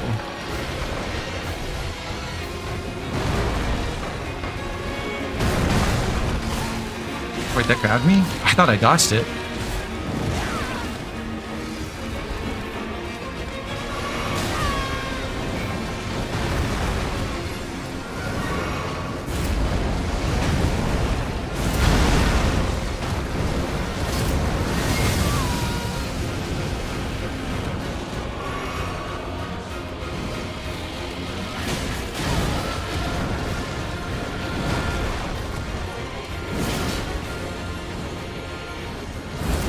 the new element is Deathblight. And he summons basilisks. It's lovely. Just a great time for everyone.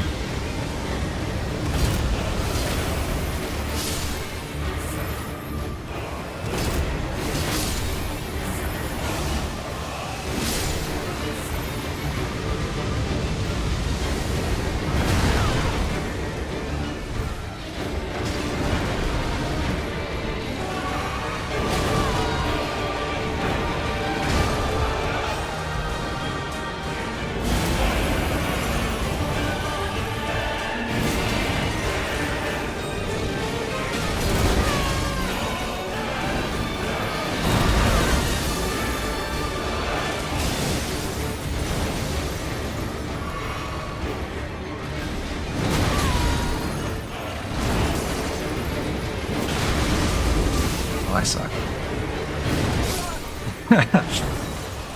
Ouch. I don't remember the Dancing Lions moveset for one thing, and I also am not used to using this bird sword at all.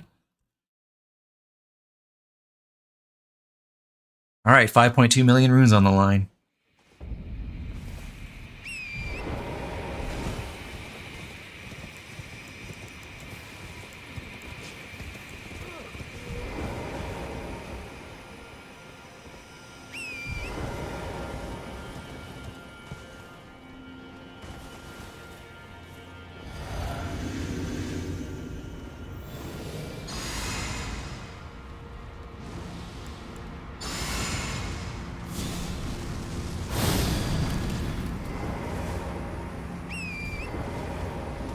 Luckily, I can just go retrieve them.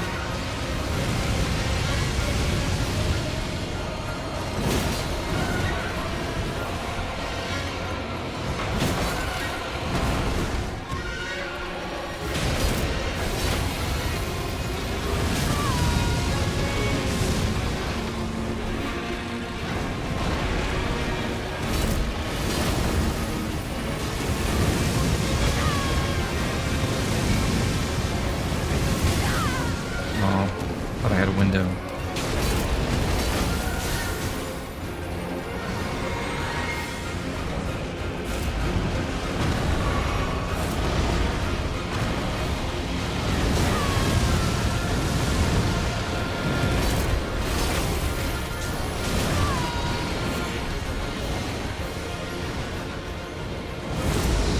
Okay, basilisk time. Good thing they died as Samurai Ice Storm that quickly.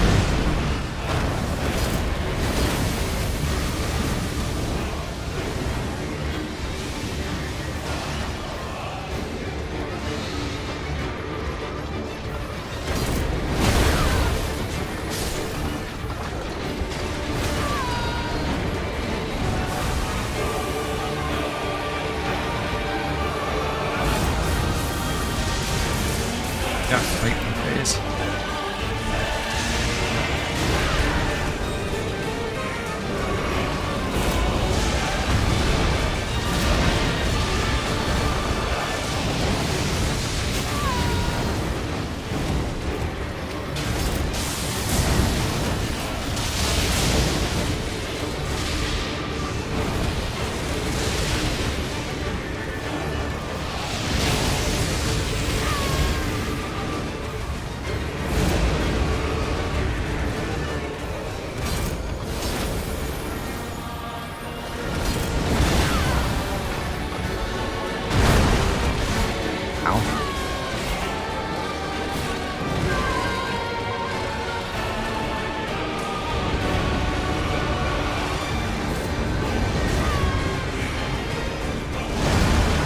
Even know that was an attack.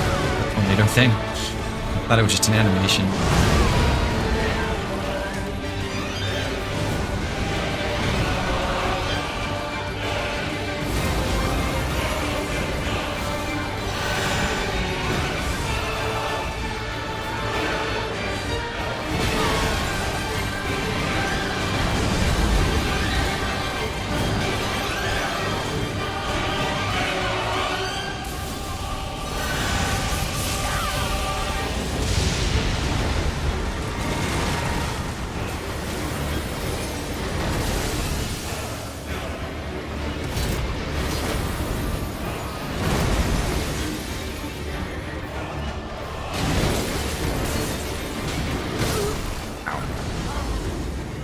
Okay, I don't really like this weapon for this boss. I feel like I mean, I don't know the moveset well enough to be able to just do, like, R2s or something.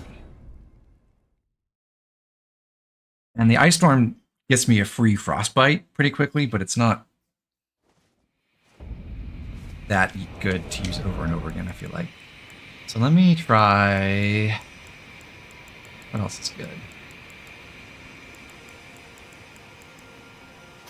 You haven't pulled out the cross-knot in a while.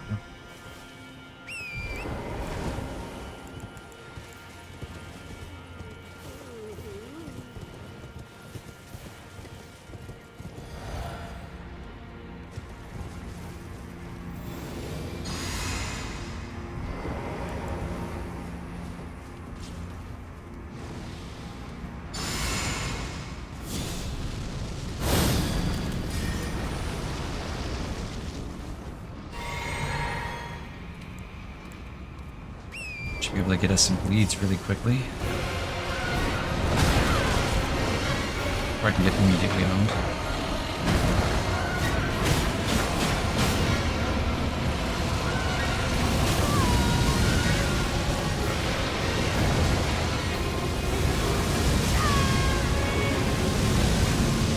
I guess I just have to back off and jump that spinning attack thing who sprays dirt or whatever everywhere.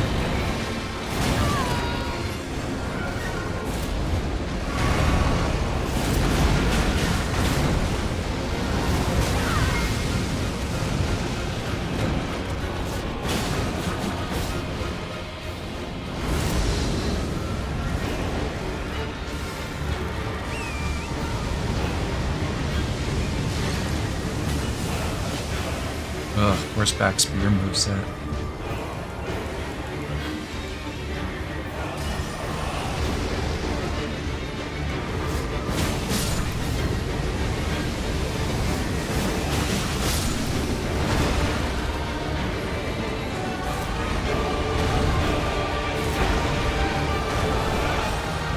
Where'd the other basilisk go? Oh, there's one.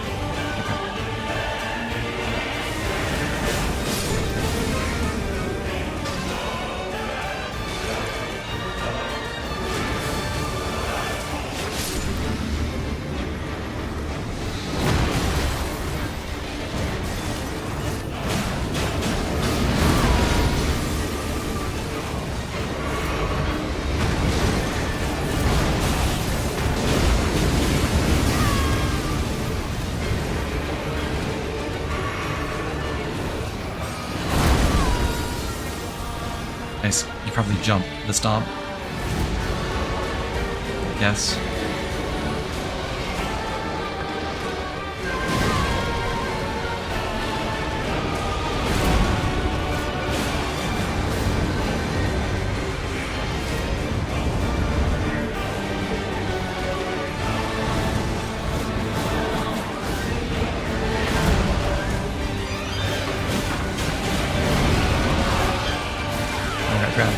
Am I dead? No.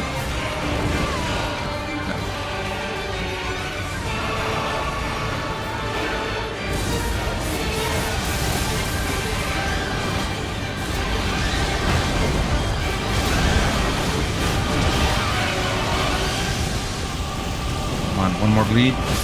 Yeah. Okay. Well, that was rough.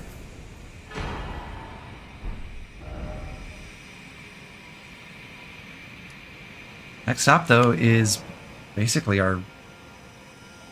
Well, we got a little bit of exploring to do, but we're on our way to what I guess is the second to last official boss of the DLC.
This is another divine bird warrior, like the one we originally fought when we took that portal from the tower at Castle Ensis.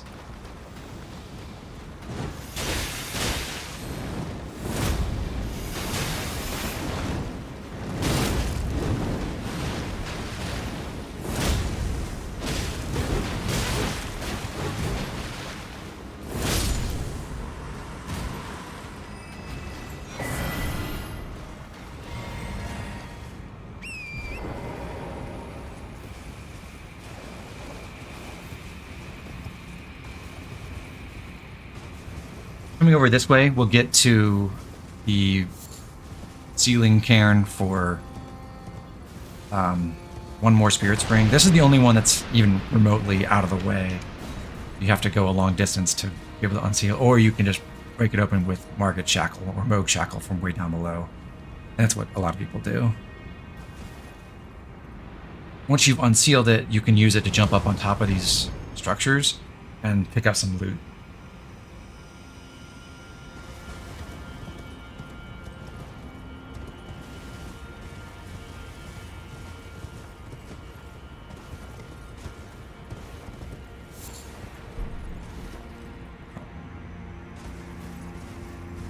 Not want to fall down there.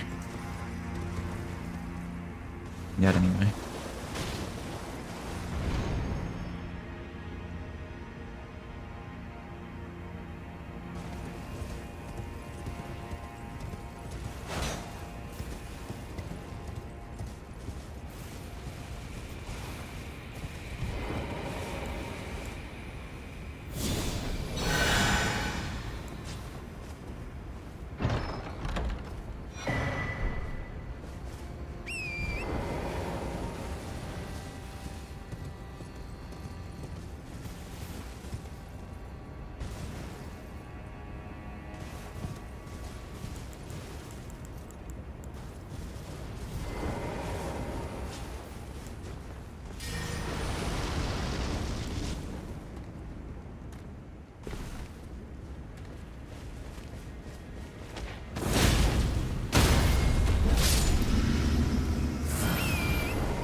Trying to get rid of all these lead dogs before I take on this elite blood fiend.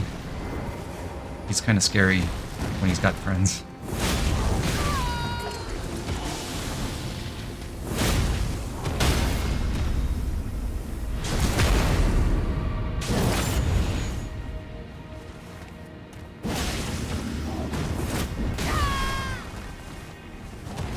Scary by himself.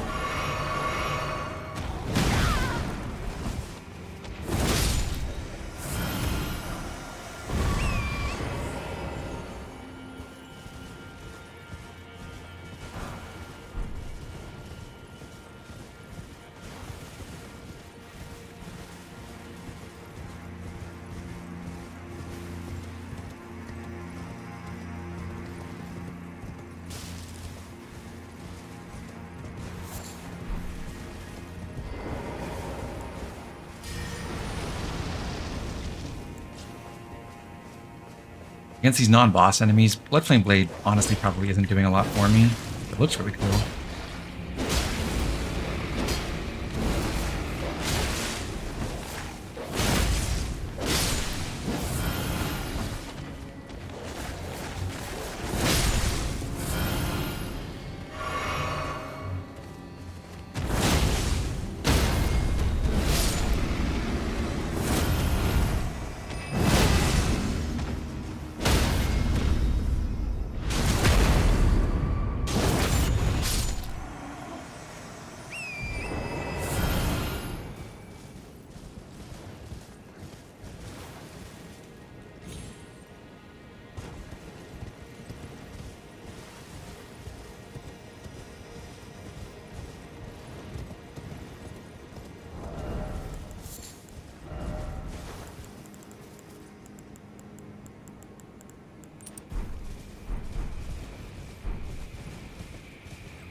Aspects of the Crucible Bloom. The last Crucible incantation lets you do the vertical holy beams that the giant Miranda flowers use.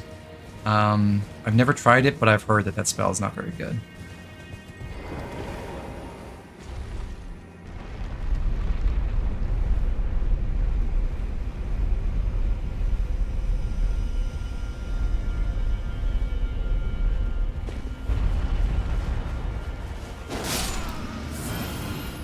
Oh, wait. Don't tell me the...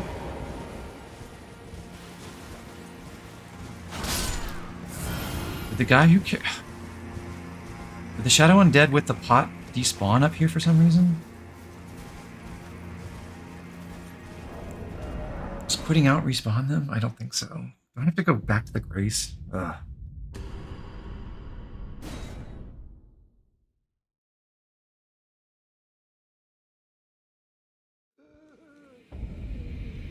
There he is.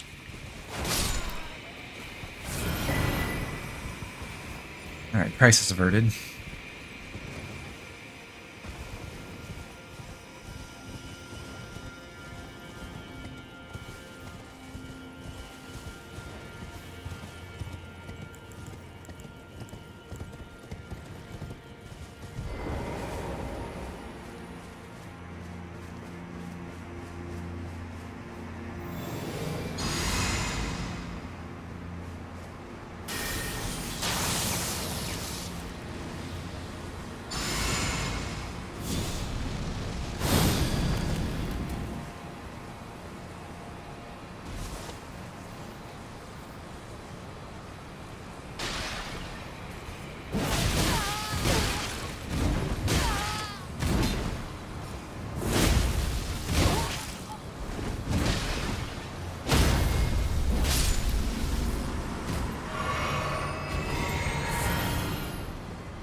I'm gonna hit the... I thought I was gonna get the... Just get stuffed by the pillar there. Got kinda lucky. Collected the 21st Revered Spirit Ash, and now we can proceed into... this structure. Where we once again encounter some Kindred of Rot. Because the ancient ruins of Rao are also infected with rot, just like Caelid. But what's interesting about the rot here in this area is it doesn't really evoke decay so much as it's new life. It's these scarlet buds and color and vibrancy. Like the scarlet rot in the base game is all like dark red and gross. But here in the DLC, it's magenta and brilliant and feels in some way restorative. So it's an interesting dichotomy, I think.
Oh boy.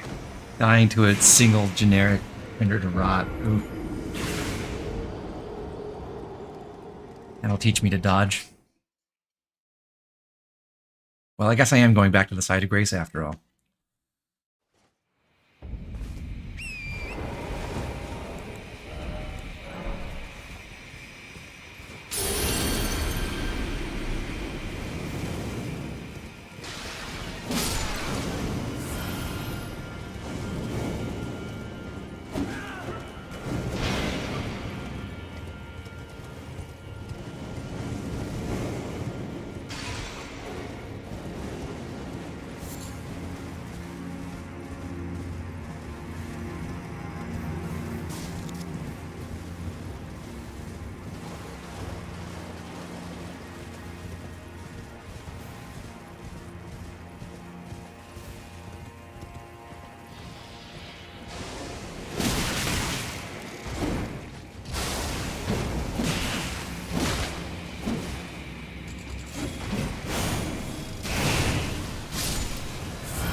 That cookbook lets us craft hefty rock pots, which might be useful against the final boss.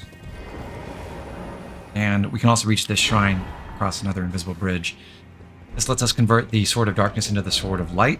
So the special skill in this is Light, and instead of inflicting a debuff to the enemies close to you that makes them take more holy damage, this gives you a body buff that increases your holy damage by 20%.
I really got rotted.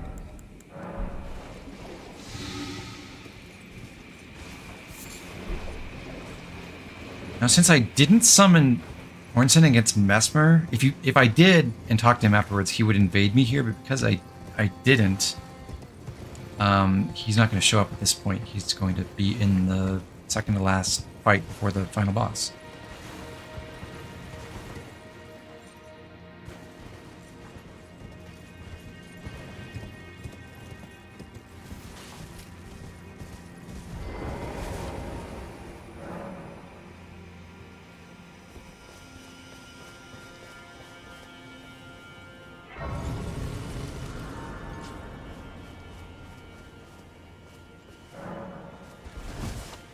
Go rest, and then we'll summon Dane, and we'll take on Romina.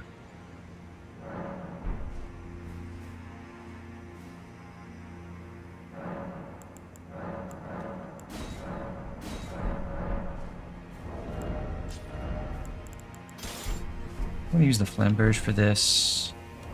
And that means I'll change my talismans back. And that's blue.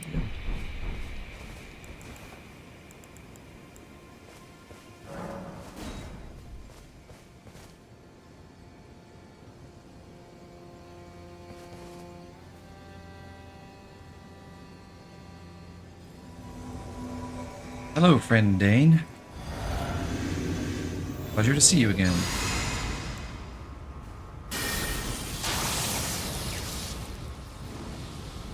I actually wanted to use Blood Flame Blade. Oops.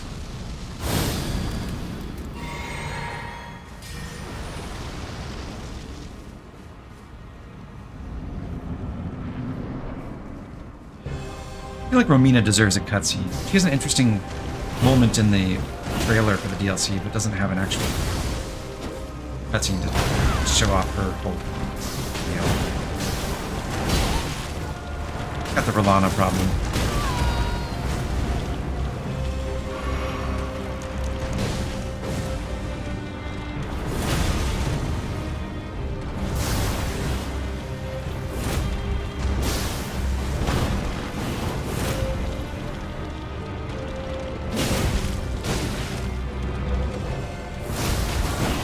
Just out of reach. Spacing is barely off.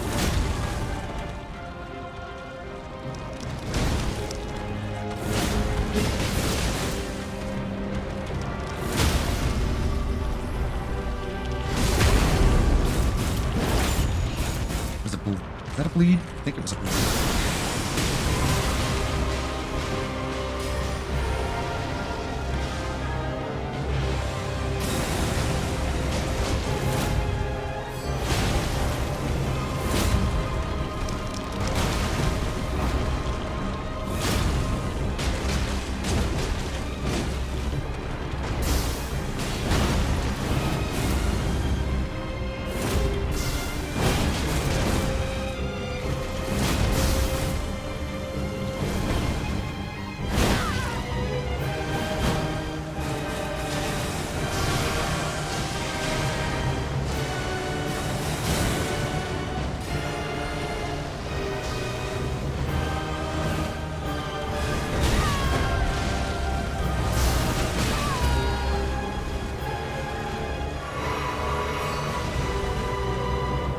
Dean, have you healed yourself yet? Can you heal yourself? I don't know.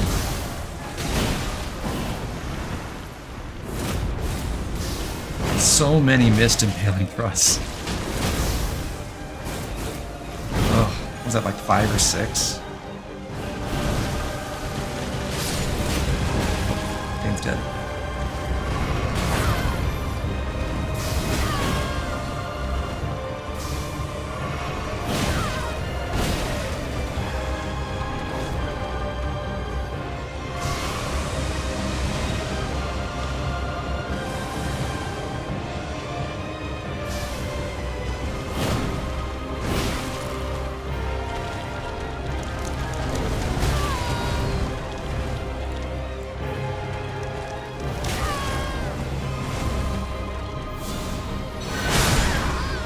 Ouch.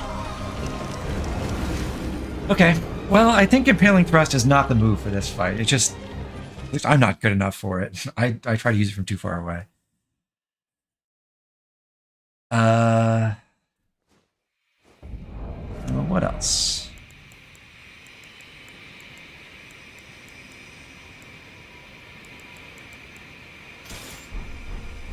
I wonder if maybe Stormcaller will work out.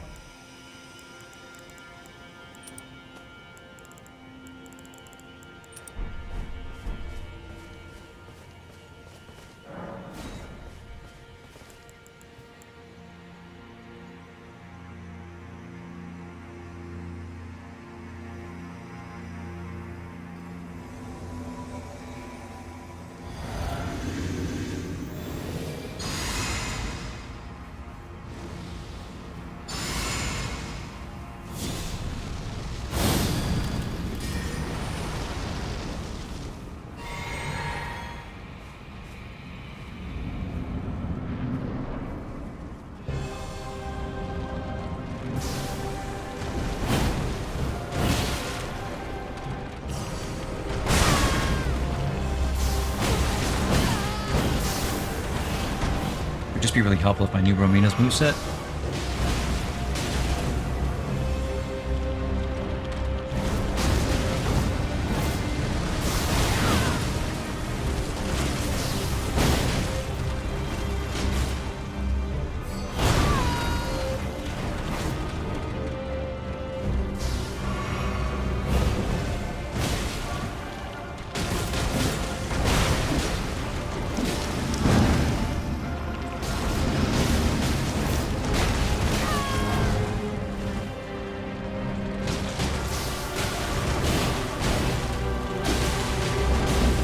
Lead.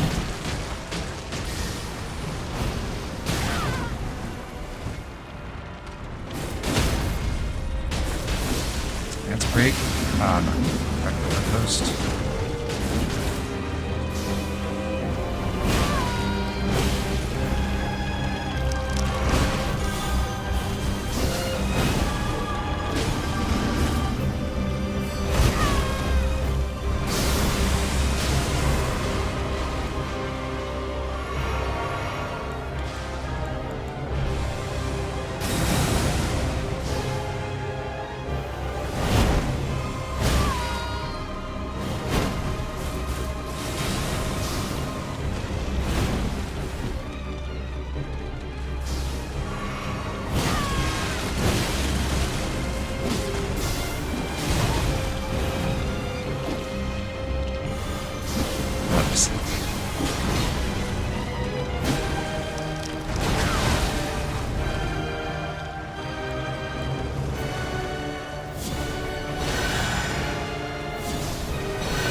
I would say Stormcaller has proved pretty useless so far. No opportunities to try that at all. And I'm rotted again, and I'm out of healing flasks.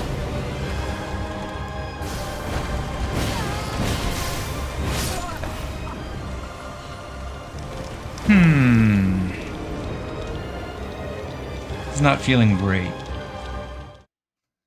If I were a spellcaster, I think having Dane around would be useful, but because I'm not, it's like raising the boss's HP and stance resistance and the fact that he has horrible range and is trouble hitting her is not helping me much. Although maybe let's pull out my rifle.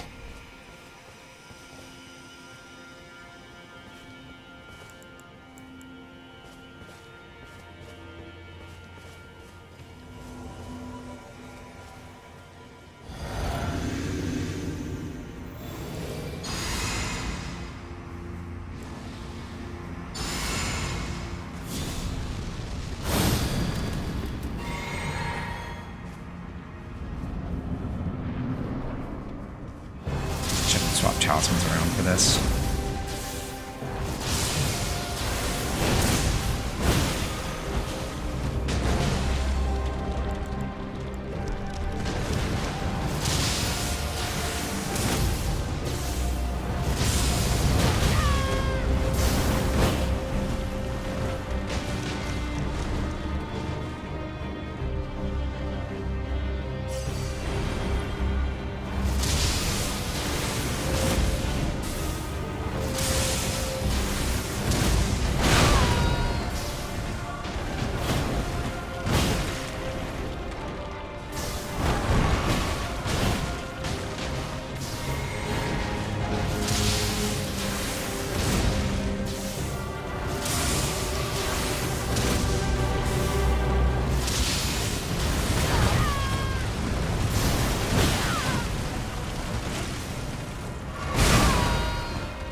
She's so damn hard to hit.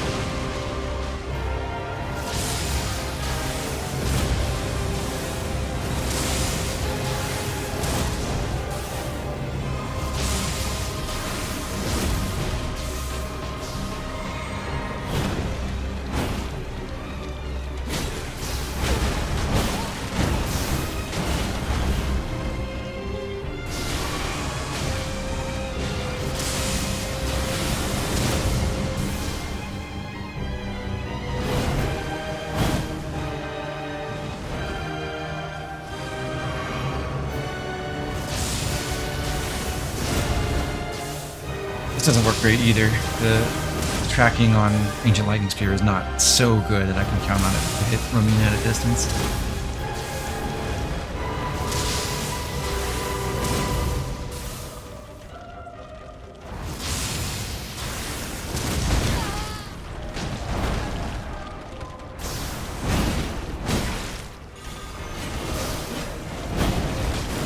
Why is the two-handed spear moveset so terrible?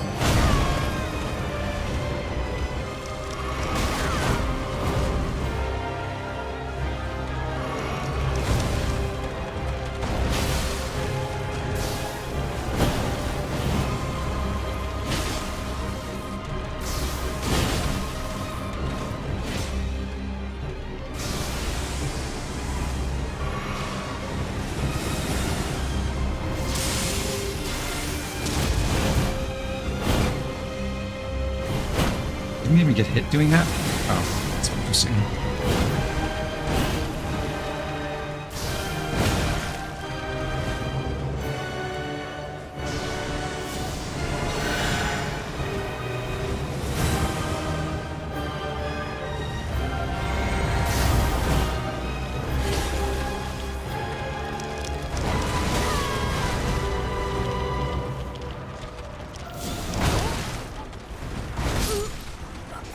Alright, well the cheese strategy didn't quite work either.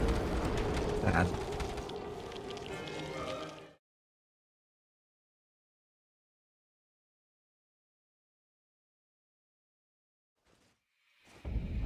Well, anything else that looks really good?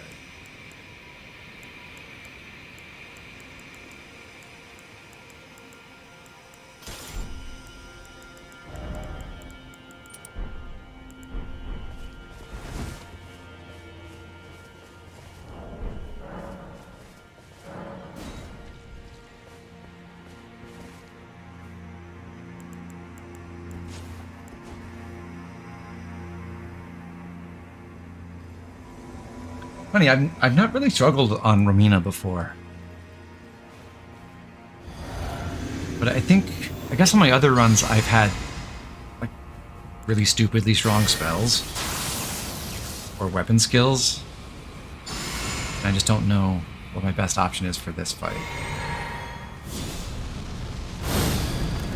With this build.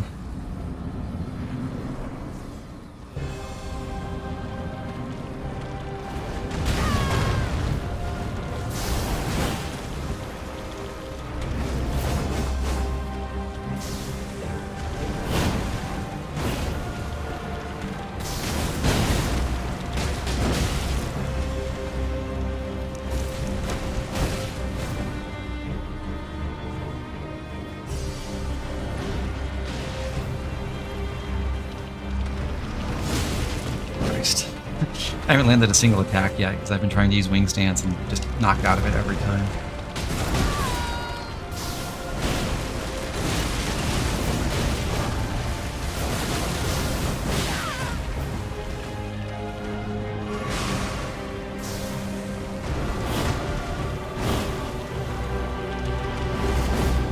Or she moves away.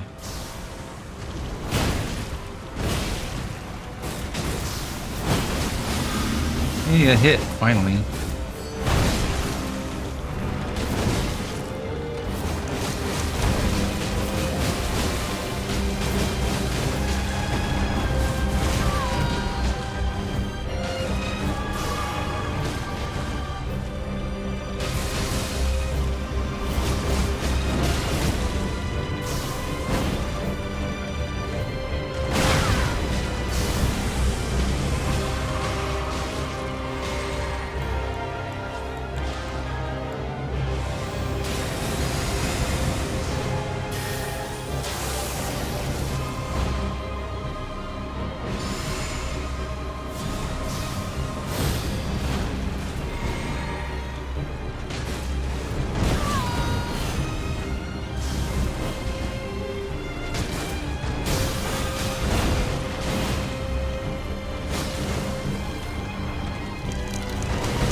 How did I dodge that? I thought I dodged that in time.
Okay. I think I'm going to file this in the category of bosses that are actually made worse by having NPC summoned, because Dane doesn't do enough damage to materially help you.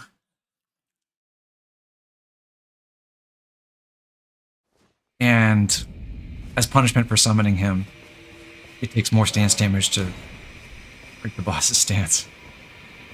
And she has more HP.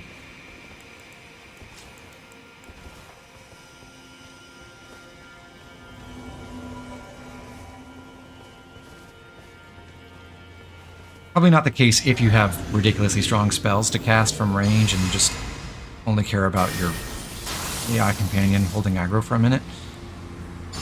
But barring that, ugh.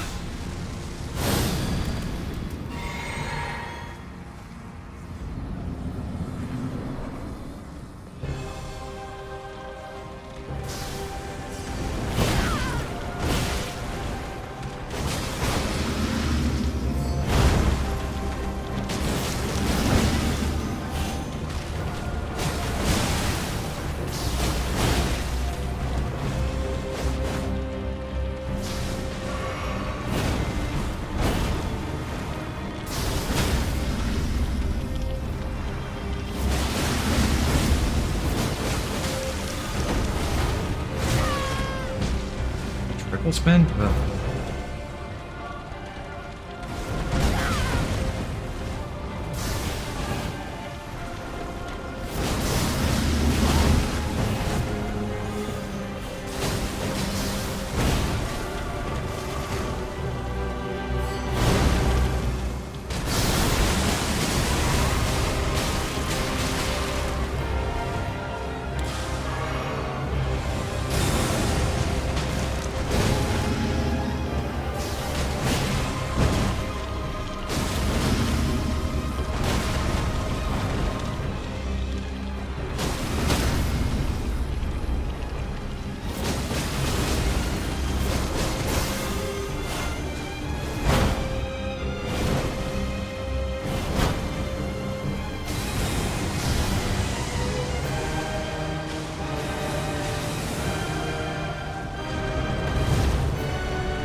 It feels so lame when you get like chumped by the centipede part of her. Like that didn't even look like it was hitting me hard. I just got pushed aside. And I honestly thought I locked in and was gonna win that one. But oof. I lose again. We'll give it one more try with Milady and then switch to something else.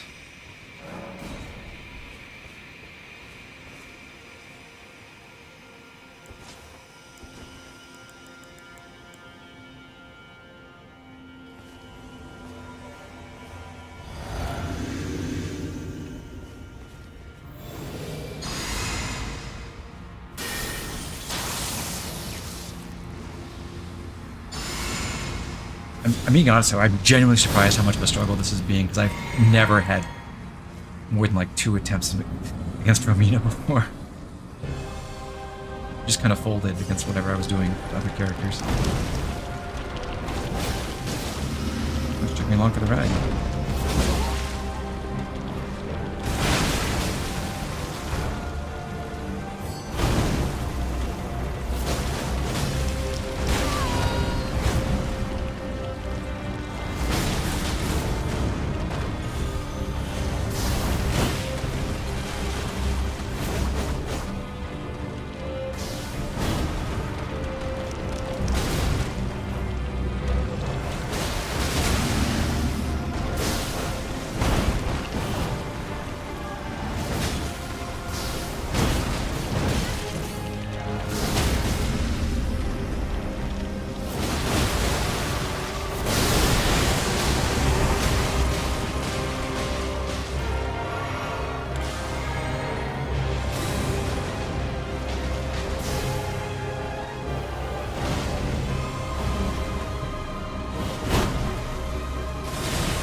Dance break. Hooray. And Dane's dead right at the end. We got her. I did not expect that to be the hardest boss today. That was a surprise for sure.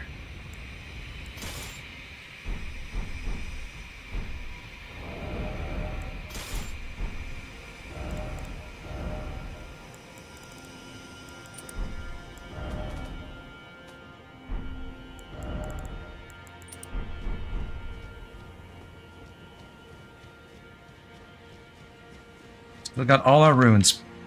Approaching 6 million. We'll try to carry through all of NERLM. And then bring past for dawn.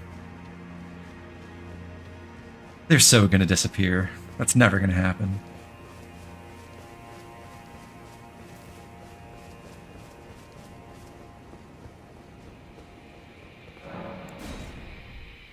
Let's burn the ceiling tree.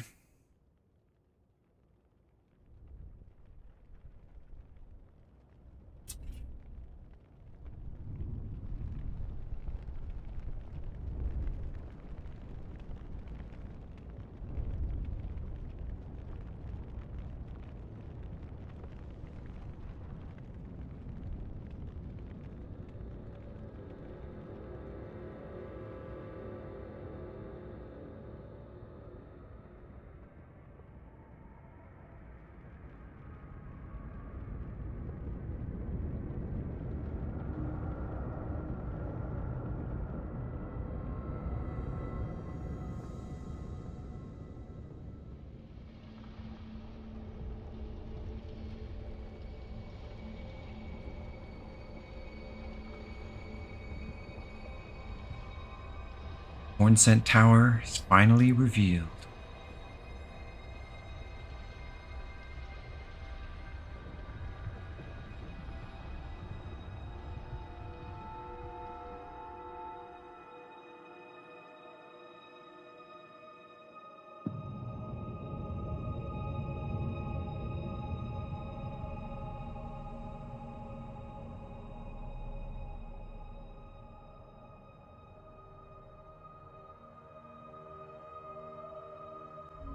That's a cool visual, but I hate that the game teleports you right here.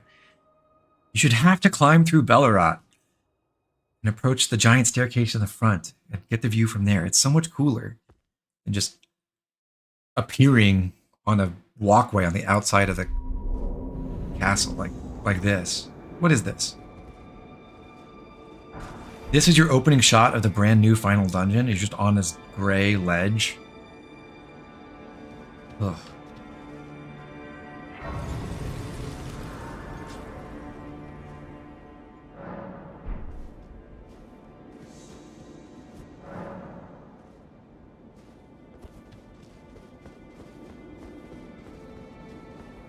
Run up here, and now we're in Inner Alum, and fight this horned warrior or divine bird warrior just for the hell of it, because he's on this side.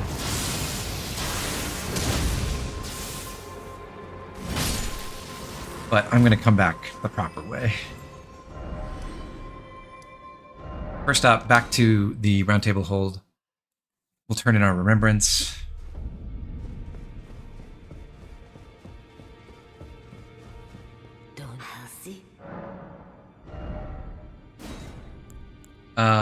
Can't use either of these. I guess technically we're closer to being able to use Rotten Butterflies, which is a good spell. So I'll grab that.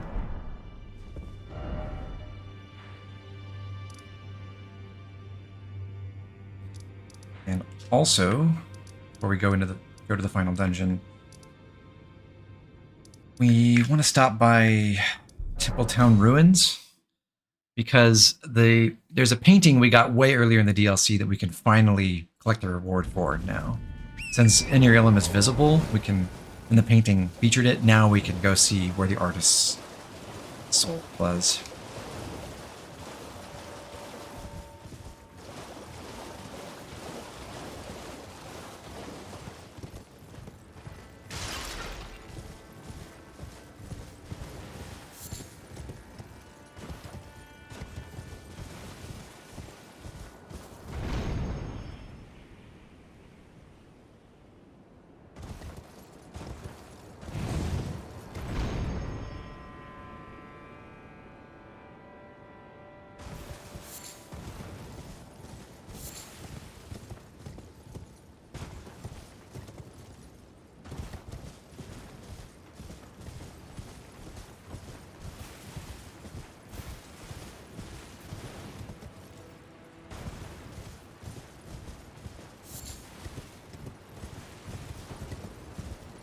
Right here.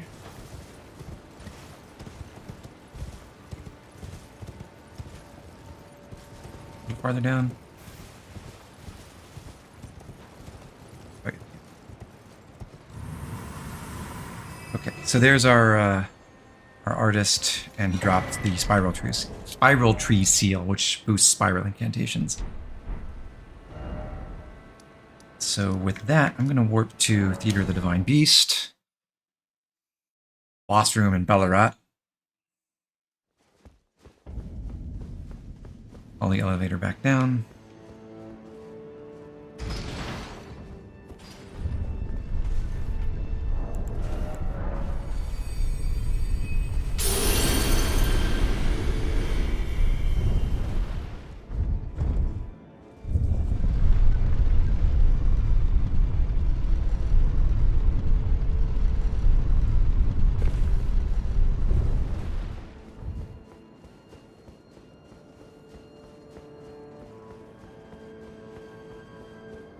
And now enter the final dungeon properly.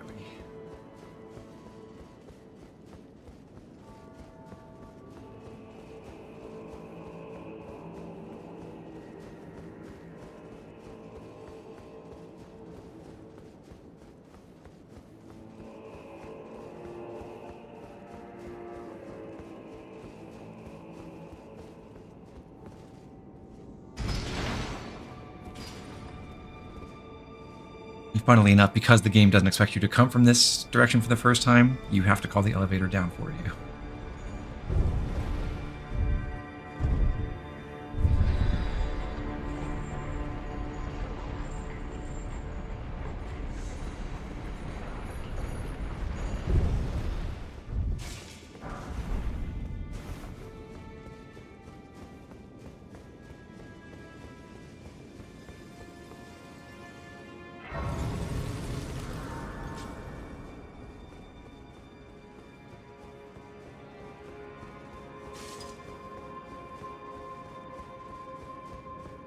Fortunately, the fast way to where we might want to go is totally falling apart.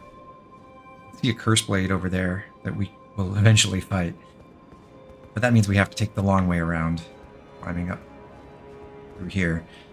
So, I will drop back down to race here at this first rise. And that's the way out to that Divine Bird Warrior we fought earlier. So the other exit is over here.